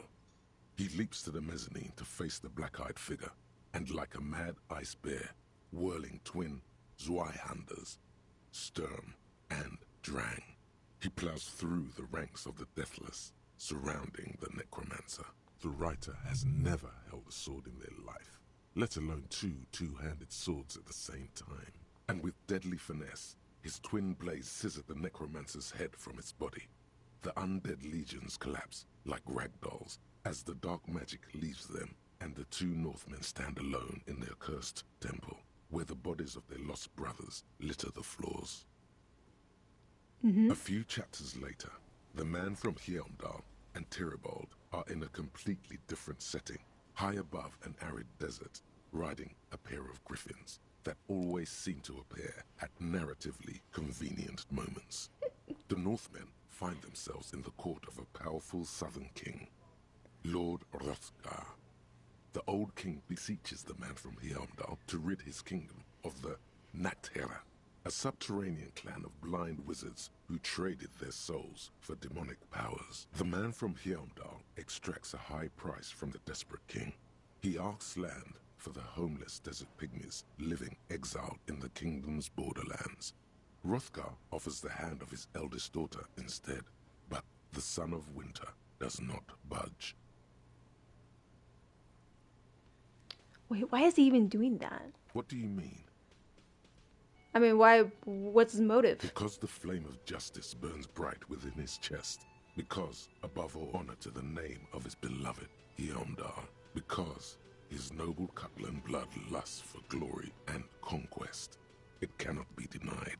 All right. You skip past a section detailing an elaborate banquet with many toasts, as well as the long and perilous journey from Hrothgar's keep to the ancient forest of Yesdor, where our heroes infiltrate the Nachtherra's dire hall. In the center of the great hall stands a blood altar on which a pair of Nachtherra are disemboweling a shrieking peasant, an unholy rite that empowers the Nachtherra forbidden magic. As the vile ceremony ends, the sound of steel unsheathing draws the Nachtherra's attention to a pair of cloaked figures standing in the doorway. This is what you came for, isn't it? A climatic bloodletting, where men are reduced to muscle and fury. Swiftly, the visitors toss off their cloaks and unsheathe glimmering northern steel. It's the man from Heimdall and his valiant blood brother, Tyribald. Shocker. In an instant, the Nachtherra summon a horde of gibbering orcanoids who rush our heroes. The hall fills with the clang of blades and the screams of the dying, as the floor goes slick with steaming orcanoid viscera. When the din of battle settles, only the man from Heimdall and Tyribald remain standing. Exhausted and dripping with the entrails of their foes, the two Northmen confront the foul Nachtherra. The man from Heimdall's soda-like blue eyes fill with indescribable fury. For the Northlands, he cries, rushing headlong into a desperate melee. Cut him up, Yonderman! He probably is, but you can't be sure, because this one ends in a cliffhanger. Oh my and a god. footnote saying, to be continued in Heimdallaman at the gates of tomorrow. Coming soon to your local bookstore. Oh, get out of here. Considering the sheer amount of different Heimdallaman books out there, it's very unlikely you're ever gonna find the sequel. The man from Heimdall stares at you on the cover. Rude. Cliffhangers are rude. Alright. Well, we have this one. In your hands, you hold 16 Days of Coldest April by Yekaterina Dahl. The cover image shows a row of concrete apartments above which span a black and white rainbow. Indeed, the book is unusually heavy in your hands, as though the cover were lined with lead. It would do that in Grant. How long is this book? You flip through the book. The pages are thinner than you realized, and the type quite small and tightly set. It's nearly 600 pages long. Wow. I wonder how long it actually takes you to get through this whole thing. But this has got to get us to 10 o'clock. In cold, detached prose, the author describes a scene from one of the Yugograd riots in the 20s. Youths overturned motor carriages and set trash cans ablaze, while heavily armored guardsmen dash in and disperse them in a flurry of baton blows. As ethnic tensions run wild, a pair of young lovers meet each other on the street. Somehow, in the middle of all the chaos, they manage to lock arms and look into each other's eyes. It would physically hurt you to keep reading. Are you sure? Come on, you can do it. They go through a brief and awkward love affair. Oh and no. In the end, they betray each other and succumb to the absurdity of Gradian life. The man becomes a lens grinder, completely abandoning his former existence. He toils through the daily drudgery at the Lenka Polyfabricate, Happiness and fulfillment have eluded him his whole life. And in the end, he has nothing to do but dedicate himself to the craft. And the woman? She spends the next several decades standing at a conveyor in a Sosnovyj fish processing plant. The smell of fish guts slowly seeps into her hair and skin, as every single one of her dreams dies, one by one. Wow. The memory of their short time spent together tortures the former lovers ceaselessly until the end of their days. Years pass in solitude, their bodies growing ever more decrepit.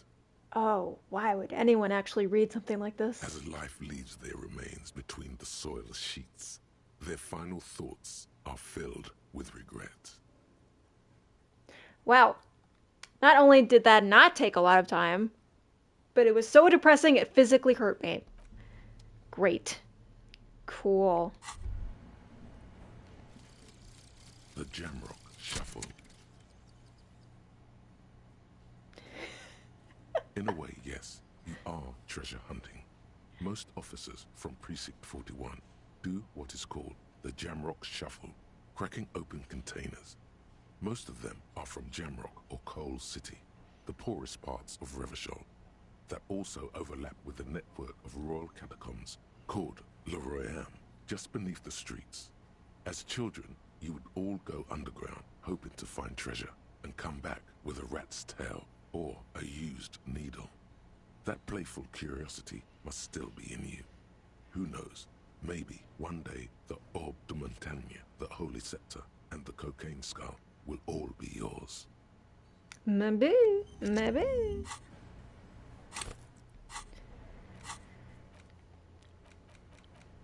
Balls. Well.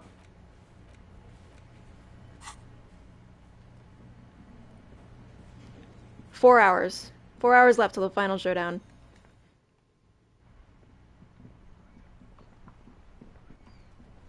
Kim, maybe you can just, like, go somewhere. So I can just, like, sit down for a while.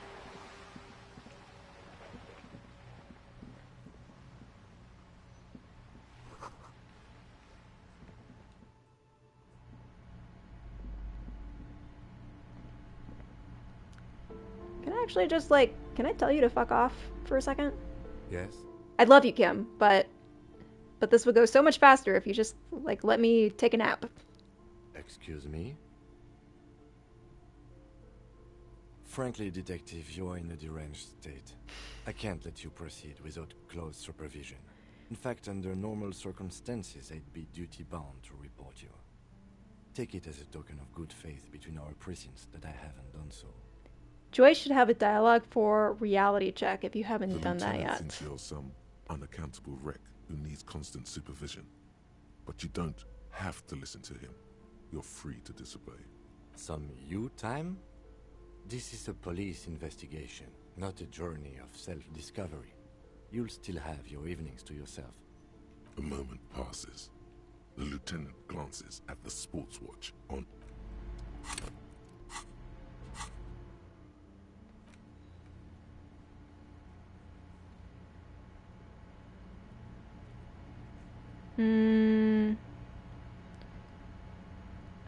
The conceptualization check?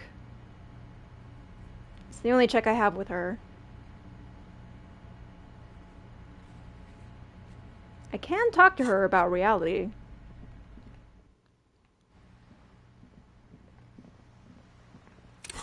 That's bound to waste some time.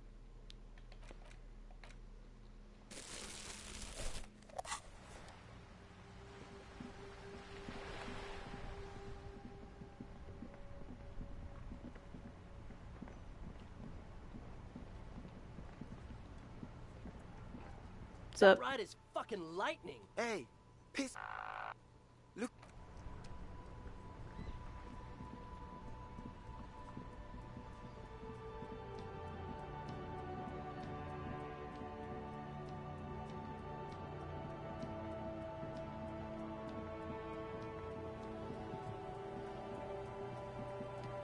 Do, do, do, do, do, do, do.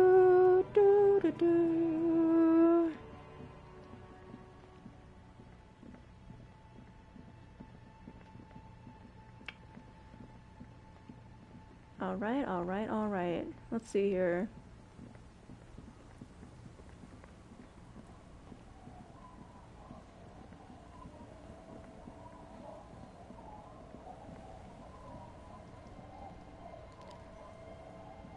Waves are beginning to die down. Look at those little bastards. Simmer down. No.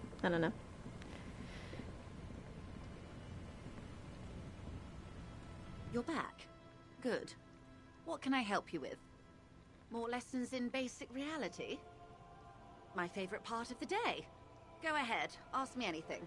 Alright. I think we might have a shot.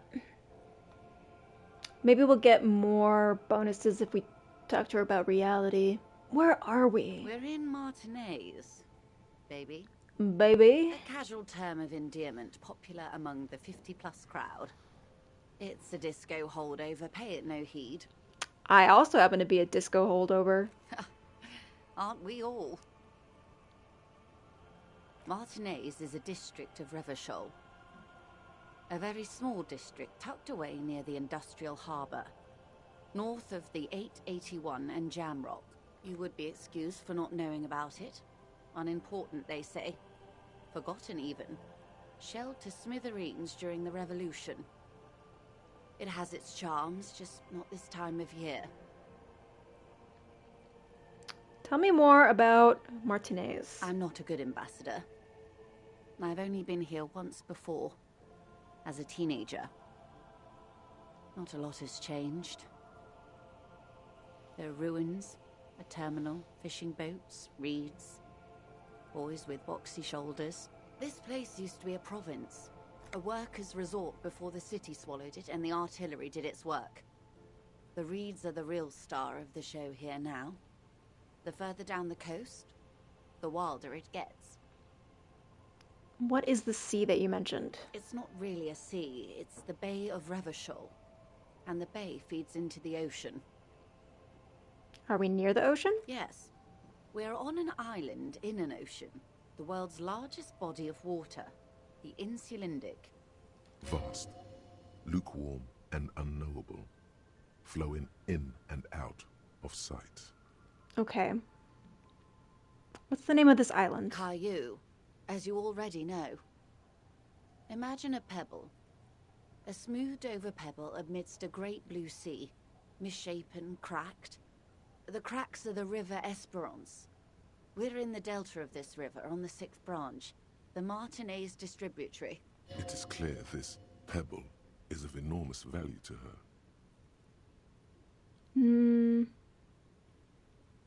Okay. That's Martinez. What's Revachol? Revachol? Revachol is what you call a city. What kind of city? The great kind. As if it's self-explanatory. Beyond patriotism. A fact. What makes it so great? History detective. They built this city to resolve history. Our part in it, at least. Our centuries. Who built this city? The nations of the Occident, or migrant workers from Seminine and Ile-Marat, depending on your creed. In the DeLorean century, 380 years ago. And why will it resolve history? They say it's where the terrible questions of our time will be answered. The tensions are highest, the fault lines deepest. By that I mean conflicts. Ideological conflicts. The stuff of men. Well, why here? We're standing on a fertile, self-sufficient island, able to sustain up to 200 million people, in the middle of the Insulindic Ocean, the world's connective tissue. It's where the money is. So we're just an unimportant part of a very important place. I think it's fair to say so. Martinez is about... A collection of tall ghosts behind the water vapor. Light reflecting off their glass windows. 22 kilometers from the center of the world. That soldering iron is the bank of the world building. The bottom floors are Insiacom. Coalition government, Insulindian Mission Command. Silence. She lowers her hand. The water, the light. It's as though you're seeing it for the first time. There is no recognition. Only the immensity of the sea and the cold radiating from it. She observes your eyes scanning the horizon, then breaks the silence, slowly. This is one thought you need to complete. Where are you? Was there something else you wanted to know? I remember something about a lowdown. This has been informative. Thank you, ma'am. I'm sure my memory-impaired partner has many more questions to ask, about even more fundamental aspects of reality. You got it, baby. Might I suggest not asking them all right now? Ma'am, Messier will be here later too, and tomorrow. Isn't that true, ma'am? Kim, we have nothing better to do. Absolutely. My commitment here is long-term. I feel like I'd just be lazy if I didn't do it all right now on the spot. Oh, of course not. You are already diligent for getting this far, and diligent boys remember where they left off. Indeed. I'm always at your service.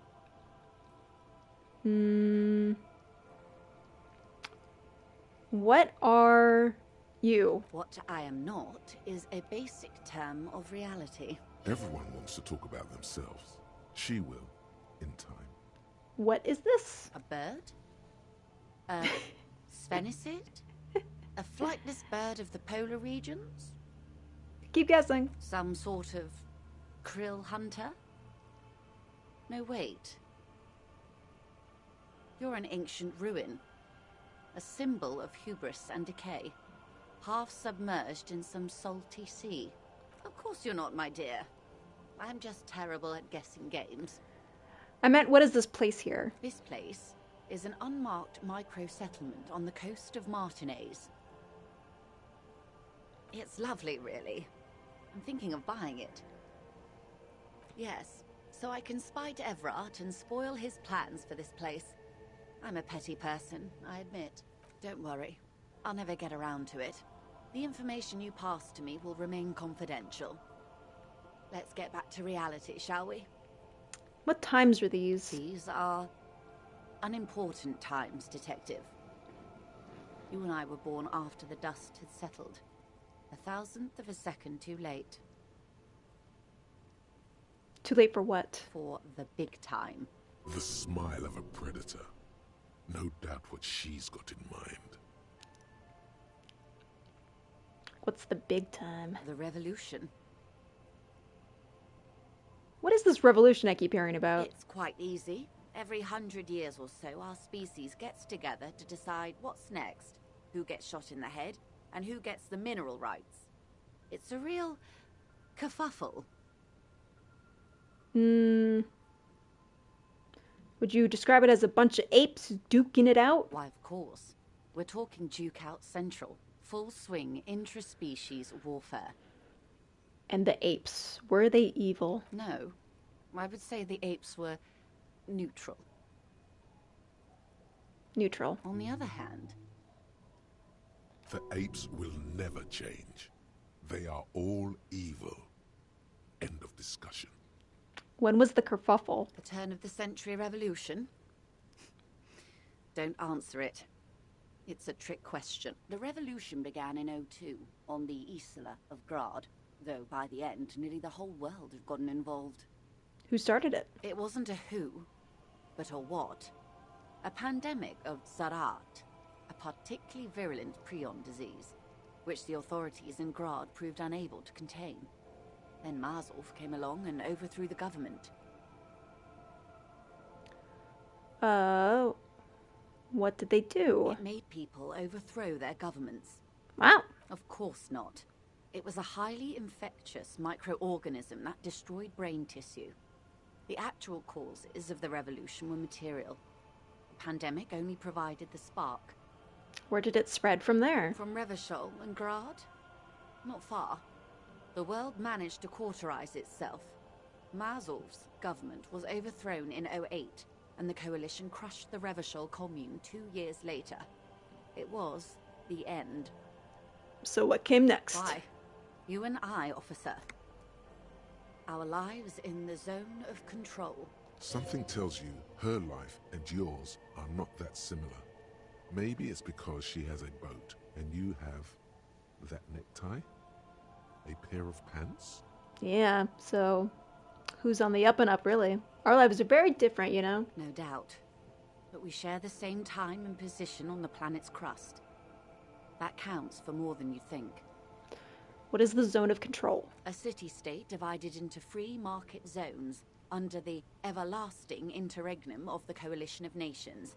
And you, of course, the Citizens' Militia. The clatter of typewriter keys fills the main hall of the reappropriated silk mill. Precinct 41. Chad Tilbrook presses enter.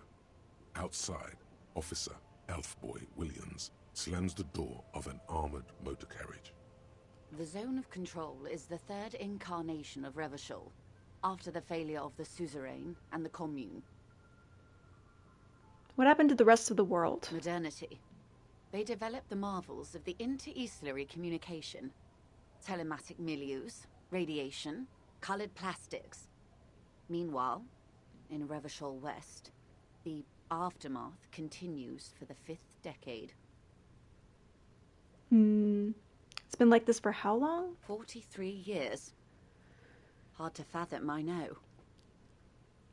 And what have we been doing all this time? The 20s saw a decade of urban war, west of the river leveled, offshore platforms in flames. Still, it's regarded as an improvement on what came before. 08 to 19 was simply hell. And after that? The 30s? Things settled down in the 30s. Revachol East transformed itself into the world's largest tax haven, with the international community's blessing. For the first time in a long time, it seemed like things were going somewhere. But were they really? No. It was a market mirage fueled by cocaine and quantitative easing. The 40s dispelled it like a cold splash, an Isla-wide hangover, you might say. And here we are. Welcome to reality, baby. Woo! What a lowdown. What would you have done differently? Good question. What would you have done differently? No, her first. You first. And I asked you, past-less detective of the Citizens' Militia, what insight has acute encephalopathy given to you? Here's some wisdom, lady. Say the death thing. Say the death thing?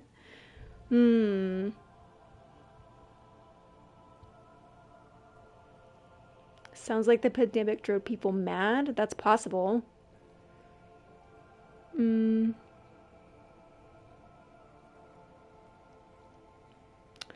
I mean,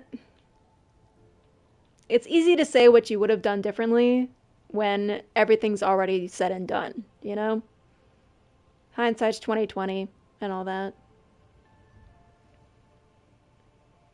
I really don't know. And you would have died, most likely. Not far from here. Maybe even right here, during the beachhead, defending the coast the day the Coalition took the city. The cold runs down your spine. She gestures toward the waters. Probably. The wind stops. There is silence on the dark water of the Martinez Inlet. A dog barks. A gunshot echoes off the walls of some distant building. No, almost certainly. The Commune would have forced you. Such was the fate of the undecided. They are what they are.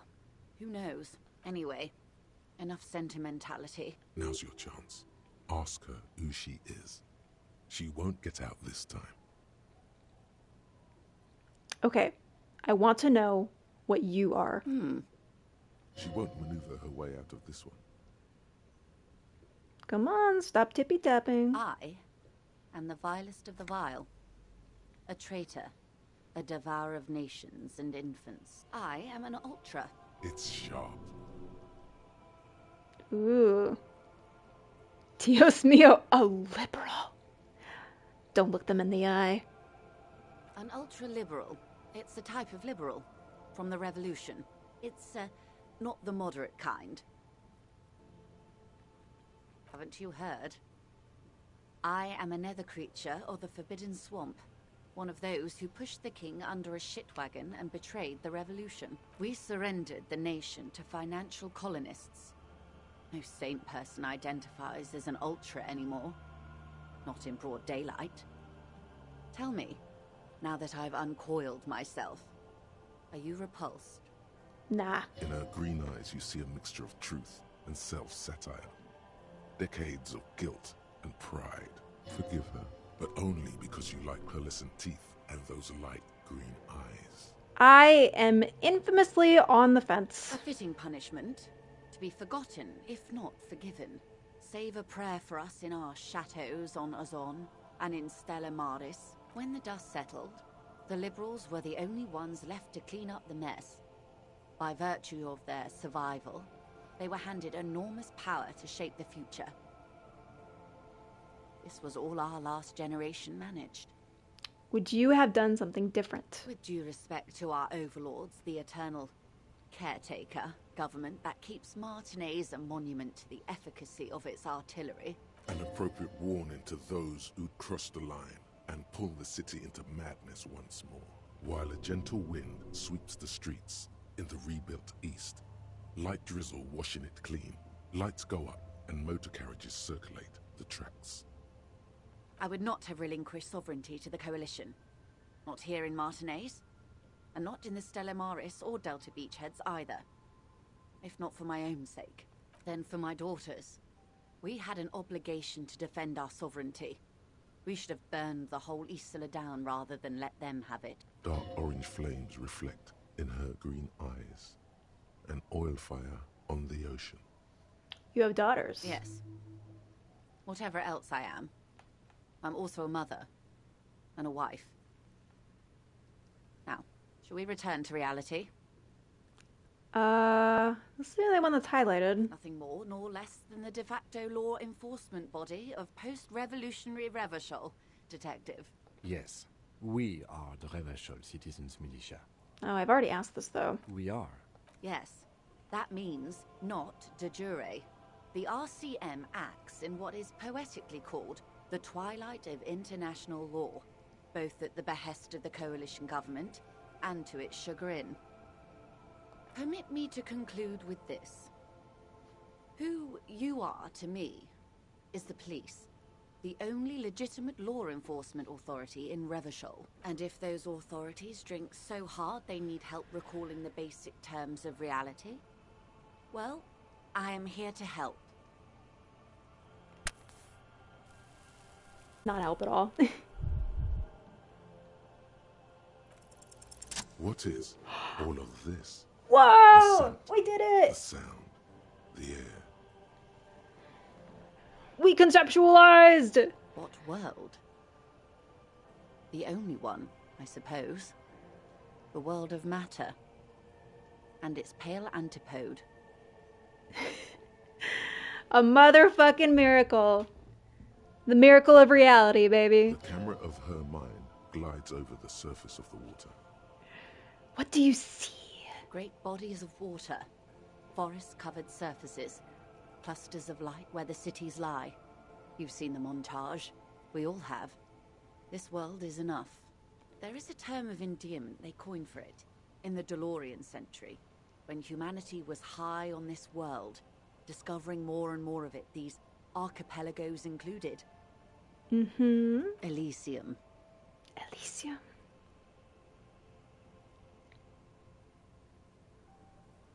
Hmm. Is this the one with the evil apes? Not in this case, no. That sounds more like something the Mesk petrofascists might say. It isn't enough to call us animals. Even animals aren't animals. They're like you and I suppose.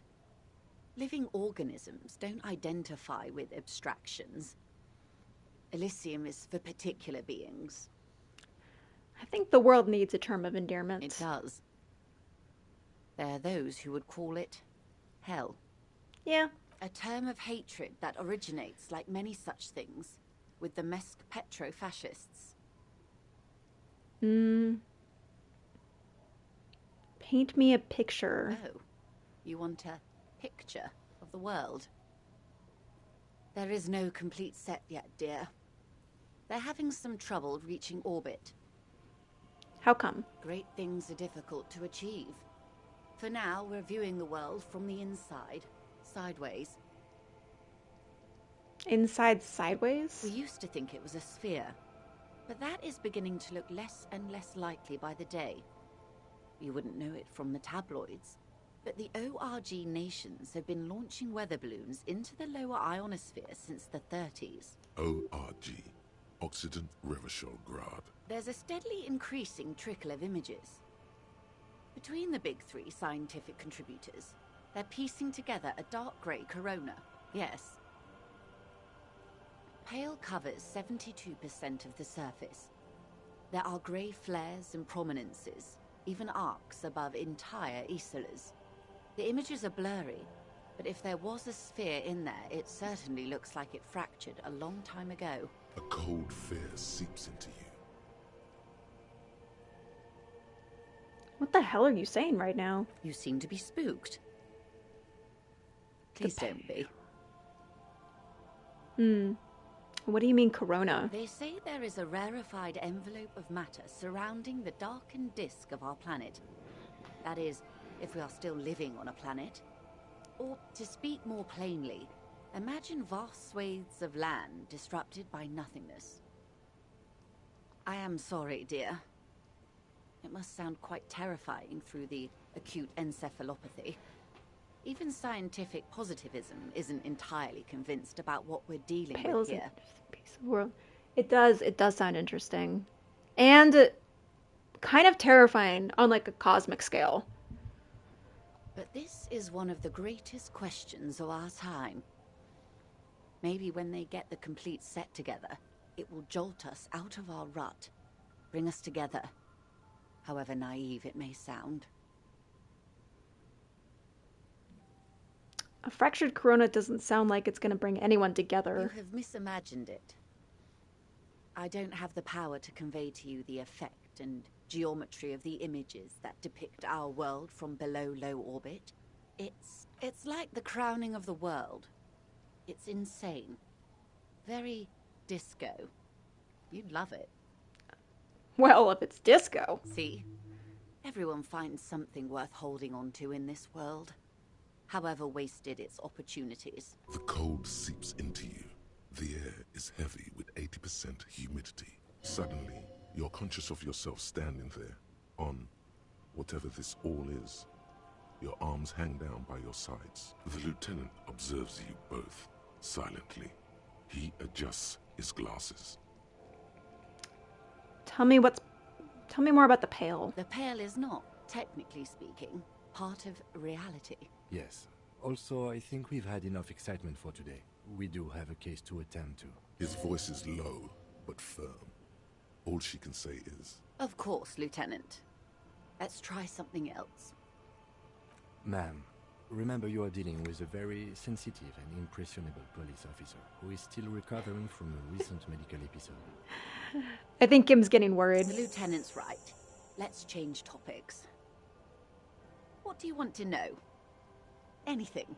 But she wants to tell you. You could sneak back later when he's not around, unless you can convince him to step aside. Ooh. We could. We could try. Good idea. Just ask him. He won't make a scene. Kim, I'm just gonna talk to the ma'am for like a second, just by myself. Fine. Thanks, pal. See? What can he do? You're a grown man. Okay. More about the Pale. Are you sure you're sure? Your colleague seemed adamant. Yeah. Okay. The Pale is the most dominant geological feature of the world, Detective. The separative tissue between the islas. It is the interinsulary mass. Okay. What is the Isla? Isla is a Messinian word for a continent of matter, enveloped on all sides by the Pale. Also, isolation, or landmass, We used to believe there was only one. In the last 4 centuries, we have discovered 7. Muindi, Seol, Samara, Ilmara, Grad, Katla, and this, Insulinde. Mm-hmm. An oceanic isla. It comprises mostly of water. Muindi is the largest, Katla the coldest, Insulinde the bluest. What can I say? Each is perishing and dear. Okay, so what's the Pale like? Achromatic, odorless, featureless. The Pale is the enemy of matter and life. It is not like any other, or anything in the world. It is the transition state of being into nothingness. Is it here? No, detective. We're safe. It begins there, 6,000 kilometers to the north, and even more to the south, east, and west. You are in the middle of the Isla. As your gaze instinctively turns north, a small black pit opens up in your stomach. 6,000 kilometers from the end of the world. Yes. That is enough. Many cities are built much closer. An uproar of matter, darling. Rising into the Pale. Rolling. Evaporating even. A great vision. The area of transition between the world and the Pale is called porch collapse. Imagine a grey coronal mist. Cold vapor marked by spores of an opportunistic microorganism. A mold that's adapted to grow at the edge of the unrest. It's the most disco thing you will ever see. You hear your pulse rise. The air feels caustic and cold suddenly. What are the physical qualities? It's difficult to describe, or even measure. Something whose fundamental property is the suspension of properties. Physical, epistemological, linguistic. The further into Pale you travel, the steeper the degree of suspension, right down to the mathematical. Numbers stop working. No one has yet passed the number barrier. It may be impossible.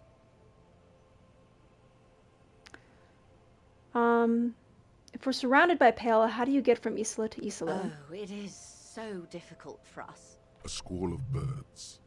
Hardware operating in the harbor. Firm. Self-evident. It is possible to force dimensions on the Pale. In modern times, we can even compress its latitude, bouncing radio waves from one end to the other, shortening the path. But it is still hard for humans to navigate the Pale without getting lost, or having our minds damaged. The Pale can damage the mind. Oh, I have so much Pale in me, I'm sure. Extensively. Some say the damage stems from extreme sensory deprivation.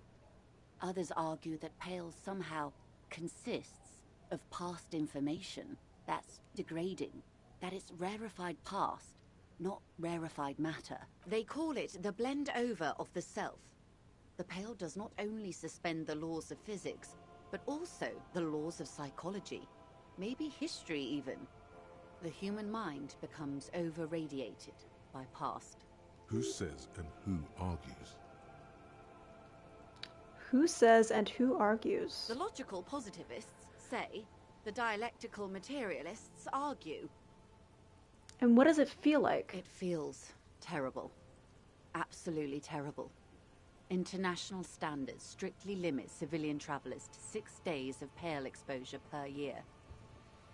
You're not a civilian passenger. No, Lieutenant Dubois. I'm entreprenetic business class. I'm cleared and trained for 22 days of Pale transit annually. Perhaps that explains her strange pining after the revolution. Some degraded early memories. Are you over-radiated? Up to my gills, officer. Oof. How much Pale is there compared to the world? The Pale outweighs reality 2 to 1. There is more Pale than there is matter, and the ratio is slipping. Slipping how? What do you think, Detective?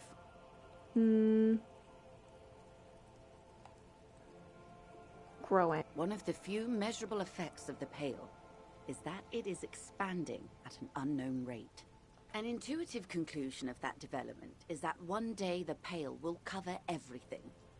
But this sort of talk is mostly left to extremists. That doesn't sound like you would leave a lot of room for us. Most people, and indeed most private and government sector organizations, entire civilizations and religions even, find handy ways to ignore or downplay that knowledge. I suggest you do the same. Off we go. You see the hanged man's mouth open. Off we go into the wild Pale yonder. One and all. They say Pale is death, but for the universe. Why should we just leave, and the world get left behind? That's just reality. What is entroponetic? Entroponetics is the scientific study of the Pale, or a recent iteration of it by way of Grad. The study of the Pale reaches back 6,000 years. The Pericarnassians called it the Western Plain. They had not traveled the entire circumference of the Pericarnassian Super E-Solar. It was not merely in the west, it was everywhere, even then, surrounding them. Did they cross it? There are signs of pre-modern crossings. Successful navigation of the Pale relies not just on technical know-how, but intensive psychological preparation. Some of these tactics have been known for thousands of years. What has entroponetics changed then? Nothing. We remain powerless before the Pale. The only real advance in Pale transit is the speed with which an aerostatic craft can pierce it. Less exposure leads to less effects later.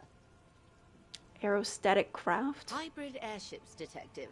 Conventional rotors or jet engines no longer add velocity after the point of reference for motion is suspended, once you've crossed from near Pale to far Pale. In essence, we throw them in and they come out the other end. If we throw them precisely. And if we don't? Then they don't. All right. Yes, sweet reality. But before we do, tell me, Detective, is this the first time you're hearing this? Do you really not remember anything? I sometimes sense vague shadows of my past, but it's not good. Then tell me, what do you think of the Pale? What does that say? Blow my face.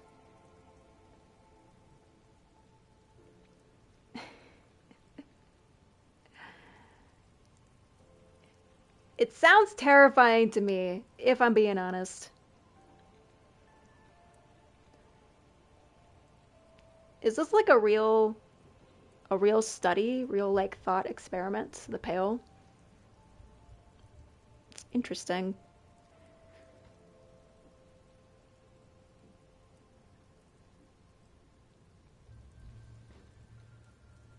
Yeah, spooky. Mm-hmm.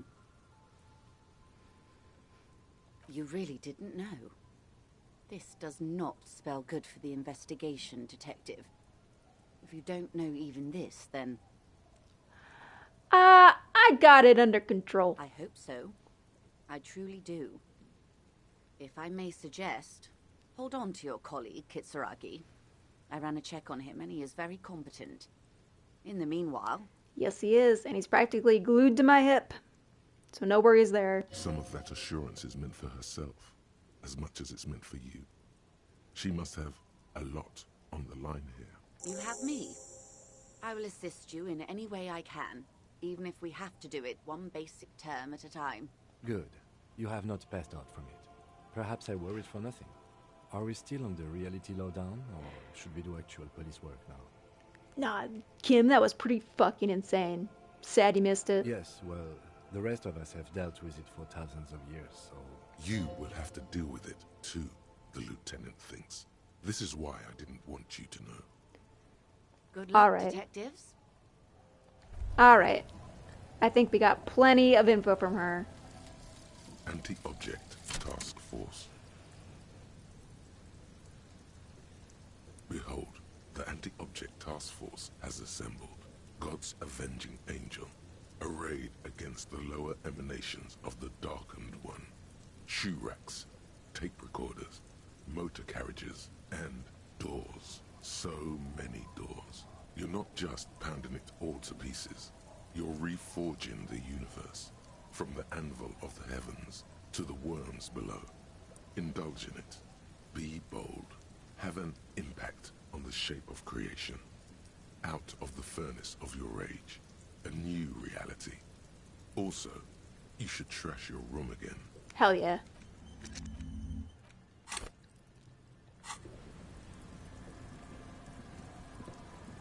All right. What next? Ooh, we can try that.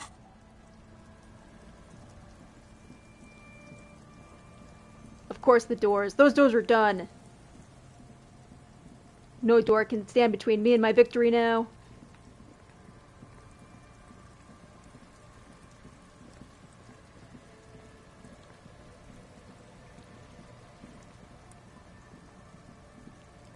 Alright, let's go to church.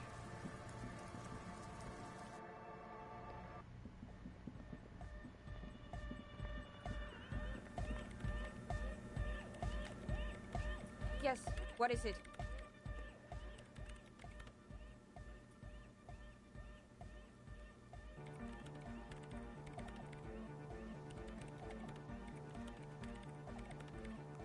Whoop. Got the floor. Alright, surely 2 logical miracles in a row isn't impossible. All you hear is silence in your head. Alright. That will have to remain a mystery.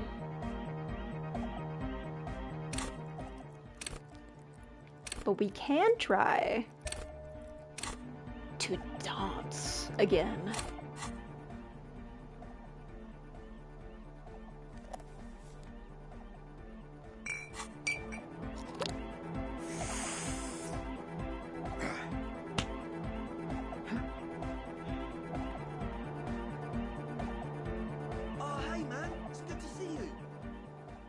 Always so low.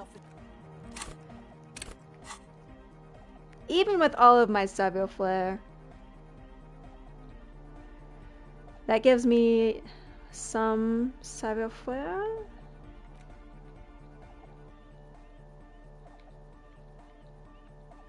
Negative.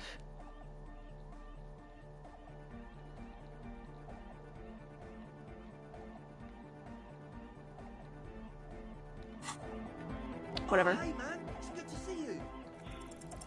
You close your eyes and dream of the shapes your body should form.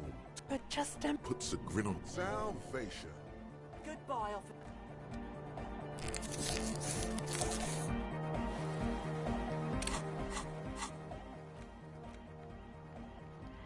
So sad. So sad. We'll never dance. We'll never get to dance.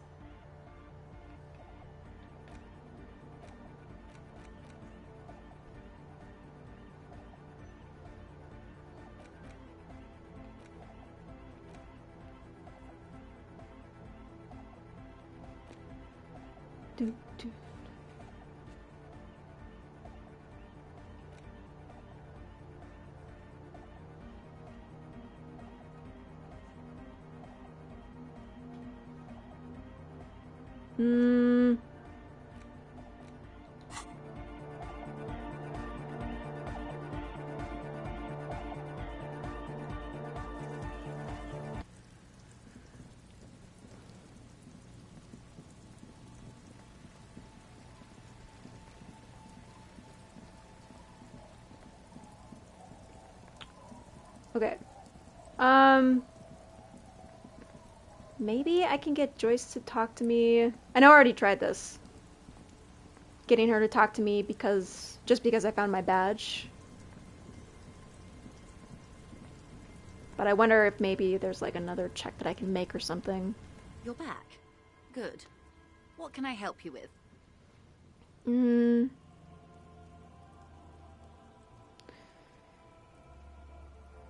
I asked her about the tattoos, didn't I? That's the man who was killed. I'm afraid this is a discussion for once we've cleared the lynching question. Better not tie the fourth day to the bat's staleness. I hope there is something else I can help you with. She wants to answer the question. Protocol keeps her from it.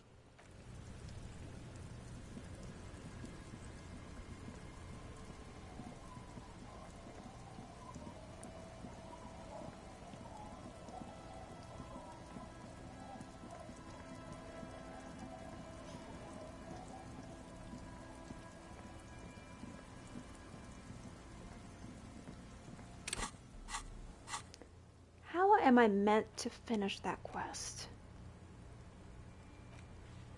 The jam mystery. Find out who's the lady driver and where is her lorry. I was assuming that the lady driver was Ruby and her lorry. And I thought we established that, but maybe not. And then I don't know how we could confront Ruby about it if that's the case.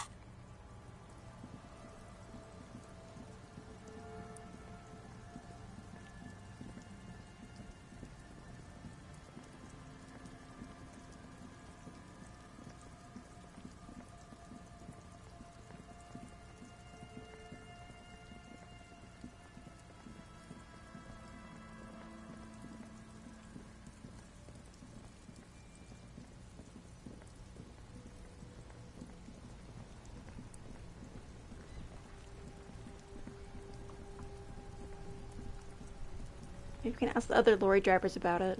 Stuck in the rain in a traffic jam, man. What's on your mind? Titus said her lorry was still there. Yeah, I just don't know which lorry it is. Maybe this guy knows. Heard that one of the drivers is a woman, but I don't think she's here. Do you know this lady driver? I don't want to talk about that. This guy knows Ruby, no doubt. Just play dumb for now. Get everything out of him you can. Why? Something up? Man, I was hoping it isn't going to be her. All I can say is, she isn't around here anymore. She isn't some evil drug trafficker. And I don't know where she is. Who is she? What's her name? Thank God I don't know. People here call her the lady driver. She kept her name a secret. From me too. Now I see why. What does she look like? A youngish woman. Gruff, but in a cool way. What color hair? Blue and violet. Dyed. It was violet when she got here. Blue before she went. Well, that's very different. Maybe she dyed it red. Maybe. Titus said Ruby's hair is red. When did she leave?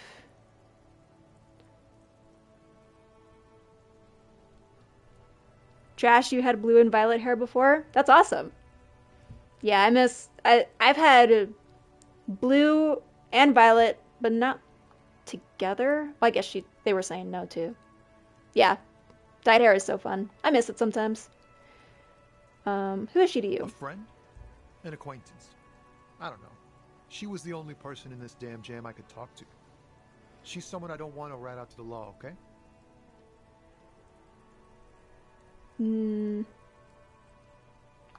When did she leave? Oh no. I didn't, man. I told you I was hoping it's not her. That she wouldn't be mixed up in it. He still is. Hoping. It's just wishful thinking on his part. Not trickery. It's true. We would of course lie. But a kind heart is tricky. Bah. Emotional rhetoric. He knew something and he didn't share it with you. That's a fact. When did she leave? Damn, I don't want to... Please just let it go. Whatever she did, it can't be that bad. She's not a bad person. I know that much. We can't just let it go. It's part of a police investigation. That's how it always is with you, isn't it? All part of the investigation. The girl's troubled. If you hunt her down, she may not survive it. I can't have that on my conscience. It won't come to that. We won't pursue her on this. This is information only. I don't believe you. You should. I just can't, man. I'm not naive. How? What do you mean when she says she's troubled? She's got the darkness in her. That young person's darkness when you think it's all over. and you're looking for a way out. She shared this with you? Yes, which is why I don't want to snitch on her. I'm not snitching. It's just some questions, my guy. It's snitching, man. I know what it is. I was told everyone's afraid of her, but not you. I heard the rumors.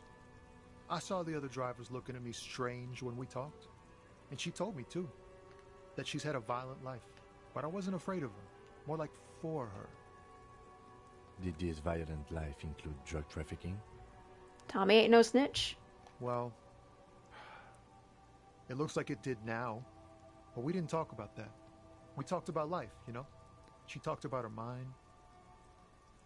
Her mind? The way it worked. The trouble it was giving her. The pain it was causing her. When she left, did she leave her lorry behind? Fuck, man. Go grill someone else with these questions, okay? There are plenty of drivers here who couldn't stand her, or were afraid of her. They'd be more than happy to rat her out. He's right. There are other options. The raceman, for one. Wait, this guy says they're friends. Then, acquaintances. And he's okay with others ratting her out. Push Tommy, and it will break his heart. And his spirit. Don't expect you to be pals. Now is not the time to focus on feelings. You need that info, son.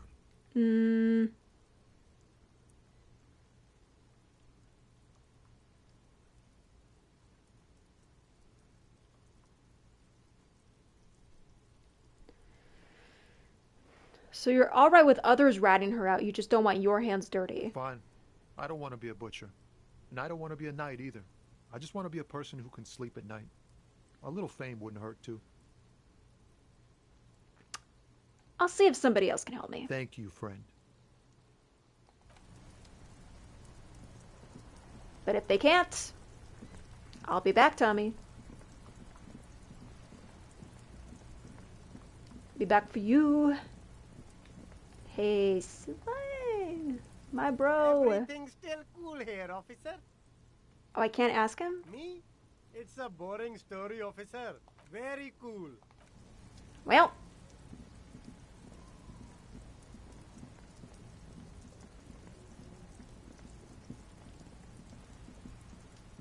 Who else? This guy? Looking for something? This guy hates people. Where's the lady driver? I don't know what you're talking about. Then why are you smirking? Listen up, fuckwits. You don't scare me. You cops don't run Revachol West. You don't run Martinez. You don't run anything. So who does, the lady driver? No. He means La Puta Madre. The name resounds like a bell in the air. A dark gong. You get a bad feeling about it. Looks like the lieutenant has a plan. Let him do this. All right, go off, Kim. Yeah, him. Then I presume you are familiar with his peonies. Yeah, they're his little bitches. He's got them all over the unions. Not just the unions. He has peonies everywhere. Some say he even has them in the RCM. Dirty fucking peonies who'd do anything for him. Multi-ethnic drug addicts. The lieutenant adopts a rodentine quality. Be cool, sire. He's getting into this. You're not peonies. You wouldn't be investigating a drug thing if you were. No, of course not. We are not peonies. But if we were, and one of Madre's drivers were to be stealing from him, then it's a good peony's job to find out who that is. He's surprisingly good at this. Not bad at all. Look at him lurching. I know. I wish he did it more often. It's not a hard job. It won't take a long time. It won't make Padre Madre angry. But a stupid fucking racist is standing in the way, protecting this fucking thief. I'm not scared of you or the mob. I'm under the protection of the Lorrymen and Carters Guild. You've seen that corpse in the ceramic armor there. Did his shitty little guild protect him? Nah, you wouldn't just leave him out there if you... The lieutenant turns and gives you a barely perceptible nod.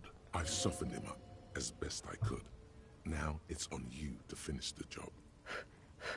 We can do this. We can do this. Men like this only respect two things. Strength and fear. Time to turn up the volume. Show me her lorry right fucking now. The lady driver's lorry. Where is it? Fuck you. I told you. I'm not gonna... Where are the drugs? There. His voice grows smaller as yours.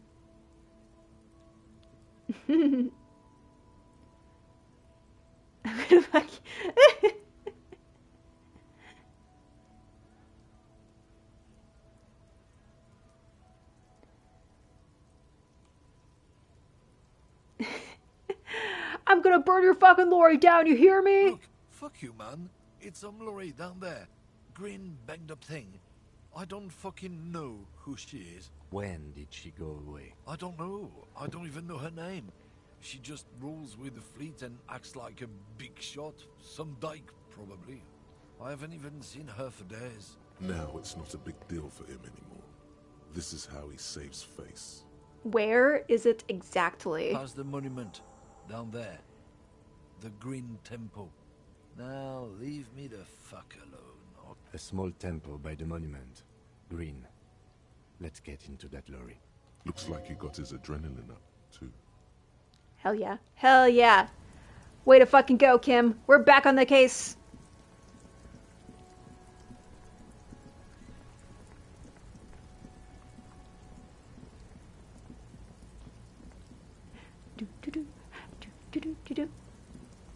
Pretty sure I know.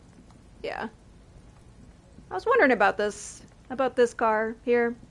It's very distinct. This green found, A to Z, contemporaire, is parked in the shadow of the ruins looming overhead. It's seen better days. This must be the one he told us about. Unless he was lying. The glass on the side windows is tinted and covered with dust. You can barely make out the shape of the seat and two steering levers. Posters cover the small windows in the back. You can't make out what's on them. It feels like you're peeking into someone's home residence. Inside it's private, cozy, warm, dusty too. The door is locked. The handle looks shiny, like it's recently replaced. There's no picking this lock. The owner has put special care into it. It's a recessed design. Okay. Use the pry bar to smash the window. Open it from the inside. Good idea. I don't know how good it is, but this investigation has taken long enough. We can't afford it to take any longer. Agreed.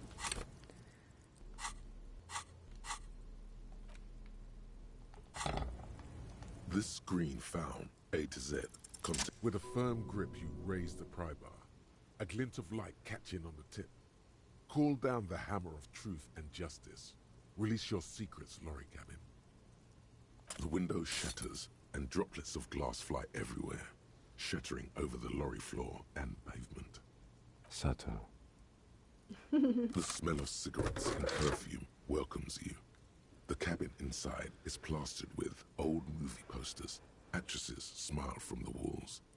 There's a radio transmitter in the front and a toolbox tucked under the driver's seat. Some tools lie scattered near the pedals. There's something odd about the passenger seat. The seating fabric has been pulled tight over the lower side of the seat where the toolbox should be.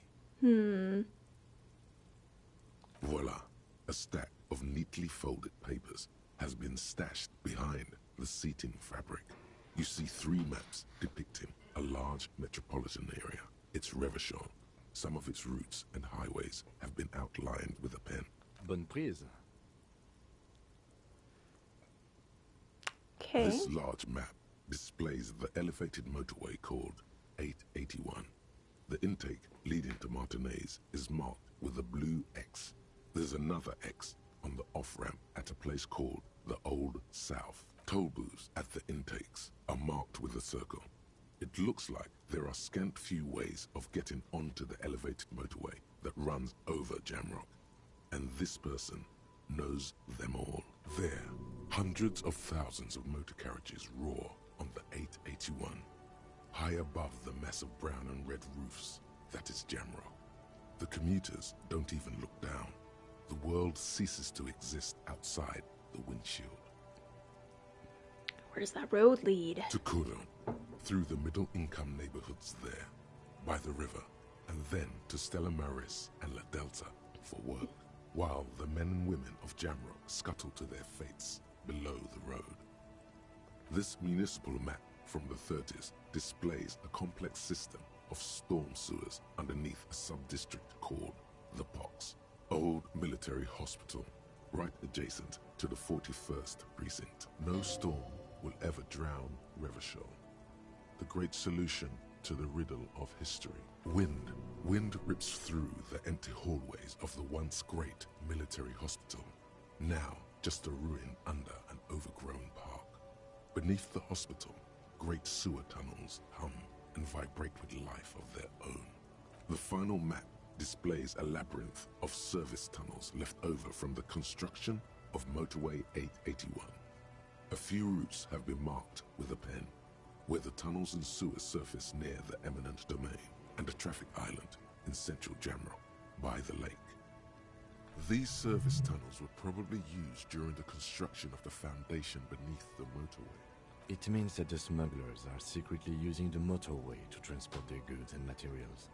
They've infiltrated the East Motor Tract, most likely. The RCM patrols most of these auxiliary roads, though apparently not all of them.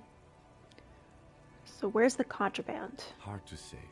This distribution network looks certainly large, yet still vague enough. It doesn't reveal much about the Besmerti behind it.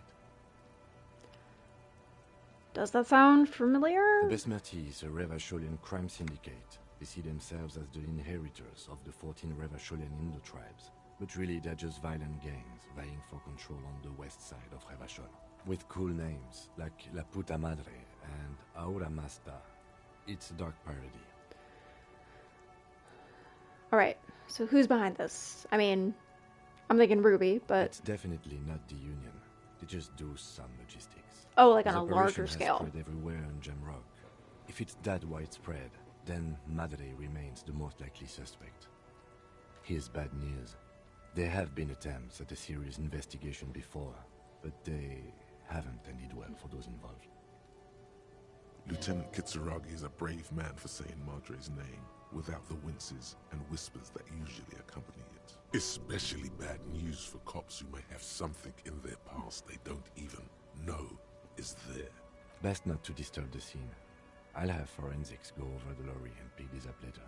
The stack of maps looks just like before, barely noticeable. The movie stars look silently by, and the pull-out toolbox has a rubber handle. Worn, a metallic drawer slides out from the seat. It's empty, except for a folded newspaper. It's an issue of Périphérique from last Wednesday. A piece of paper falls out from its pages. It looks like an article ripped out from a radio enthusiast magazine. Complex mathematical equations explain the basics of something called the Ulan frequency system. These formulas look oddly painful. Maybe it's the hangover, but they give you a headache. The Ulan frequency system? I've never heard of that before. I know of FM, AM, UKV, but... The pull-out toolbox slides back into its nest. You wedge yourself under the steering wheel to get a better look. Seems like the few tools lying around here, a hammer, a pair of pliers, a rusty wrench, have been casually thrown there by the disorganized driver. But one odd detail does catch your eye. A piece of sandpaper has been glued to the throttle. Why would somebody do that? Sandpaper? A novel technique. Must be to offer some extra grip to the driver's foot. Well, that explains the odd sole. Yes? Do the honors, he thinks. Connect it to yourself. Yeah. Which means that the missing lady driver was present at the lynching. So Ruby really was running a complex operation. At least we can now ask Titus some concrete questions about it. The movie stars are still smiling from the walls. Looks like the frequency dial is absent. It requires a key to work, but the key has been removed. Likely by the missing lady driver. Strange. There are so many radio stations saved here. Must be over 100 at least. It has to be an advanced model to fit so many frequencies next to each other without blending them together. Why would anyone need that many radio stations? For contacting an entire fleet of lorrymen, for example. This is all shortwave, UW and UKV. Looks like we are dealing with an impressive organizational tool. The nerve center of a huge operation. With quite a range, too. A 20-kilometer radius at least. Perhaps extended by an attachable antenna that's not here right now. Well, is there anything we can do with the radio? Doesn't look like it. It's completely inoperable without a dial key. The ghostly actresses, and the rusty toolbox under the driver's seat, and the oddly bulging seat cover. These are movie posters featuring starlets from long-forgotten films from the 20s, the teens, even the 90s of the last century. One of them particularly catches your eye. A centerfold of an ingenue attached right above the back seat. There's definitely perfume in the air. It's spicy, with a hint of amberette, wafting through the bitter air of the cabin. The remnants of a sweet juniper-scented perfume. Probably grenade number 5. Study the centerfold. The actress is draped in a sheath dress, one of her shoulders bared. The faded remains of an autograph run across the poster. She's looking past the camera. A feeling of tenderness washes over you. A longing even, perhaps. And gentle tragedy. Wait, this actress really does look a lot like Claudia. Is it her? You've been right about this Ruby, after all. The actresses and the rear actor all smile you a warm goodbye. You close the rusty old lorry door. Great. I think we got everything. A word, detective? Before we return to Joyce? Yes. Speak your mind, Timothy. All right, we've finished here. Let's quickly debrief and go over what we found, so we don't do it in front of the company rep. All right, what are you thinking? Honestly, I'm quite worried by what we've seen so far. The evidence seems to point to a rather extensive and well-organized operation. I'm especially intrigued by that radio transmitter, particularly the sheer number of stations it can connect. Looks like this alleged drug trade casts a wide net. I'm not sure what the Ulan frequencies are all about, but they may hold some significance.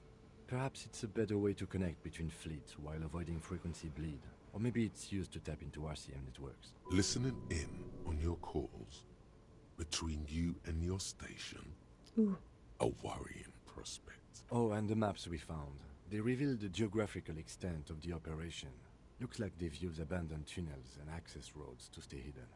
This is useful info. And last but not least, it's Ruby's cabin we found. This is an undeniable connection to the Union.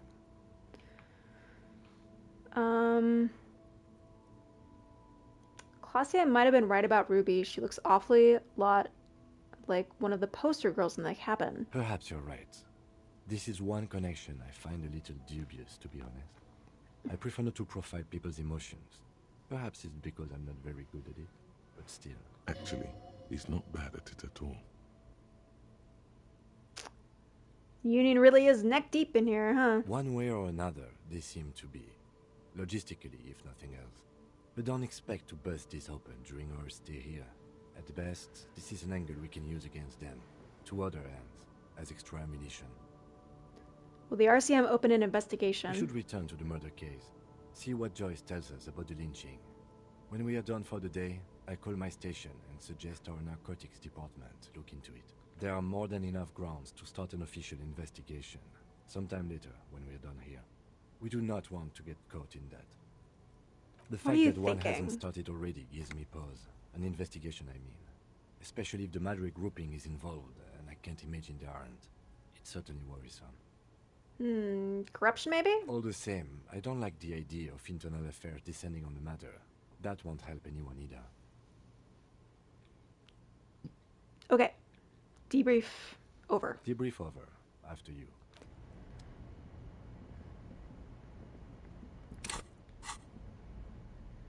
Alright, alright, alright. Well, I'm kind of glad that we were able to wrap that one up. That would have bugged me.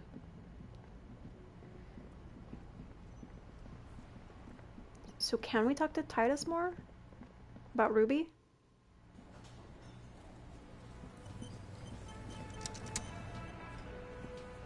The Coppernado is back. Hey, Titus.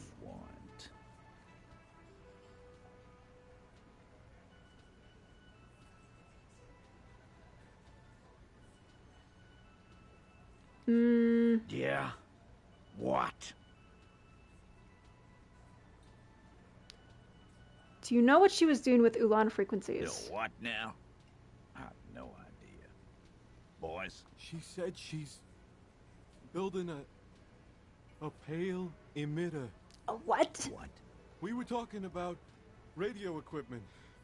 She said she's doing Ulan frequencies and a pale something. I don't know more. There you have it. Pale something. I don't like that. I don't like that one bit. What was she scared of? I told you. You. Like the RCM? No, you. As in the cop with the sideburns and the disco clothes.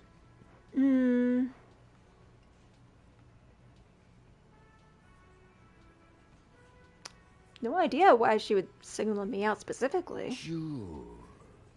Normal.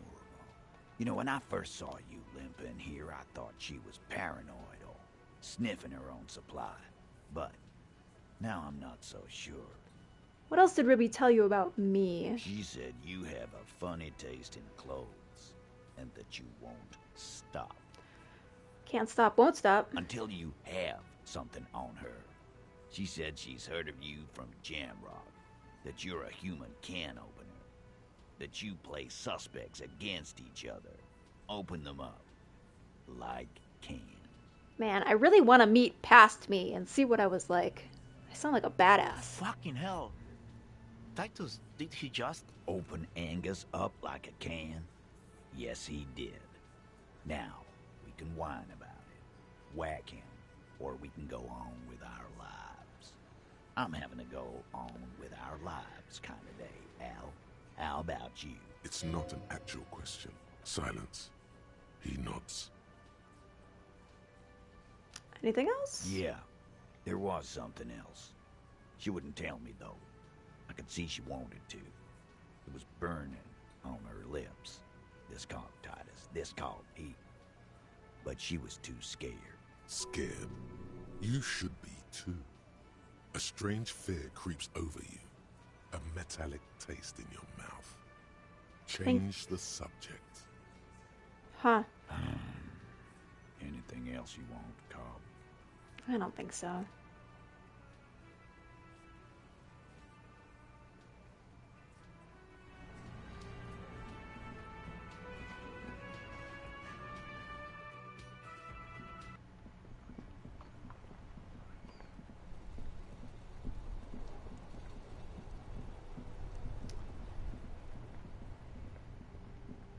What if Ruby ends up being somebody that we know?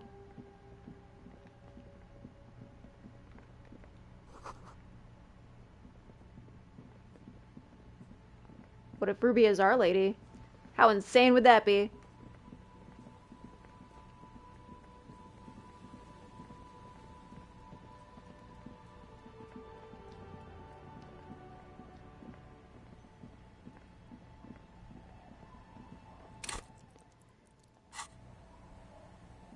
Alright. Talking to Joyce.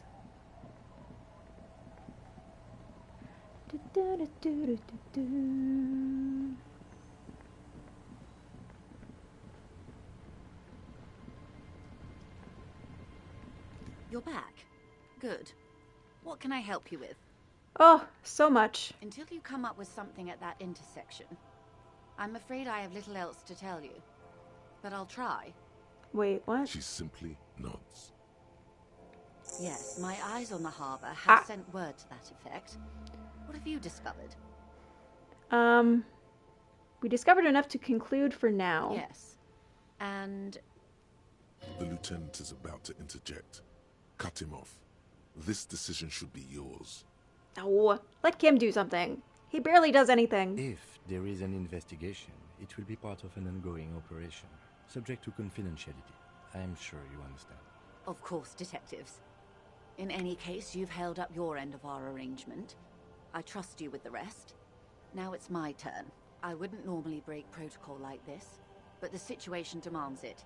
If you don't solve this murder, I'm afraid we may have a bloodbath on our hands. The words bloodbath sound cold in her mouth. They taste of iron and strawberries. Why would you say that? Yes. I'm afraid this strike may descend into a small-scale civil war, with possible consequences for all of Rivershoal West. Since you are sharing, ma'am, this is also the RCM's worst-case scenario. Then we're on the same page, as grim as it may be. I've already heard of the connection between the lynching and the strike, but I need your testimony. I have an indirect role to play, I'm sad to say. My employer experienced a momentary lapse of faith in me. In that moment, they elected to deploy a private military contractor as an insurance measure. They called it my security detail. Do you need a security detail? Absolutely not. These mercenaries are muscle, pure and simple. They are meant to intimidate the Union into surrendering. Who are they, exactly? Crenel, an Oranese military company. As far as I know, 3 arrived in Martinez. They report to me sporadically, but they do not answer to me. To be frank, our relationship is deteriorating. They wear ceramic armor, have semi-automatic weapons, and years of combat experience. They also have trauma and stressor disorder, and no idea how to conduct themselves in an urban civilian environment. So, what happened? The story is, one of them, the Colonel, I don't know his real name, sexually assaulted a local woman while he was drunk and separated from his unit. This allowed some of the more militant Union members to subdue him. Okay. He was taken out behind the whirling in rags and lynched last Sunday night. What then? Nothing. Mr. Clare refuses to let me into the harbor. I have not been able to discuss this matter with anyone there. The remaining 2 Crenel contractors carry out their orders, for now. For now. It's a smokescreen. In secret, they are conducting an independent military tribunal into the lynching. Once this investigation is concluded, executions will follow. What is the nature of this so-called investigation? Whether to execute one, some, or all of the Union militants. It'll be all of them. The decision is already made. Ooh, that is not very disco. It is very far from disco. My only hope is that you provide a single, concrete suspect before the mercenaries indiscriminately pick theirs. Simply put, if you don't pin this on someone good and do it fast, they will identify and execute everyone present at the lynching. This in turn will force the Union to respond. They would have to project strength and power. The Debardeurs have over 2,000 men. It will be 1,000 to 1. Have you ever seen a Hornet invade a beehive, Lieutenant? It's not pretty. These men work in tandem using semi- and fully automatic firearms. Their armor is virtually impenetrable to muzzle-loaded weapons, even yours. Most Union workers don't have guns at all. The muzzle loaders need to be reloaded after every 1 or 2 shots. The automatics every 1 or 2 minutes. As I said, a bloodbath. Maybe a good bloodletting is just what Martinez needs. Nope, that's not what I'm thinking.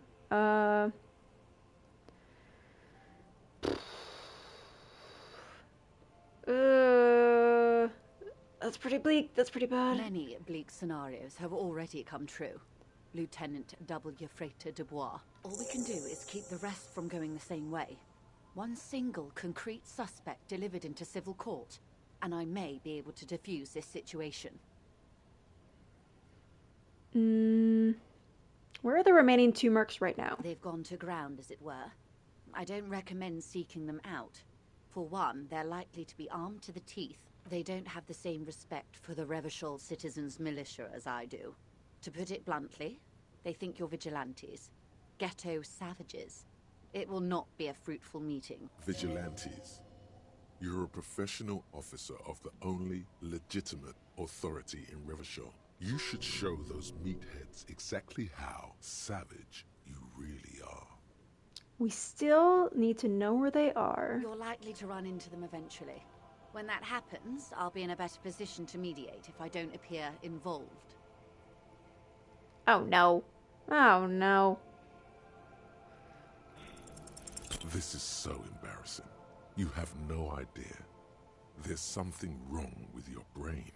Luckily, the lieutenant still has his. Ma'am, with all due respect, I've been around Martinez and there's a giant hulk of a man in ill-fitting clothes at the harbor gates. Mr. Right to Work. His heart really isn't in it. Not a terribly good actor, that one. Still. And the other must be in one of the 4-story buildings overlooking the roundabout. He or she was reporting back to you while we were canvassing the lorry drivers. That would afford a good vantage point. Still, I hope you heed my advice. There's no need to kick the hornet's nest. Do you know about the colonel that was hanged? If you mean did I see him alive, yes. But I did not know him. His name was... Lely. His service name. A nom de guerre, most likely. He wouldn't divulge his full name. Only one of them did. A bad sign if there ever was one. Anything else you can tell us about him? He was 40. Or 50. It's hard to say which. He had a combat injury on his lower jaw. It made it difficult to estimate his age, or gauge his facial expressions. This matches the dental reconstruction we saw on the body, and Classier also mentioned it, I believe. What else? Nationality? Accent?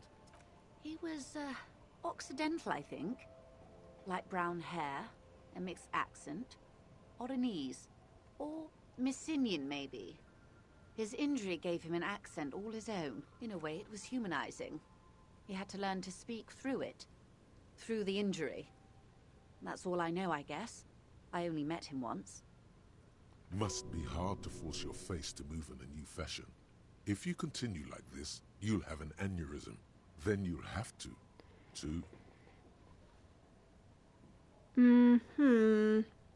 How much time do we have? Until the executions start. Truthfully, I don't know. It depends on their progress identifying the members of the lynch mob, and their impatience. They don't report their progress to you? Not on this matter. I'm afraid they consider this a personal initiative. It's a matter of days, not weeks. What do you know about the deceased assaulting a woman? Well, he didn't. This is information passed on to me from some teenagers loitering around the canal. I cannot testify by it. Who did the passing? The remaining contractors.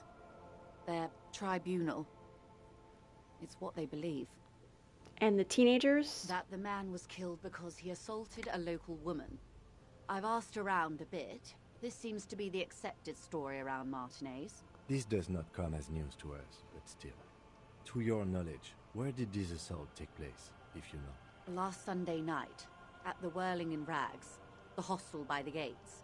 Supposedly, the colonel was drunk, maybe on narcotics too. Either way, he's alleged to have sexually assaulted a woman. Sometime later, a group of dock workers got their hands on him. And who was the woman? That's a good question, officer. I don't have the slightest idea. As I said, it's a rumor. About a rumor. In any case, it's what the colonel's remaining colleagues believe. What can you tell me about Cronell? Not much. Their public resume is relatively good, as far as private military contractors go. I believe they were once called Downwell. They boast a long list of clients. Saint-Baptiste, Welchman-Lorenz, Eintracht. A warning sign, however. The operations concerned all take place in third or fourth world countries. Guarding facilities, escort missions and such. Meaning they're used to operating in war zones. Yes. All the good conflict corridors, Supramundi, Yesut, the Seminese Islands, countries that don't have a good record reporting atrocious military conduct on their soil. Okay. Sadly, no. Before this happened, I had little interest in them. Now that I do, I don't have the resources. If you still have access to the ICP's database, you could run a better background check than I ever could. It may take some time, though. Do you know a lot about the inner workings of the RCM and the ICP, ma'am? In my line of work, it pays to do your research. I was prepared to deal with the RCM. I did not think I'd be dealing with a group like Cronell. Could you contact the company, tell them to call them off? I have. And they will. However, these orders take time to reach what is basically a rogue unit out in the field here. Until they do, it's all on us. Okay. I am sorry to have been the bearer of bad news. If there is anything else I can help you with, please ask. Look at these tattoos. Of course. Excuse my hesitation before. For about half a minute, in silence, she wears fingerless gloves. Her fingernails are cut short and fractured, like those of a working woman. It was taken with a trigette not long ago. This is the man's upper body. There were no more markings on his hands or legs. Her mouth is relaxed. The accordion lines near her mouth vanish. The pearls of her eyes move slowly on the photo's surface. What do you think? Sorry. I was trying to see if I can read the web of interdependencies between these points. The stars. I can't. But that's how you read this story. The points themselves don't have letters, numbers, anything. Their size, location on the body, and distance from each other tells you what they represent. Port cities. On the oceans. This is an Oronese map of the waterways, a sailor's tattoo worn by wayfarers of the DeLorean century. As early as 300 years ago, the sailors would mark their bodies to map their travels. Can you tell what travels the dead man made? Quite a few. Vredefort, the Oronese capital, traditionally stands on the right shoulder. He started somewhere near here, I think. What next? Revachol. Those are the two constants. Vredefort on the shoulder, and Revachol in the heart. They started the tradition of these maps right after the discovery of Insulinde, at the dawn of the Inter-Islary Age. You said you can't read it. I can't. This man was no sailor. And these are no ports. I can understand geographic fragments, but not their meaning. In Martinez, looking into Krenel, he writes in one. Then the man puts down his pen and rubs his temples with both hands. Outside, there is a siren. Distant gunshots on the streets of the Jamrock Quarter. Is that all? Do you know who could tell me more? His platoon members? The other contractors. Though I do not suggest you go and show them that picture. This man was their friend and comrade. Challenge accepted. I say we do it. I just need that information. Do what you have to do, Detective Dubois. I don't think deciphering that tattoo should come before public security. But if you should wade into the mob to find out, I couldn't stop you. We will be careful, ma'am. Is there anything else I can help you with?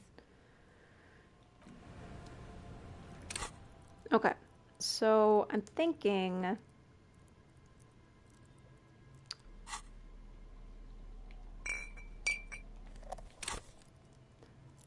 Let's try one more time to convince her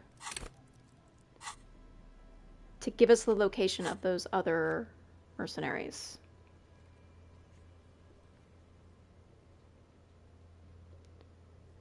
Which was...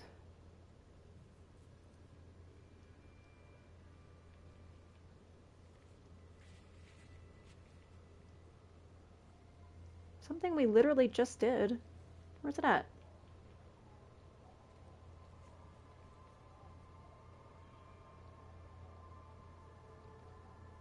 Unless I can't actually do that again. You're back. Good. What can I help you with?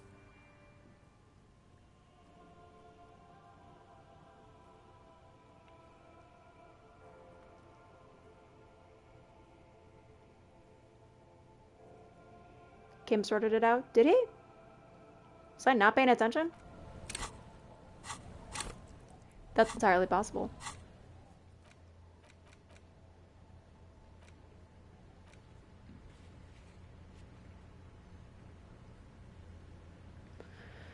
The so-called scab leader at the harbor gates. It won't count as one of the people informing you about that tattoos.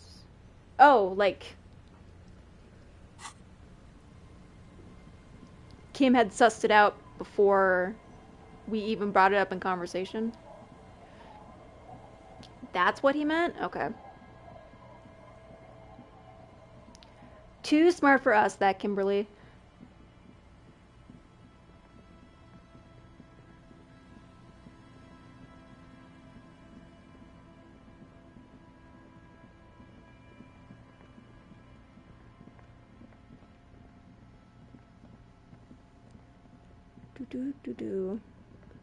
Got about an hour left before Gun Lady meetup.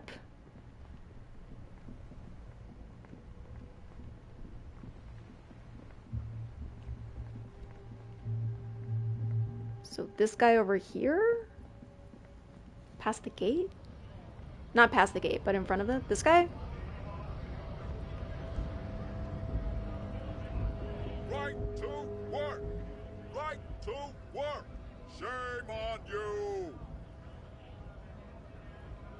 you! Are you a mercenary hired by Wild Pines? Hell no. I'm just an honest scab. I won't have talk like that around here. You understand? His neck muscles tense up. The veins on his neck bulge. Is there a tribunal being convened? Fuck. You hear a tiny rattle. A small radio. Cracking somewhere. Ooh. An earpiece. How about you fuck off now, huh? Okay, of course. There could be weapons aiming at us right now. Somewhere above, in the buildings. The other merc. Don't push this, he's thinking. This is not the time. The man's breathing steadies, but his eyes are still narrow. Slowly, he's trying to get his right-to-work dance back on. It's hard to do that when you want to beat a man into a pulp instead. Ooh. Spooky. Spooky. That definitely gave me, like, in the middle of the Hornet's Nest vibes.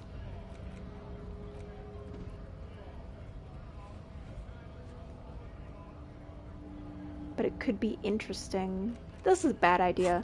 This is just a bad idea all around. Right to work! Right to work! But we're just kind of a human bucket of bad ideas at this point. Don't think so. Suddenly, this feels like a really, really bad idea. Ooh.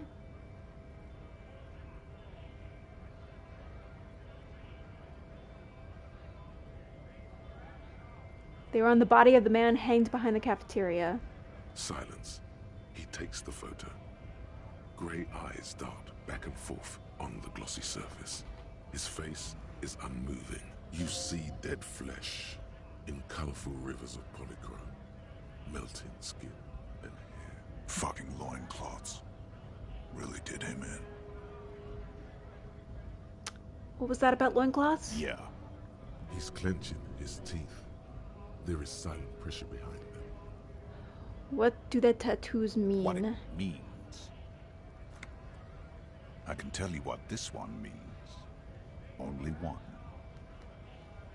You want to hear what happened here? Sure. Our colonel is deep in the bush here. Deep in the fucking bush. In Benital, 41. Monsoon season. He's on a reconnaissance mission. He spent a month behind enemy lines, scouting kept villages. Nothing but fucking bugs and snakes for fun. Men are getting restless. There's talk of switching employers. With some strange emotion, this is about to get really graphic. Last moment to back off. Our boy, he's only a captain then, but he knows how these men think. If they don't see action soon. His voice gets strangely quiet. A long, long way from right to work. His gaze pierces the paper. At dawn, he comes upon two kids, breeding in the bushes by the river. Or maybe they weren't breeding. Maybe they were just making eyes at each other. I like to think they were breeding. We shot the boy. He was useless, but the girl, she was nice. A little fat, you know, but not too old.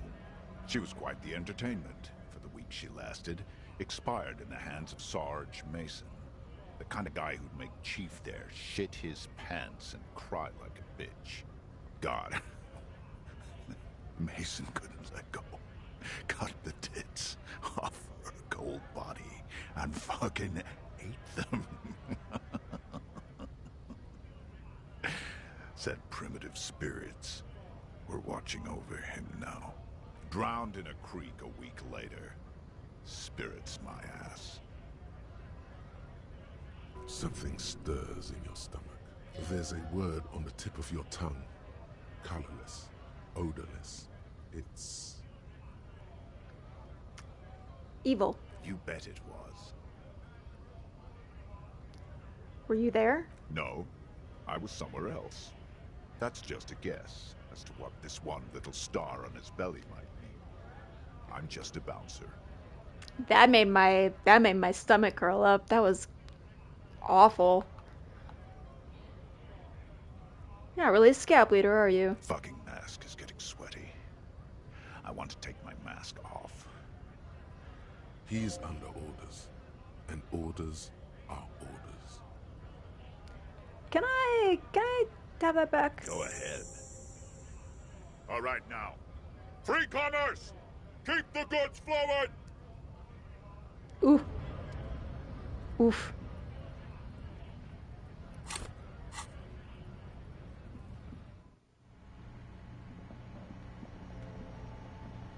A small cabinet on the wall is filled with various medicine. Okay, here.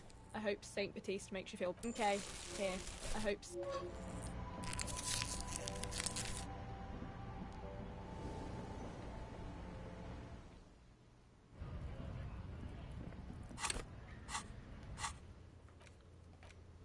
Well, that was a fun soiree into something absolutely terrible.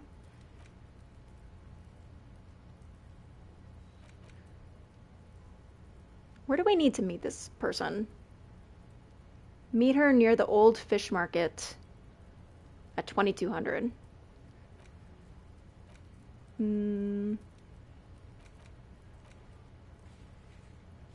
Let's see.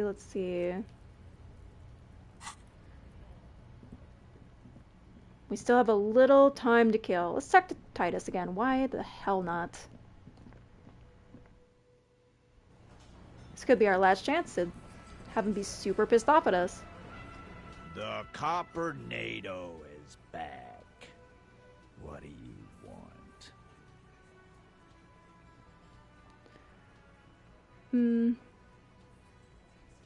Ooh. I talked to Joyce. The merc you hanged, his friends are coming for you. Yeah. By friends, you mean his squad mates from Crenell. Yeah. Wouldn't want to beat up his grandma. Nervous, snickering. There's a rush of adrenaline present. They're forming some kind of tribunal, and I hear they're fucking insane and coming for you. This is what happens if you take the law into your own hands. Other people start doing it too. Let them come. The Hardy Boys are right fucking here. You might be fucked, Hardy Boys. You heard the man. Right here. We're armed. We got the whole district behind us. And Glenn. Glenn is fucking crazy. Yeah. A well-oiled murder machine. The mood is on the rise. They're feeling confident, ready to punch out the whole merc platoon. I hear they got automatic weapons. We got weapons of our own. We got Ister 50s, Zeelagers. Glenn's got a knock cannon at home. Will they pierce ceramic armor? I guess we're gonna see, aren't we? Ooh, I hope for your sake that you're right. Right about what? That a 50 caliber bullet goes through shit? Yeah, I am. It's bad news, my dude. So are the local gangs. The fucking Barmy Army and the Madre scum. You've been out there. Seen any around? Yeah. Where are they now, huh?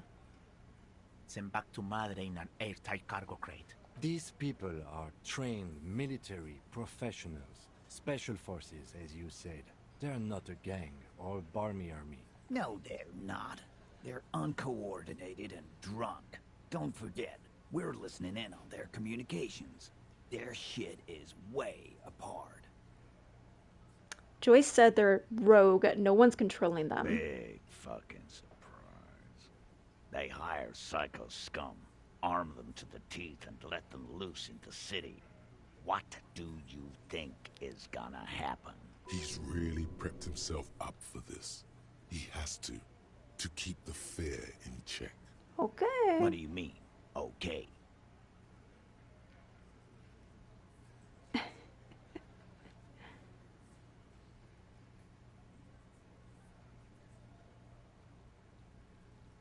I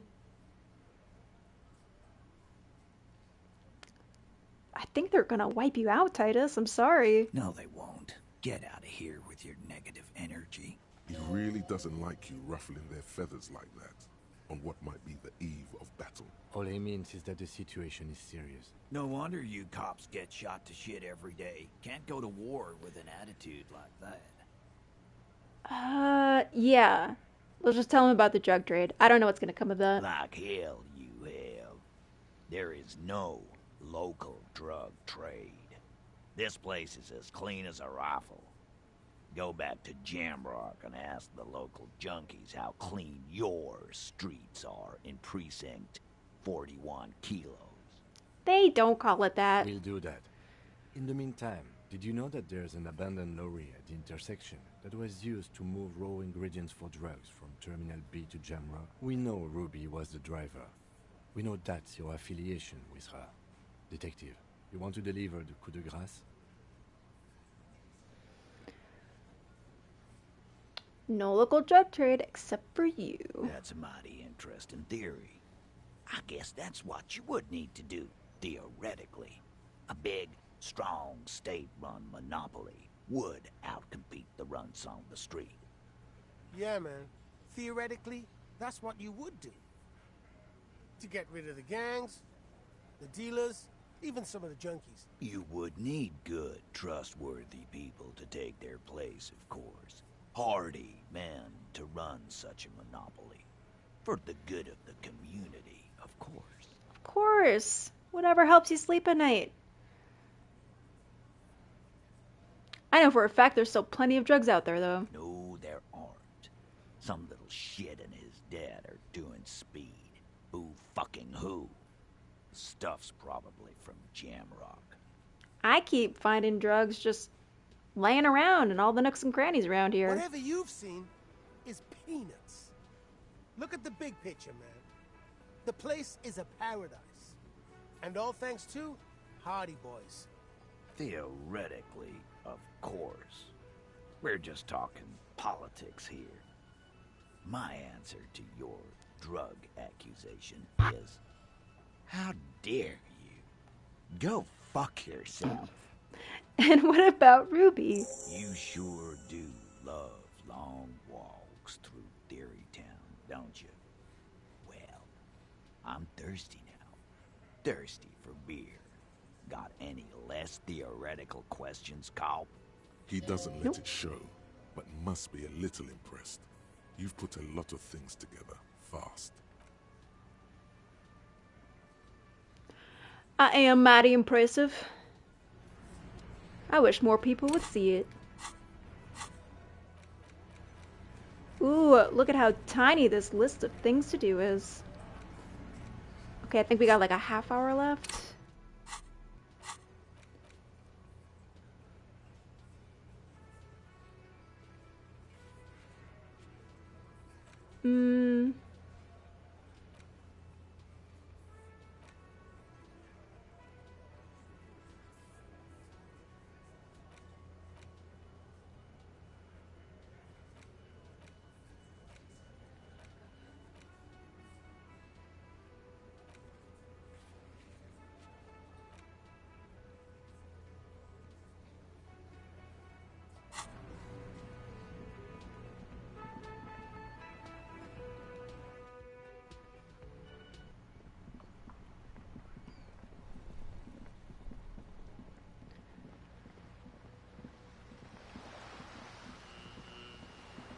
Alright, gang. What should we do for the last half hour? The truck driver? Which truck driver?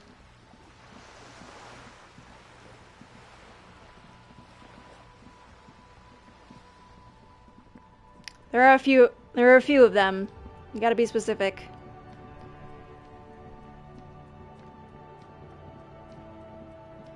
Tommy? Oh. Good eye. I totally missed that. I, saw you poking around in Lady Driver's lorry. She in trouble? Hi, this Chicanary. I'll check that out once we're done talking to Tommy here. The racist told us it was there. We only searched Still it. better than me, I guess. Told you there's plenty of others who'd tell on her. But is she in trouble? There's gonna be an investigation, probably. It's that bad. Man, what should I do? What should I do to help her? You probably shouldn't do anything, Tommy. I gotta be honest. Yeah, maybe I should just keep my head down and work on my rhymes while I can. Yeah. Good job. Good boy. What's the plan with the rhymes anyway? What's your dreams, Tommy? Oh, you know. Tommy Leham's gonna be a musician. Sprechgesang, but with beats. I've got a lot of free time on the road to hone my craft. Alright, I wish you luck. Yeah, you too. Be safe, detective. Final checks. Let's see. Yeah. So these are what we can do.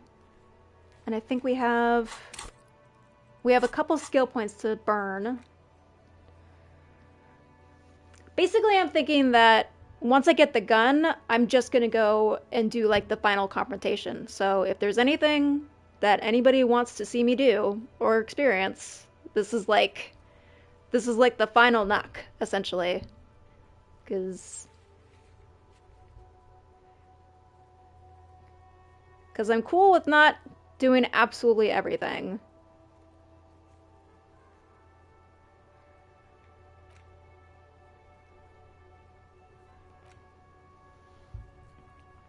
And I'm kind of running out of ideas.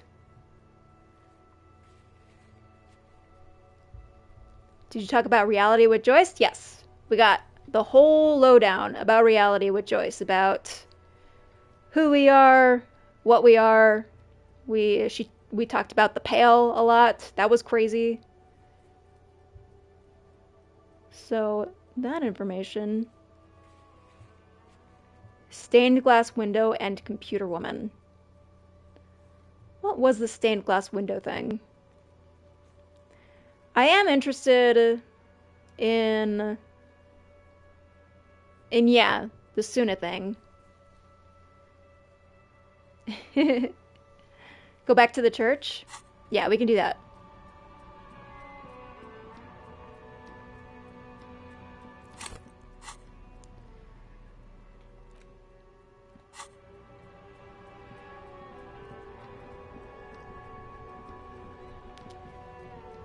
That was one of your favorite combos from the game? Well, I'm sorry you missed it. Yeah, it was very interesting shit.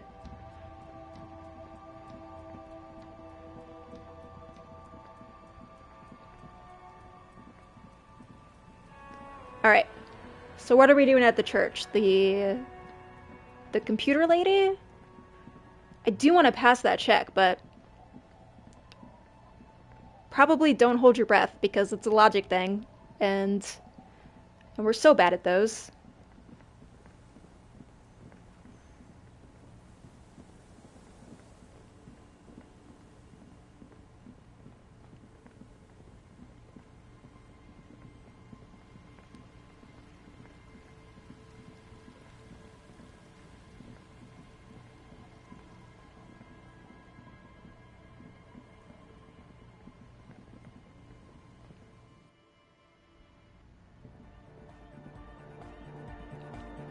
You just hang out in here for 30 minutes.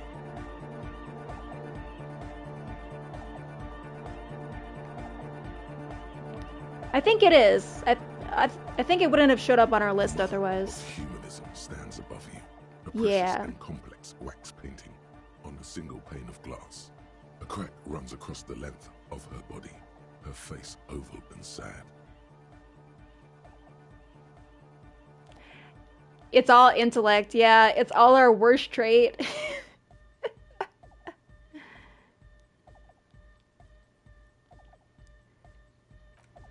Alright, yep. I have 2 skill points to spend, so I'm gonna spend 1 on this one. Yes, what is it? That's one I want to do. And then You guys can decide where the other one goes.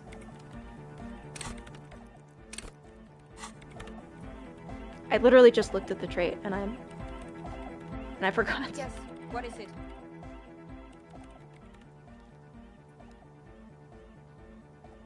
Use both of them to try the Sona questline? Okay.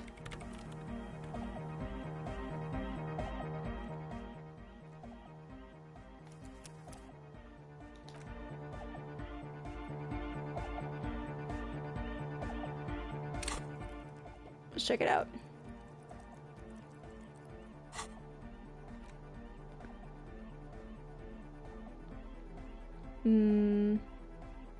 Yeah, we got cigarettes too. That gives me some logic. Yeah. We will. No worries.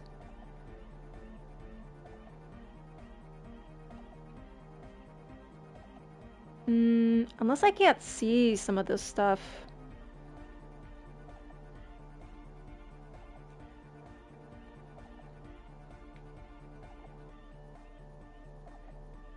My camera, I think my camera is hiding some traits, so this is gonna look weird, but I promise it's necessary.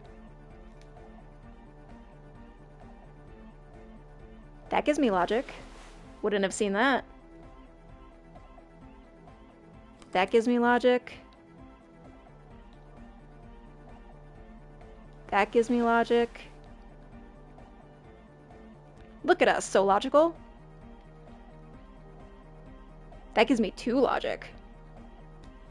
Switch that out.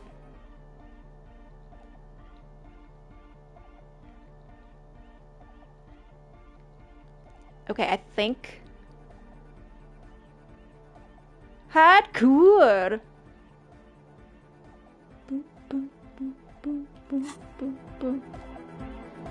Alright.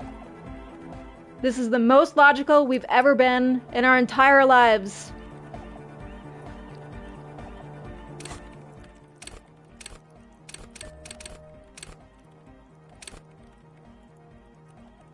Oh, can we not upgrade it again, though?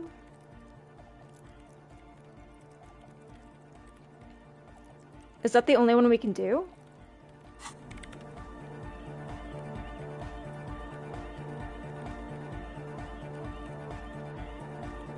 You can do it after smoking? Okay. Awesome.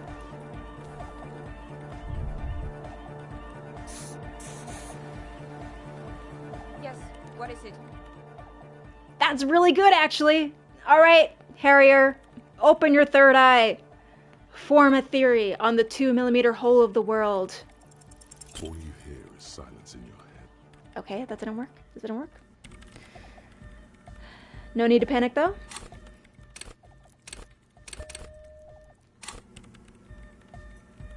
Yes, what is it? 72. This has got to happen.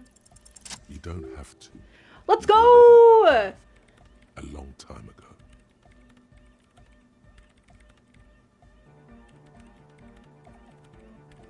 How? The origin of the Pale? These thoughts formed in you somewhere, in a long-forgotten discussion, behind a kitchen table, in the evening light, drinking coffee and smoking, with a friend and a woman. She was there too. Her hair smelled of shampoo as she was smoking. Sona, is this the origin point of the Pale? What? The swallow, it's how it starts. It's baby Pale. But Pale isn't here. We're thousands of kilometers from the edge. That comforts her.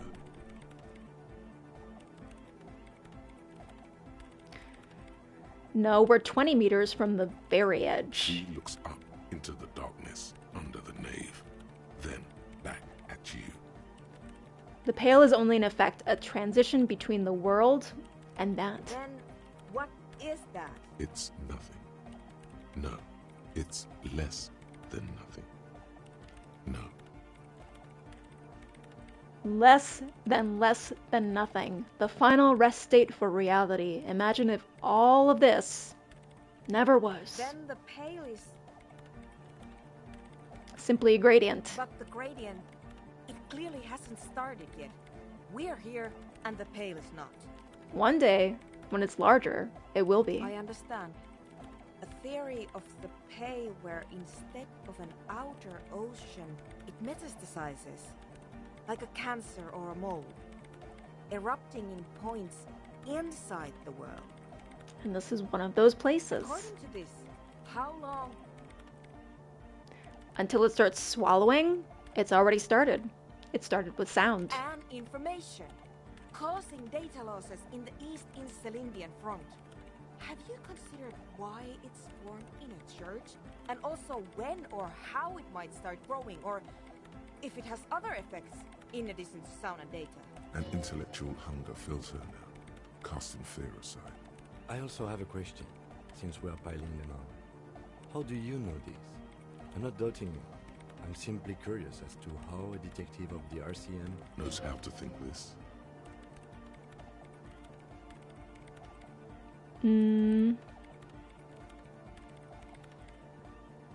I think I've had the thought before. That's how I know it. An amateur anthropomedic police officer. I'd like to say I've heard stranger things, but I'm not sure. This is a hell of a guess, however. Well worded, I might add. Yes, it is very interesting.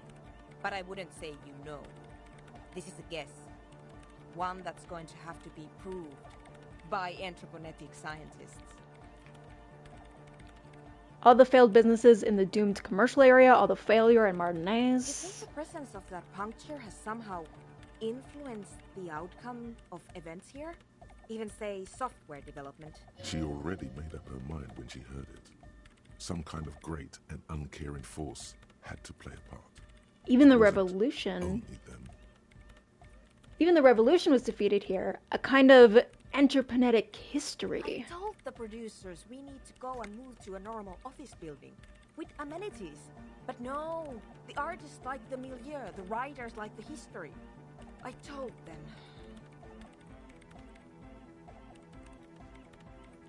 We should tell everybody. You mean Plaisance and the Dice Maker? There was almost no one left when we packed up. Just the Dice Maker. I don't think Plaisance would survive the knowledge. Then go tell her.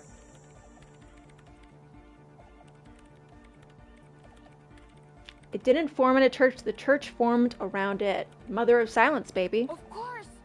A pine wood sarcophagus. Or a containment facility of some kind. Built by the first settlers. Acting on an instinctual level, or religious practices we've long forgotten. I have considered the same. The bad news is, there were 7 pinewood churches built in the first decade of provincial settlement. Most of them were burnt down during the revolution, or repurposed before, during the suzerain. I'm not saying all of them have one in them, but... Some of them might. A black grain hanging in the air. One day all the world will be that. A 2mm hole. She falls silent. The wind blows in through the hole in the stained glass window. Cold and moist. I'm going to leave that out. But the rest? Some of this I can use to start to explain this to the rest of the team. Maybe I'll sound mad, but... Mad. You will certainly sound mad. One more thing. Maybe a club for anodic music isn't the worst thing you can erect around this particular point in space. Nah! Yeah! Yeah! Once the light is on in the universe, it will never go out! Thank you, Egghead. Let's leave it at that, shall we? We have an anthroponetic detection to perform in this district. So cool. Alright. That was totally worth it. Yes, what is it? Oh, do you know about Ruby? What? No, no one's suspicious around here. She has not seen her, sire. 'Tis true. Okay, yeah, I think we're good here. What other stuff have I done in the church? I've tried to dance so many times and it just doesn't come to me. And I think that's about it.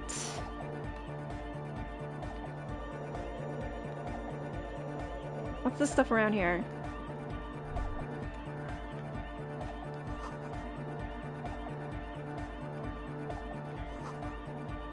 Distilled water.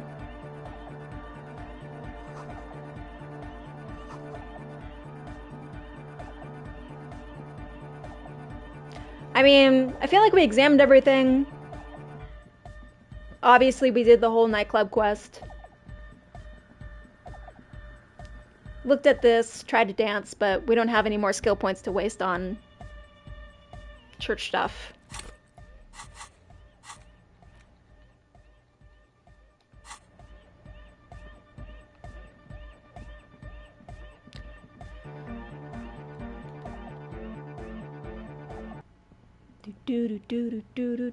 Do. Let's go talk to the dice maker and come back here. It should be about the time to meet up with the gun lady, I think. That sounds good to me, yeah?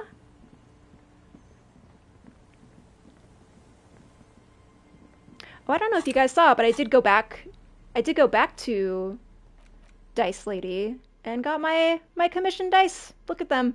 They're like little disco balls. They're beautiful. I love them so much.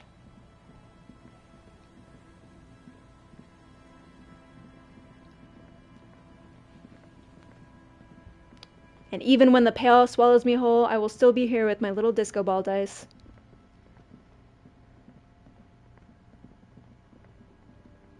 Dancing away. That stuff is terrifying. That sounds like the formation of a black hole, just like originating in the center of our universe, destined to swallow us whole one day. It's spooky.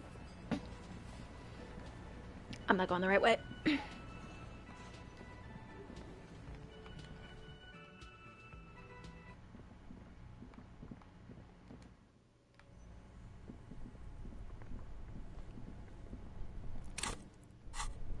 Someone needs to turn the lights on in this damn place.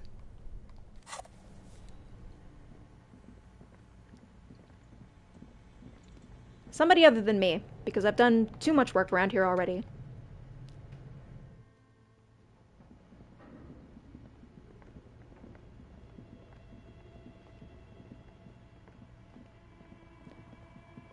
Hello, hello. Oh, it's you again. Are you looking for a die?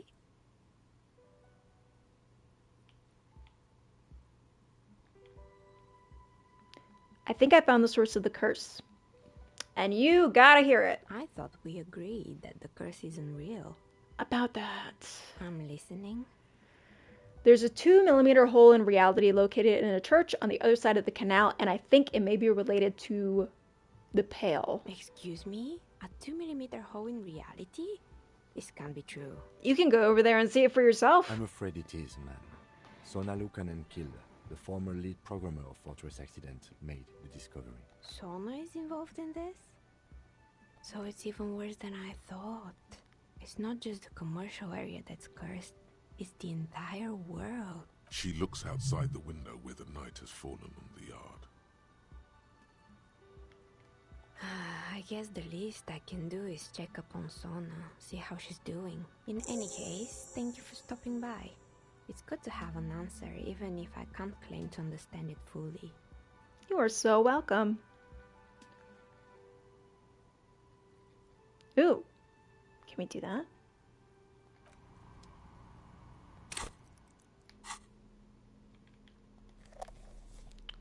We also got one more skill point. Just saying. Any ideas? Blah, blah, blah. Oh, it's you again. Are you looking for a die? A gust of cold air sweeps through the chimney. The stones and minerals on the shelves rattle as though agitated. For a moment, it almost feels as though you're outside the building, exposed to the atmosphere. Let me tell you this theory of mine. Didn't we already talk about this?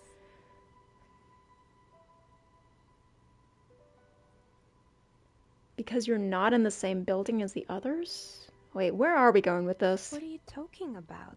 No, The old coal plant that used to be here was subsumed into the new venture. Its ruins swallowed up, yet it has a different address in the heart of the city. This used to be a coal plant. You were in a chimney of another building. This doesn't make any sense. Nope. Are you saying my business was spared because of a technicality? Where is this coming from?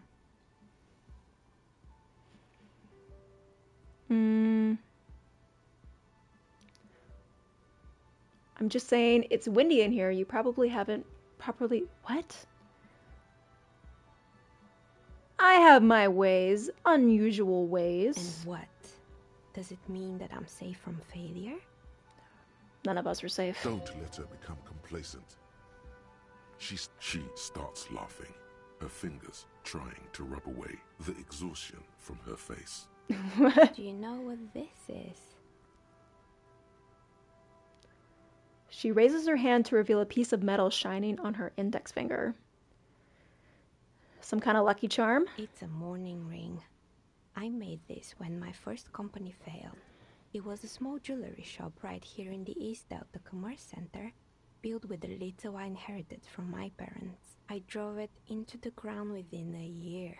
I didn't have what you would call a viable business plan. So the curse is real. No, you're right. I didn't. It wasn't just a jewelry shop either. I always thought that it was just the world that you were supposed to try again and again until you finally succeed. And now you're telling me what? That it was all because I didn't run my little shops and ventures from a dump inside an abandoned chimney? Coincidence is the only thing that safeguards us. Yeah.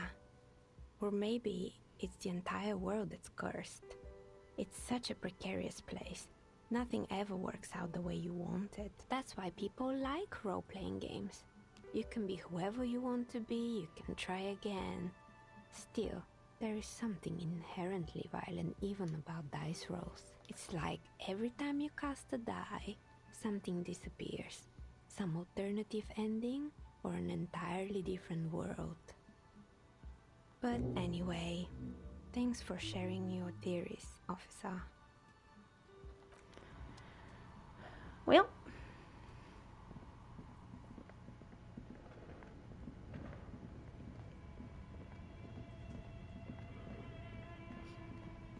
I'm glad we did that. I hope things work out for her. She's a sweetheart.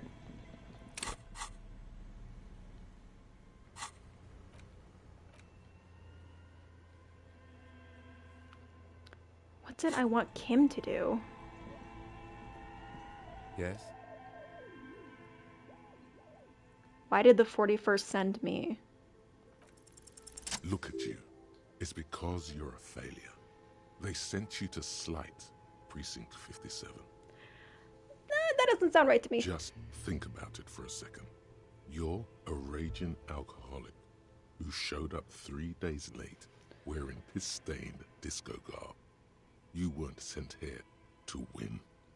Kim, hear me out. I know this is going to sound crazy, but maybe my precinct sent me because they think I'm like a fuck-up? I've considered it.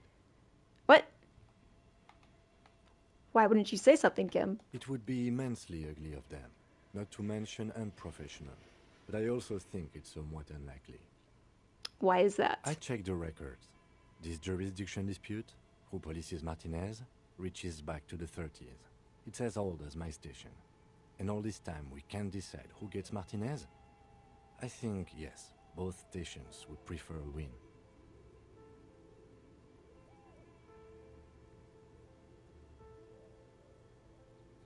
Do you really see me as a safe bet? Safe? No. But you're old. You've made it this far. Something has brought you through. We've only just started working together, so I don't know what it is yet. But it's there. So no, I don't think they sent you as a joke. And even if they did, they are in for a surprise. Hell yeah.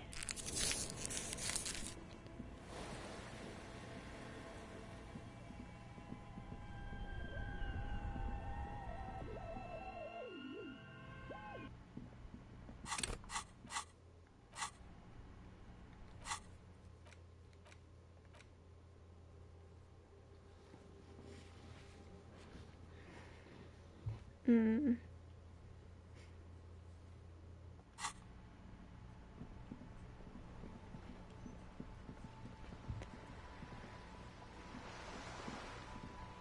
Okay. Let's actually hang on to that skill point in case we need it for Gun Lady. And let's go meet Gun Lady.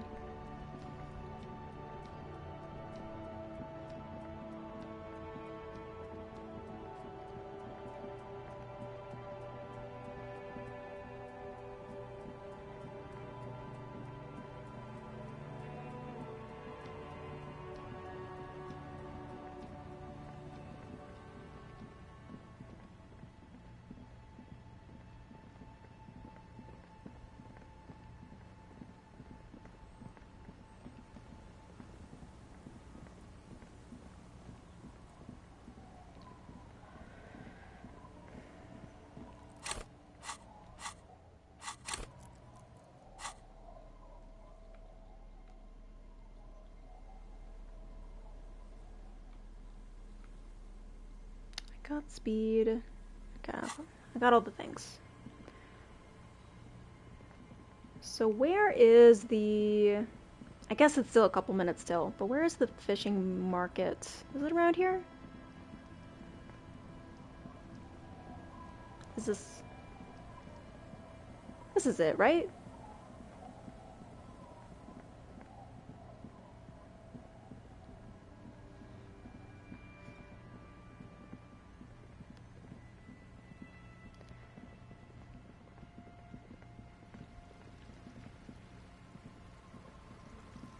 Where the body of the drunk man was? Okay. Well, that's much further up then. Thanks for that. And it's still a couple minutes till...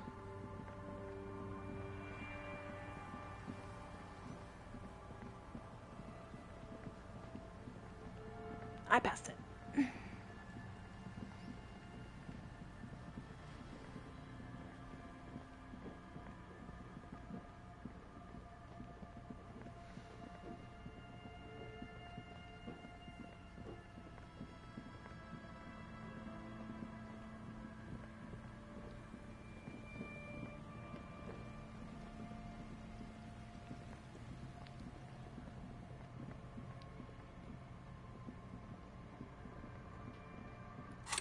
Maybe?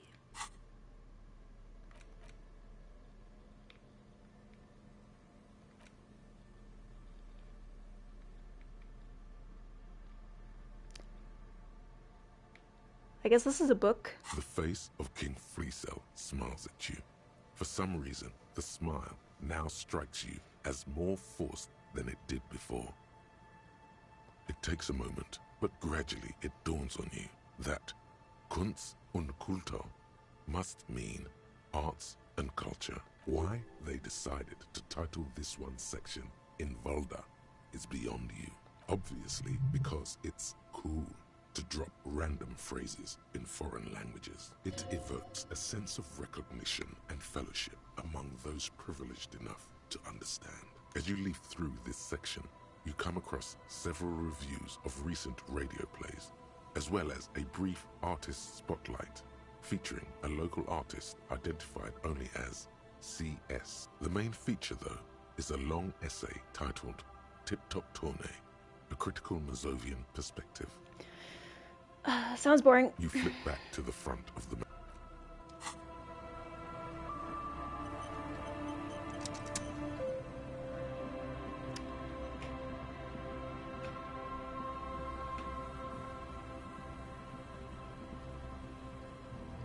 Over there.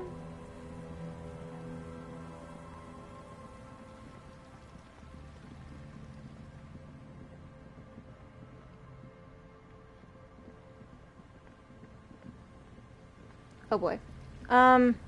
Just bear with me while I find it.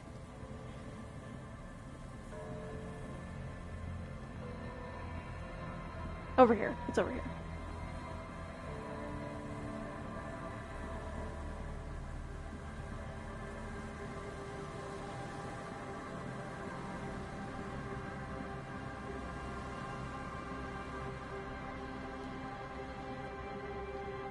nobody is here.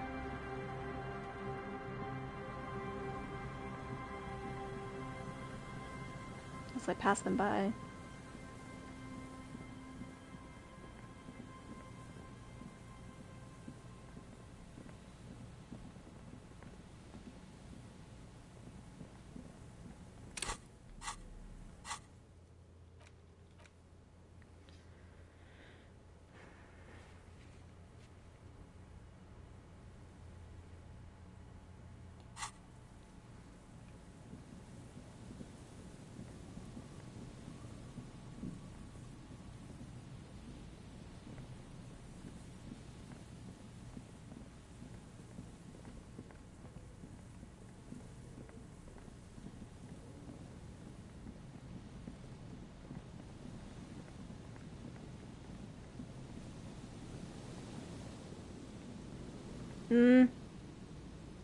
There's some tear, an empty cigarette package, and a crumpled kebab wrapper in the trash bin. Do you know what is happening? Is there a way to fix it?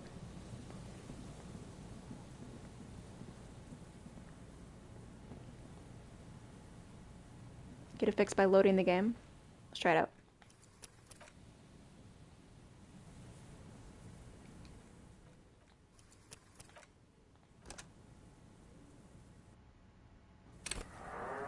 Jesus Christ. Oh my god, that scared me. You're so loud. Show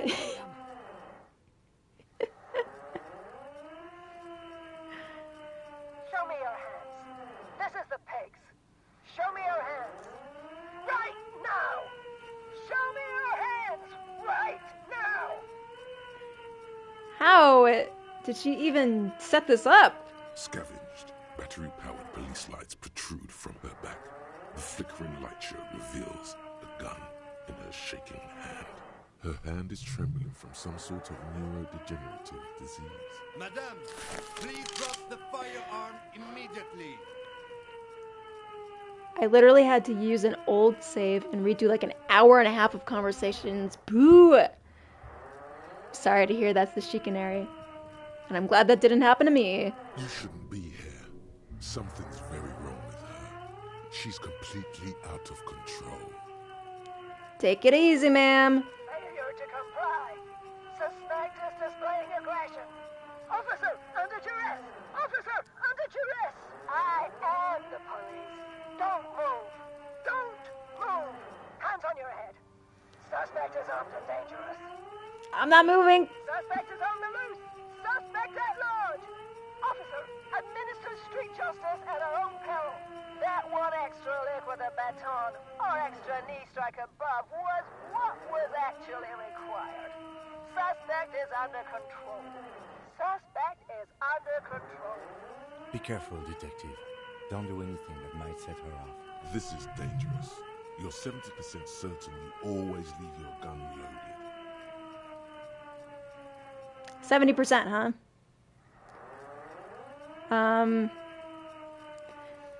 We can solve this peacefully. Please just lower the weapon. Officer in need of assistance. Suspect at large. Get on the ground. Ma'am, please. We want to help you, but you need to lower that weapon. Let's just talk, okay? Disturbance reported. Authorized deadly force. Sector, take the shot. Big red key. Big red key. Ooh, this is scary. 1 second, please. You can't leave. A delirious civilian is pointing a firearm at us. Your We're not- firearm. You we're need not gonna- to solve this. We're not gonna leave. I just need enough time to get high, to like boost. Officer, there is no way I'm leaving it like this. Okay, fine. The lieutenant nods. His eyes stay on the swaying firearm.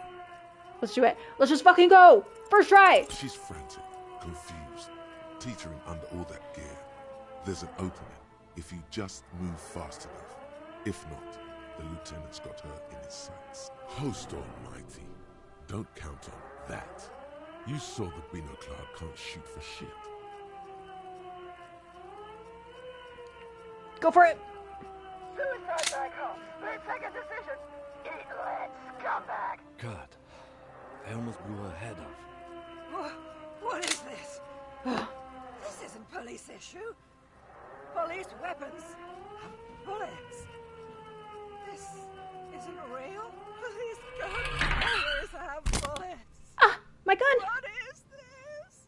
Why did you sell me this? She looks devastated. Holy God, we almost died. Grab the gun right now.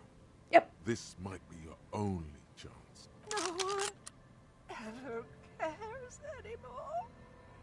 Why would they treat me like this? Poor woman. We need to figure out what to do with her now. Nobody's ever around. Nobody ever comes to visit me.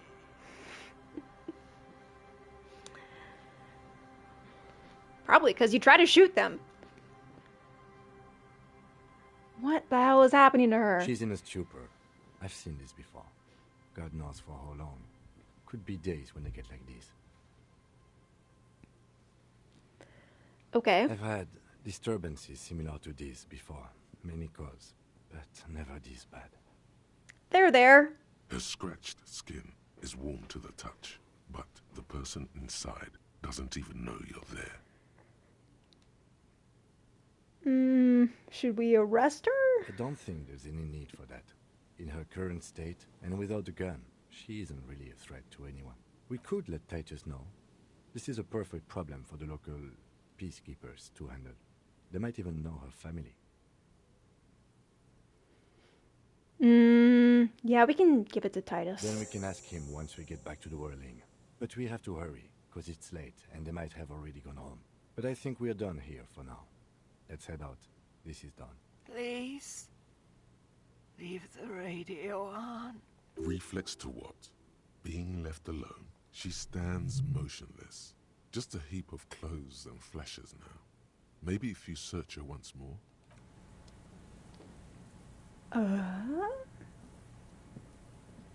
The woman stands slumped. Is one of those things a police cap? She doesn't even flinch as you reach out and disentangle the familiar-looking lieutenant's cap from her mountain of RCM paraphernalia. Oh, is that yours? Probably. It's hard to say. It's been so long since you wore yours. It's your hat. Hey lady. The old woman doesn't react to your touch. Wow, okay. That was nuts. About my hat, though. Oh, yeah. Superstar sunglasses. RCM. Jacket. We're looking like a genuine police officer.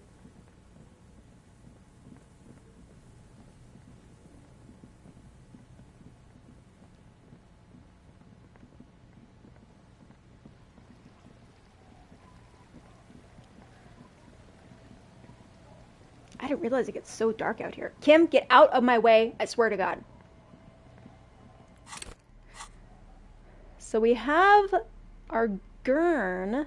Thank God. We don't have any bullets, though. Never mind. I have 2 bullets. Look at me.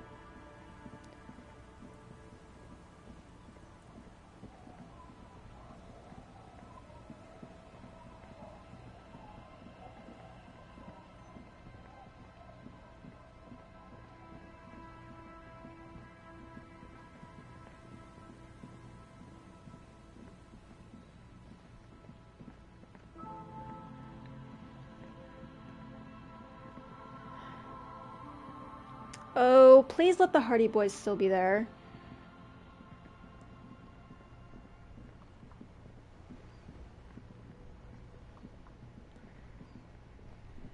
I really want to tell them about the lady, but I also really wanted to finish this today. Hey, Titus. The Coppernado is back. What do you want? So, There's an old catatonic lady in the old fish market on the other side of the bay, and she needs help. What's that, Copper? You want us to help little old ladies now? You're local law enforcement, aren't you? Helping troubled civilians should fall under your jurisdiction. Yeah. We'll send someone out. Who is? Wait. It's the pigs, isn't it? Yup. God. Poor lady. Don't worry. We'll handle this. I think she got some family in Kurong or something. Bastards left her alone when she got sick. We've been getting complaints. Hey, wasn't Everett's B team looking for her the other day? They said something about her, I don't know, finding something? Yeah, I think you're right, Gene. She have something of yours, Pig? Whatever you do, do not admit to these punks you lost your gun. You will suffer if you do.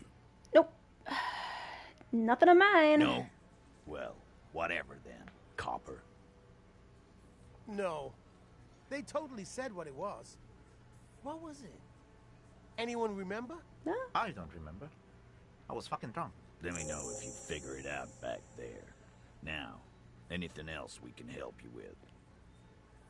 Oh, what's her name? Auntie LaPlante. We always called her. Something LaPlante. Marianne, amigo. Marianne LaPlante. Anything else you wanted to know? Do you know where she got all the cop gear? Dunno. She lives by the water. Shit washes up all the time on the beach. Police paraphernalia doesn't just wash up on the coast, people. It's not like we dump it at night. She bought it, collected it. Station 41. A man carries a crate of rusted, unused badges. You think these would net us something at the annual auction? A balding detective drags a comb, futilely across his head. Shit, who'd want those? Just dump them into the river. Thanks for the help, Titus. No problem, old cop man. We take care of our mentally ill here in Martinez. Ain't that right, boys? Sure enough, we're the real heroes on these streets.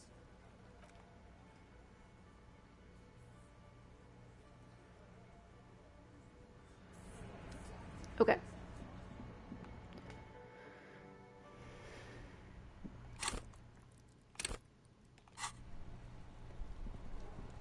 I think that we are ready for the final confrontation.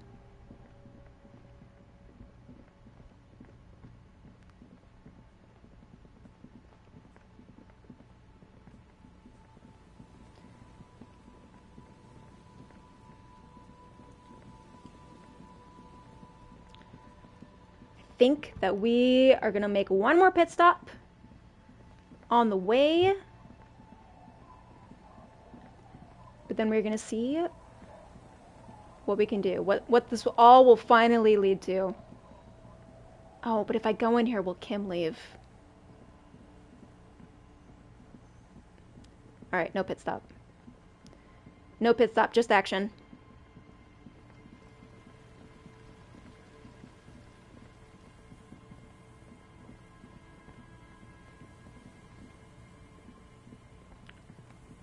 And the entrance was around here somewhere. There we go.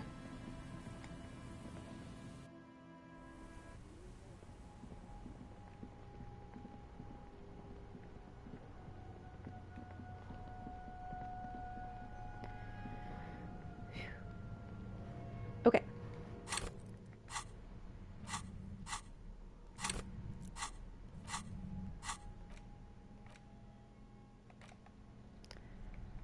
We got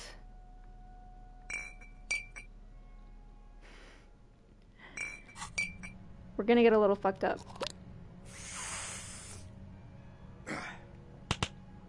Just for the hell of it.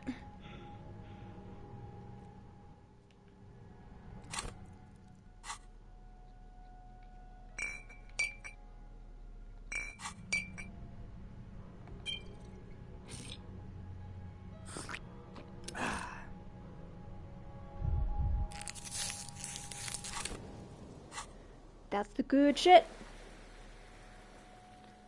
And then we're going in with a light in one hand and our gurn in the other.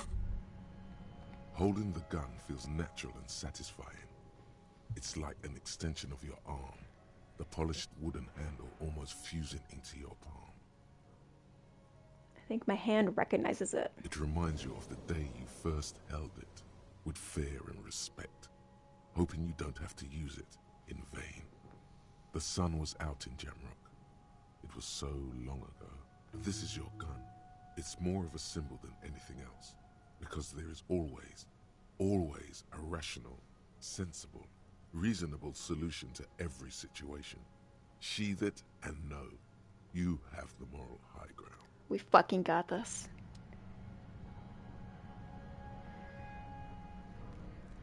And I guess I'll put my skill point in authority. Why not? This is the pinnacle. The final countdown. This stream has been going on for a really long time. I did not plan that, but just knowing how close we are to the end, I got like a second wind, I guess. I don't know.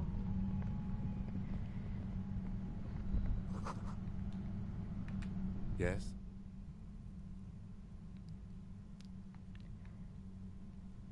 Yeah, what's up, this G Canary? What do you want to see? In my task thing?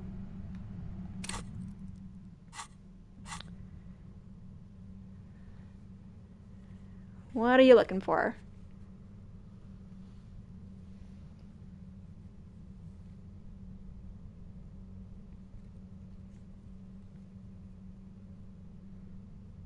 That's the one.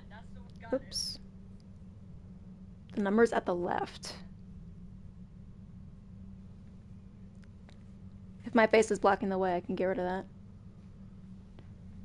At the right. Yeah. There you go. Look at how much of a frickin' superstar we are.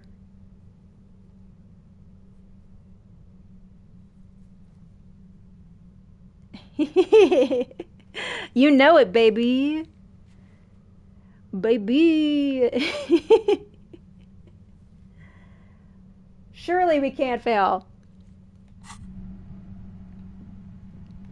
Not with those superstar numbers. Your entire body is paralyzed. Whoa. Aggressive white noise fills your skull. A strange pain, like you've never felt before. Through the static, you hear a woman's voice. Oh my god. Is she using the pail right now against us? It's like 1,000 radio stations are being blasted into your head all at once. But her words are the only ones you can make out. I know you're feeling pretty uncomfortable right now. Don't move too much or fight it. That'll just make it worse. Can't say it's a pleasure, officer. I was really hoping not to make your acquaintance. But here we are. The voice coming through the whirlwind of pain is not malicious. She doesn't want to hurt you, but she has to. Doesn't wish to hurt you, not according to your ear canals. Wait, no, not even your ear canals. This is going directly into your neural pathways. I don't think covering them's gonna do anything. That's an awful decision. Why would you not want to shield yourself from it? Sorry. It's an entirely new type of experience. Way worse than all the previous ones. Don't focus on the pain. Focus on doing your job. Tell her she's under arrest. You're under arrest! Really now? Check this out. You're overwhelmed with a new surge of violent static. It feels like a blood vessel exploded in your brain. Kim, help me! I'm using a pale latitude compressor. You and your partner have been caught in its field. The explosion of static you're hearing is the ULAN frequency, blasted from that pale emitter that Angus mentioned. But Angus said you had a pale emitter. That boy's really gotta learn to keep his trap shut. And it's not a bloody pale emitter. It doesn't emit pale.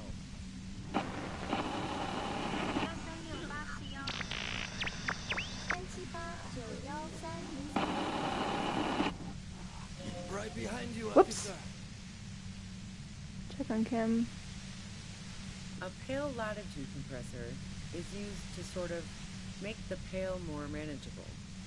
With a lot of these, you can force a radio signal grid on the pale, literally crunch the distance across it. Signals are relayed across a series of repeater stations fixed to buoys. Not a fun job manning those stations. All alone out there in the pale, people lose their minds in just a few years. So, what we are experiencing is a concentration of radio waves. Precisely. This is an industrial strength paraboloid. It's meant for forcing dimensions on something that doesn't have them. Needless to say, the frequencies used are out of this world. Yeah, no shit. At the upper limit is the large prime number generator station. It's used specifically for pale latitude compression. That's why you may be hearing some numbers.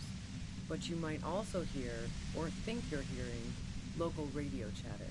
She's been holed up in here for a while with no one to talk to. Keep her talking, and you just might get an opportunity to break you loose.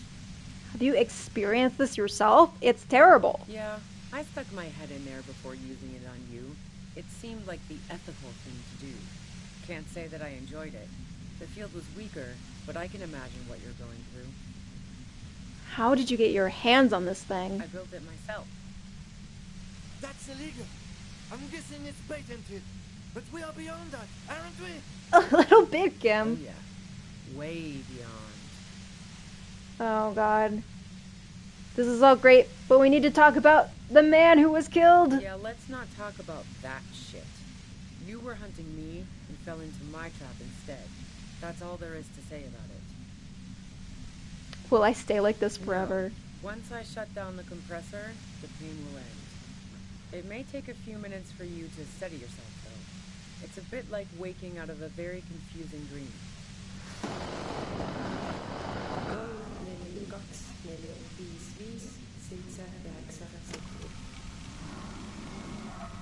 If you've got something really important to say, you can do it through the white noise.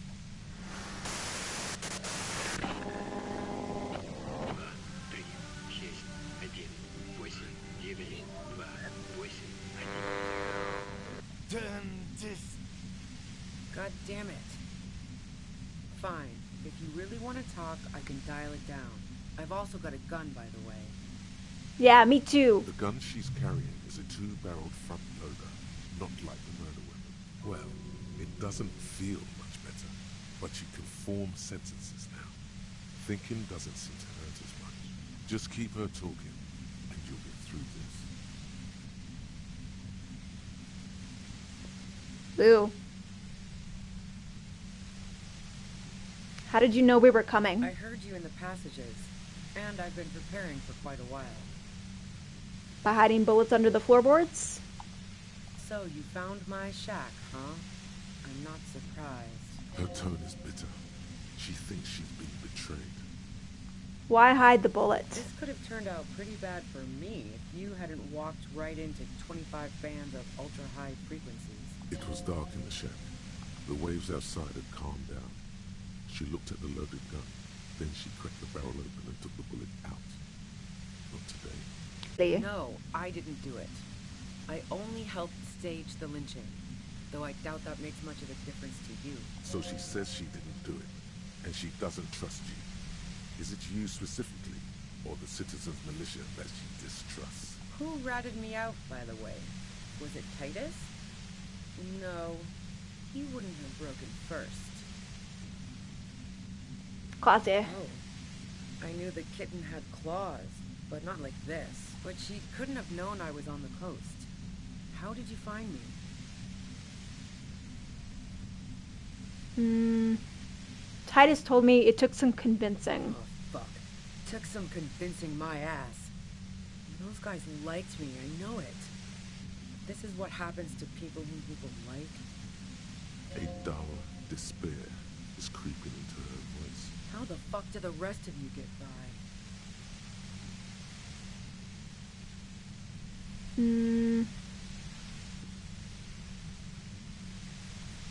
Asking questions? Like what? I already told you I didn't do it. You have a gun. And he was shot.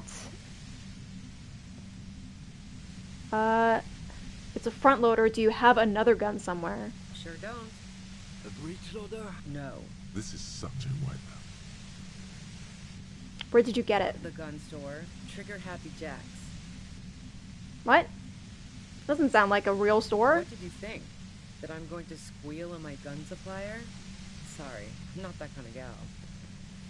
What kind of gun is it? A knocked away 80 front loader. 2-barreled. Not really what you were looking for, I'm guessing. That isn't it. And you don't collect, like, old rifles or something? No, they're not practical. Break too often. A doubt creeps over you. She sounds so sure of everything. So, not guilty. This is what I was afraid of. Yeah. Evidence. Do you like to hang out on rooftops by any chance? Who doesn't?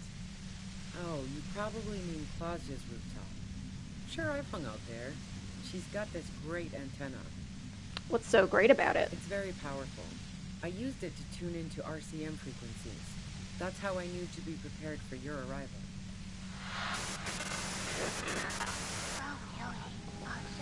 And that's the only reason? The view's pretty bomb, too. But you might say the antenna was the main attraction there, yeah. Along with Claudia. So you're sure you didn't shoot the merc from the roof? Yes, I'm sure. In fact, the shot couldn't have possibly come from the roof. Otherwise, we would have heard it downstairs. No one mentioned hearing any shots. And a rifle like the one used would have been loud. She's right. I don't think the shot came from the roof.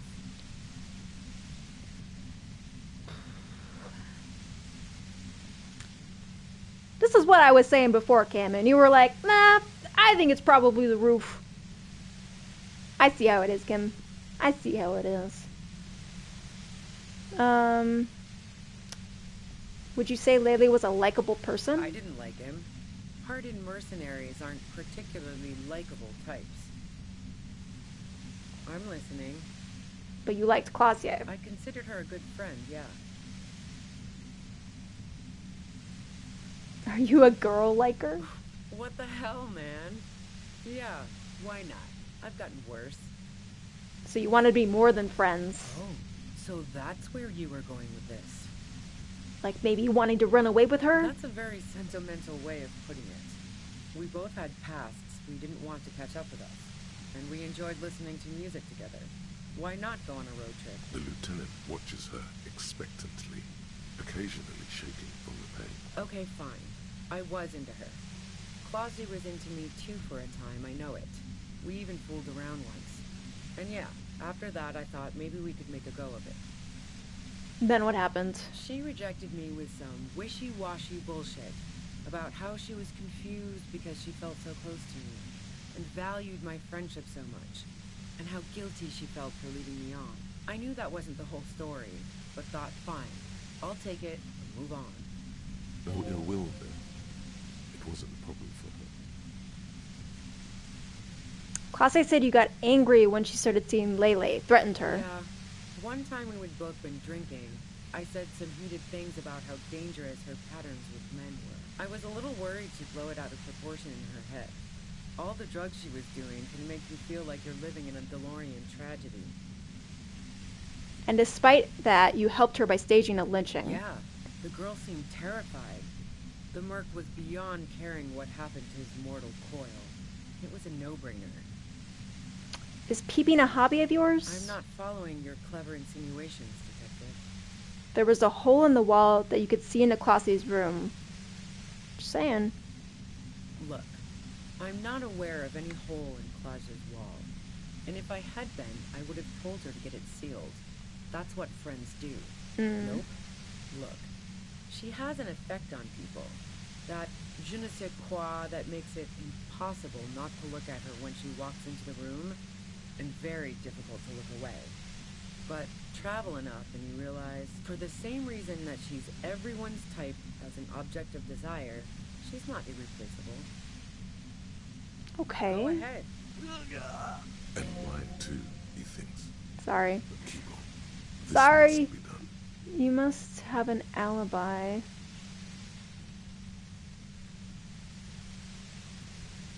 Do you have an alibi for when Lily was shot? Man, I was with the boys the whole night. I hope they at least bothered to impress that upon me.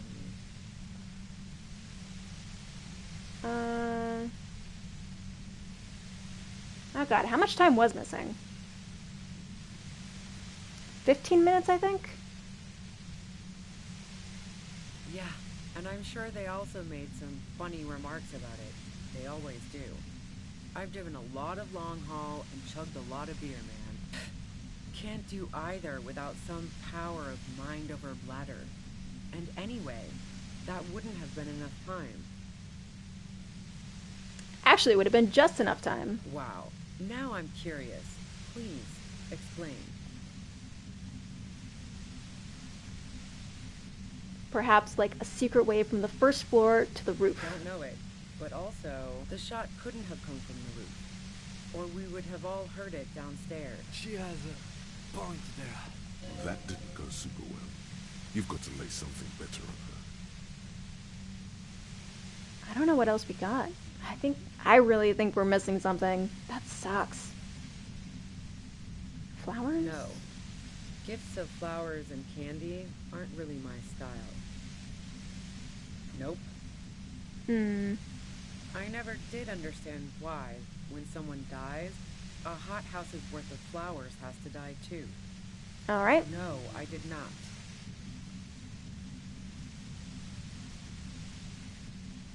Sure, mention the drugs, why not? So, Heart of Gold Tommy fucked me over too. Never trust a musician. Don't you dare slander Tommy's name. That really comes as a blow to her. Okay, great. You got into my lorry on your own. What now? You're going to arrest me for drug trafficking? Probably. Beneath it, she's relieved Tommy didn't betray her. You had a financial incentive to kill Merc. Man, it's to get away from all that murderous shit that I left Jamrock, my previous employer, for the union. I got lucky being a dispatcher. Never had to do any of the really dirty work myself. This gun has only been used for self-defense against serious scum. There. It's going to be easier to reach the machine now. But you're threatening us with it. Based on what I've heard about you, you are serious scum. How dare you? There's a sinister note in her voice. Even with the gun in the compressor, she's afraid of you. Yeah? More questions before doing anything. More? What else can we ask? Who killed the Merc if it wasn't you? How should I know? As I keep saying, he already had a bullet in his head when I got to him, and there hasn't been any useful gossip over the radio. Those rings around her eyes, her tired voice. She's been staying up late, listening in on the conversations crisscrossing Martinez. Police radio? You've been following the case? Who hasn't? You know, I can still see him there, in Claus's room, lying on his side. He was still warm, but the bluish light coming through the broken window made him look as though he'd been dead for a good long while. Claudia didn't want to turn the lamp on. She was afraid of another shot. So tell me your version. She eyes you warily, as though gauging your sincerity. She's refusing to adopt the demeanor of a cornered animal, a leader with no one to lead. She still wants to retain some control of the situation. It's okay. We just want to... All right, don't kill yourself over it. I was shooting the shit with Hardy and the boys over a few beers, like always. Then Klasia comes in, all pale and shuddering. She sits down with a drink, trying to steady her nerves. So I grab a seat next to her. Did she seem high to you? Oh yeah, super. But I didn't think too much of it at first. I'd seen her party hard before. This woman has seen people OD. Glacia wasn't quite there yet, so why worry? Claudia said you knew something was wrong immediately. No, I really didn't. She's not that easy to read. I just assumed she'd done too much blow. It wouldn't be a first for her. But no such luck. She was in some deep shit. She asked me to come upstairs. The merc she'd been going with was lying on the bedroom floor, dead. I knew she couldn't get the authorities involved, so yeah. You made it look like he'd been hanged. Quasi said you seem to have a plan prepared. What? No. Faking a lynching was her idea. She looks shaken. She wasn't surprised to be ratted out, but framed. Her idea? Yeah, in cold blood. It really surprised me how quickly she was able to get a hold of herself once we got up there. It was like she was another person. The party girl was gone. She asked me to help her drag him into the shower so she could wind the shower head around his neck to fake lividity. Then she dressed him while I went to get the Hardy Boys. Glacia knew exactly what she was doing. You can't remain calm under pressure otherwise. Huh. Yeah. I wasn't sure whether to admire her or be disturbed. Do you think she killed Lele? As I keep telling you cops, we didn't hear anything downstairs. No gunshot, nothing. But even if this is true, weren't you worried this lynching might lead to... War? The thought crossed my mind. But the mercenary's death was going to have repercussions either way. Although the way things are going, fuck it. I'm not responsible for these people after what they did to me. Her grip on the gun is tight. Her arms toned. Her posture solid. Martinez lost a valuable defender. If you didn't kill him, then why are you hiding? I saw you roll into town. I wasn't about to stick around for questioning by a goddamn La Puta Madre agent. That strange, distant fear is getting close now. It's a fear of yourself. A La Puta Madre incident. Yes. Agent. You. Everyone says you're his peon. His human can opener. Through the sudden sharp pain in your head, you hear the lieutenant mumble something. Fucking hell. And why me? You hear through the white noise. It's especially bad suddenly. Felt like a vein exploded. How? Who says that? Everyone in Jamrock. The cops, the criminals. Why do you think I'm holed up in here with a goddamn death ray waiting for you? If she knows that about you, she must know your real name too. I know my real name. Harry Dubois. Yeah. One corrupt motherfucker with a disco pants and a funny tie. Agent to La Puta Madre. What? That's nuts. Did someone mention a fucked up tie? I call bullshit! You're too crazy to be corrupt! So she knows your name. That doesn't mean you're on the tape. Criminals make up bogeyman stories about cops all the time. I don't know. Sounds pretty convincing to me. I've heard of La Puta Madre. He's dangerous, right? Is that a joke or a threat? I'm guessing both.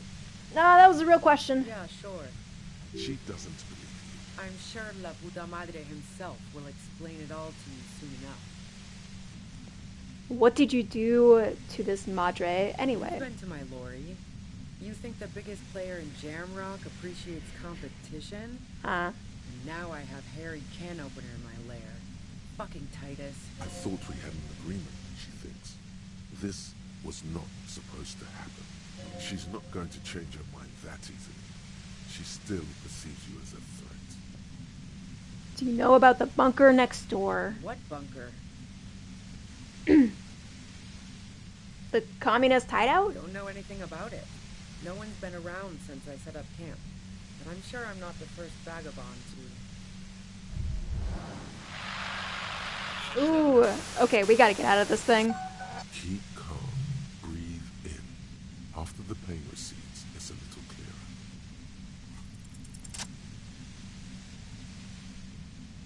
Fuck it up, Harry!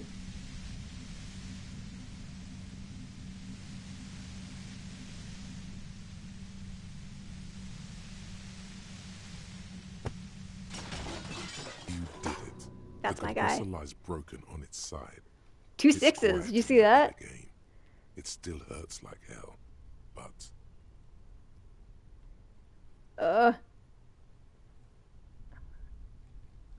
Okay, okay, Kim. All good, officer. She looks at the machine, assessing the damage. Her hand trembles. Oh, fuck it. No! No, no, no, no, no. Oh, no. Problem solving. Ma'am, put the gun down. That's not the solution to your problems. Oh, yes, it is. Oh, no. You should know the words to say. You've been here yourself. So why is it not coming to you? Why am I just standing there? Because you've been going around pointing a gun at yourself, trying to answer the same question in vain. Her finger squeezes the trigger now. No, wait. Finally, it comes to you. A way to connect with her. I know your pain. I've been let down by women too. That doesn't sound right. Yeah. She flashes you an incredulous grin.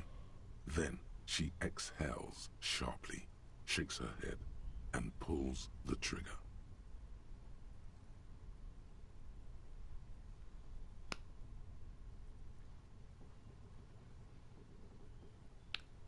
Fuck. You watch as her brains trickle out through her neon hair.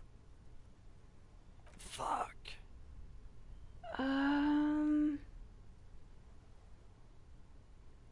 Okay.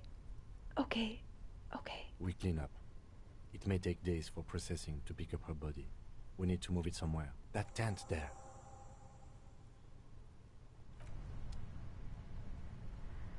Oh no. Oh no.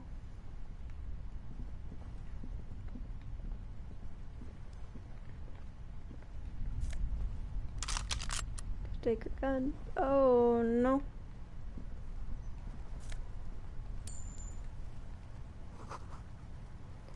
Cooking utensils. The plain red tent stands by dispassionately. It was pitched by practiced hands. She was used to camping out. You see a rolled-up sleeping bag and personal belongings. We should put her in the sleeping bag, so the rats don't get to her. The Right. lieutenant nods.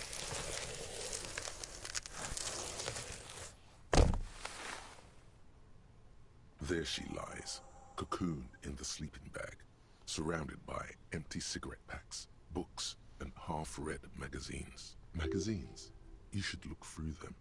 Assorted soft covers, mostly pulp horror. A motor carriage lies buried in the snow on one cover.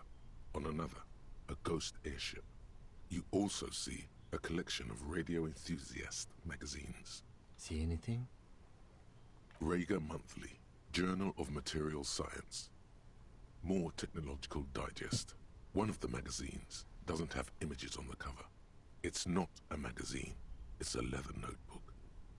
A notebook? You pocket the worn brown leather journal. She watches by, motionless. We should read this immediately, like right now. Yeah.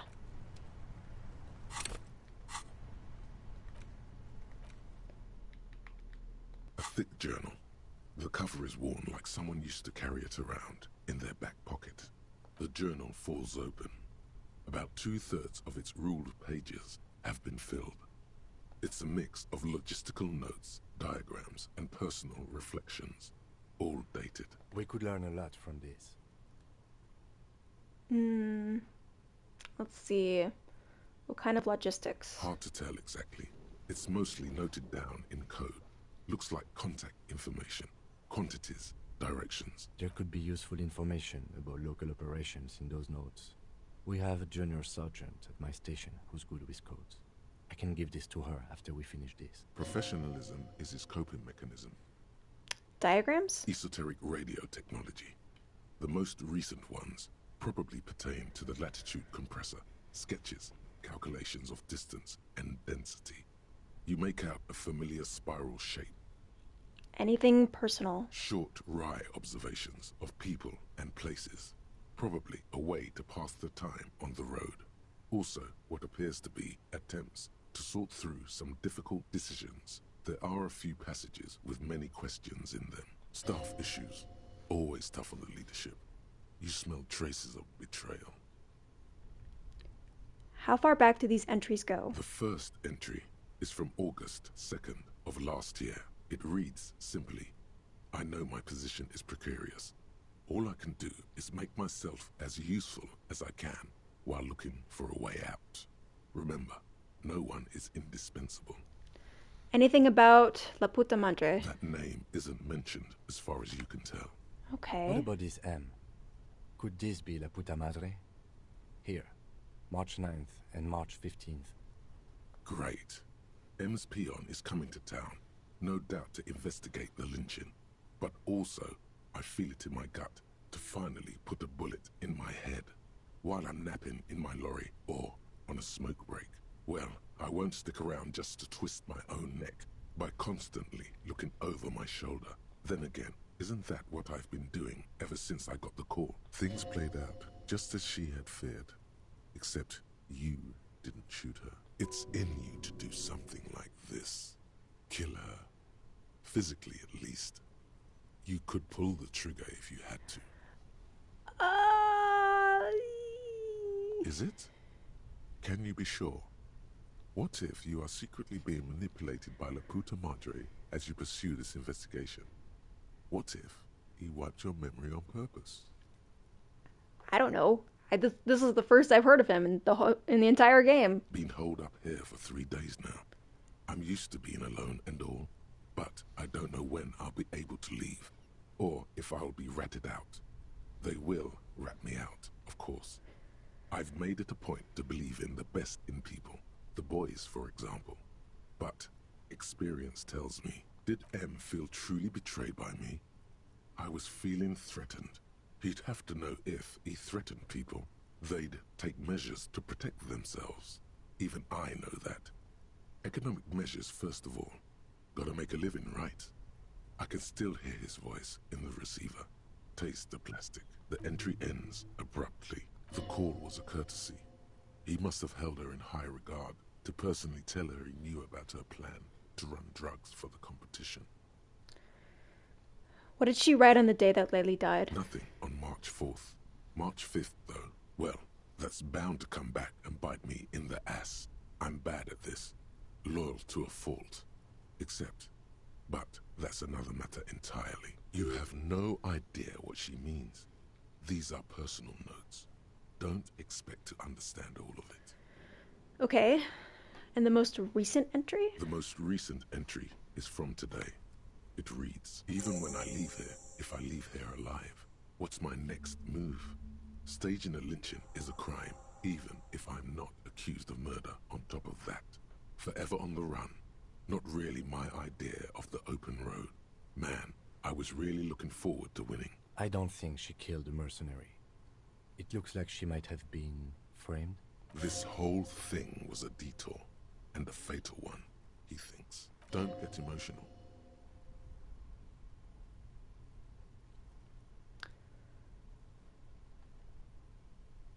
She died for nothing, I think.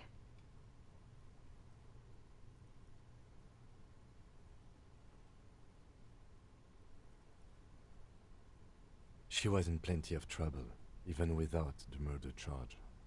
Still, it's a nasty business.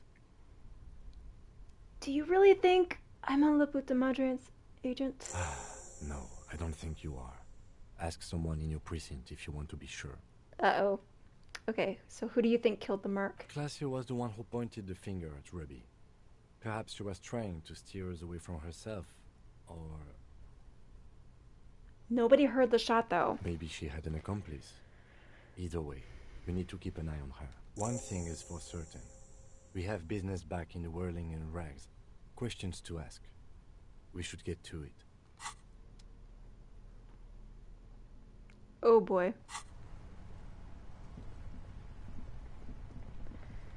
Oh boy.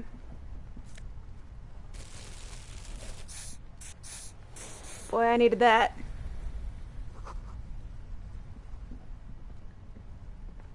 The plain red.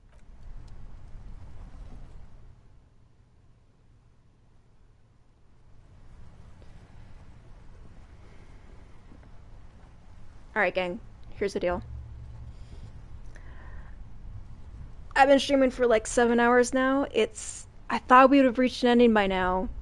So like, I'm not sure, am I like 10 minutes away from an ending or like an hour away from an ending? Like, what's the deal? What is the deal here? Should we save it for another day?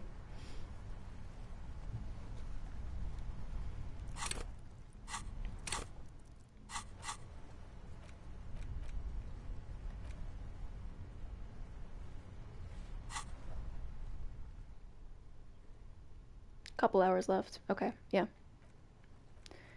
Okay. We're gonna do a new save. And I think we're gonna leave it on that very climactic note. Sounds good, sounds good. Alright. I think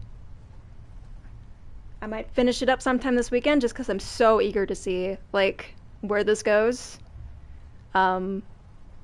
But I'm not entirely sure. There were other things I wanted to do this weekend, so I might not stream. It's all up in the air, you know, I don't got a schedule really set yet. So, I mean, if I stream, I stream.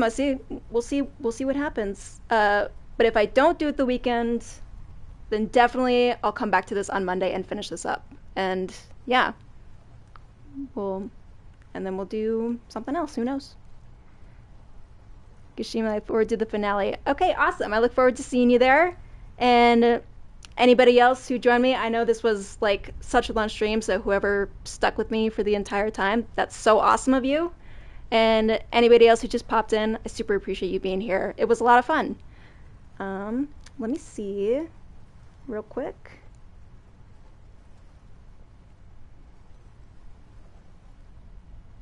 If we got any new, we did get a new follow today from Corco Fluff. Hopefully I'm saying that right. Thank you so much for the follow. I appreciate your support. And yeah, we'll see you guys in the next time for Disco Elysium finale. Appreciate it. Many hearts. I hope you have a wonderful night and a good weekend. Bye-bye.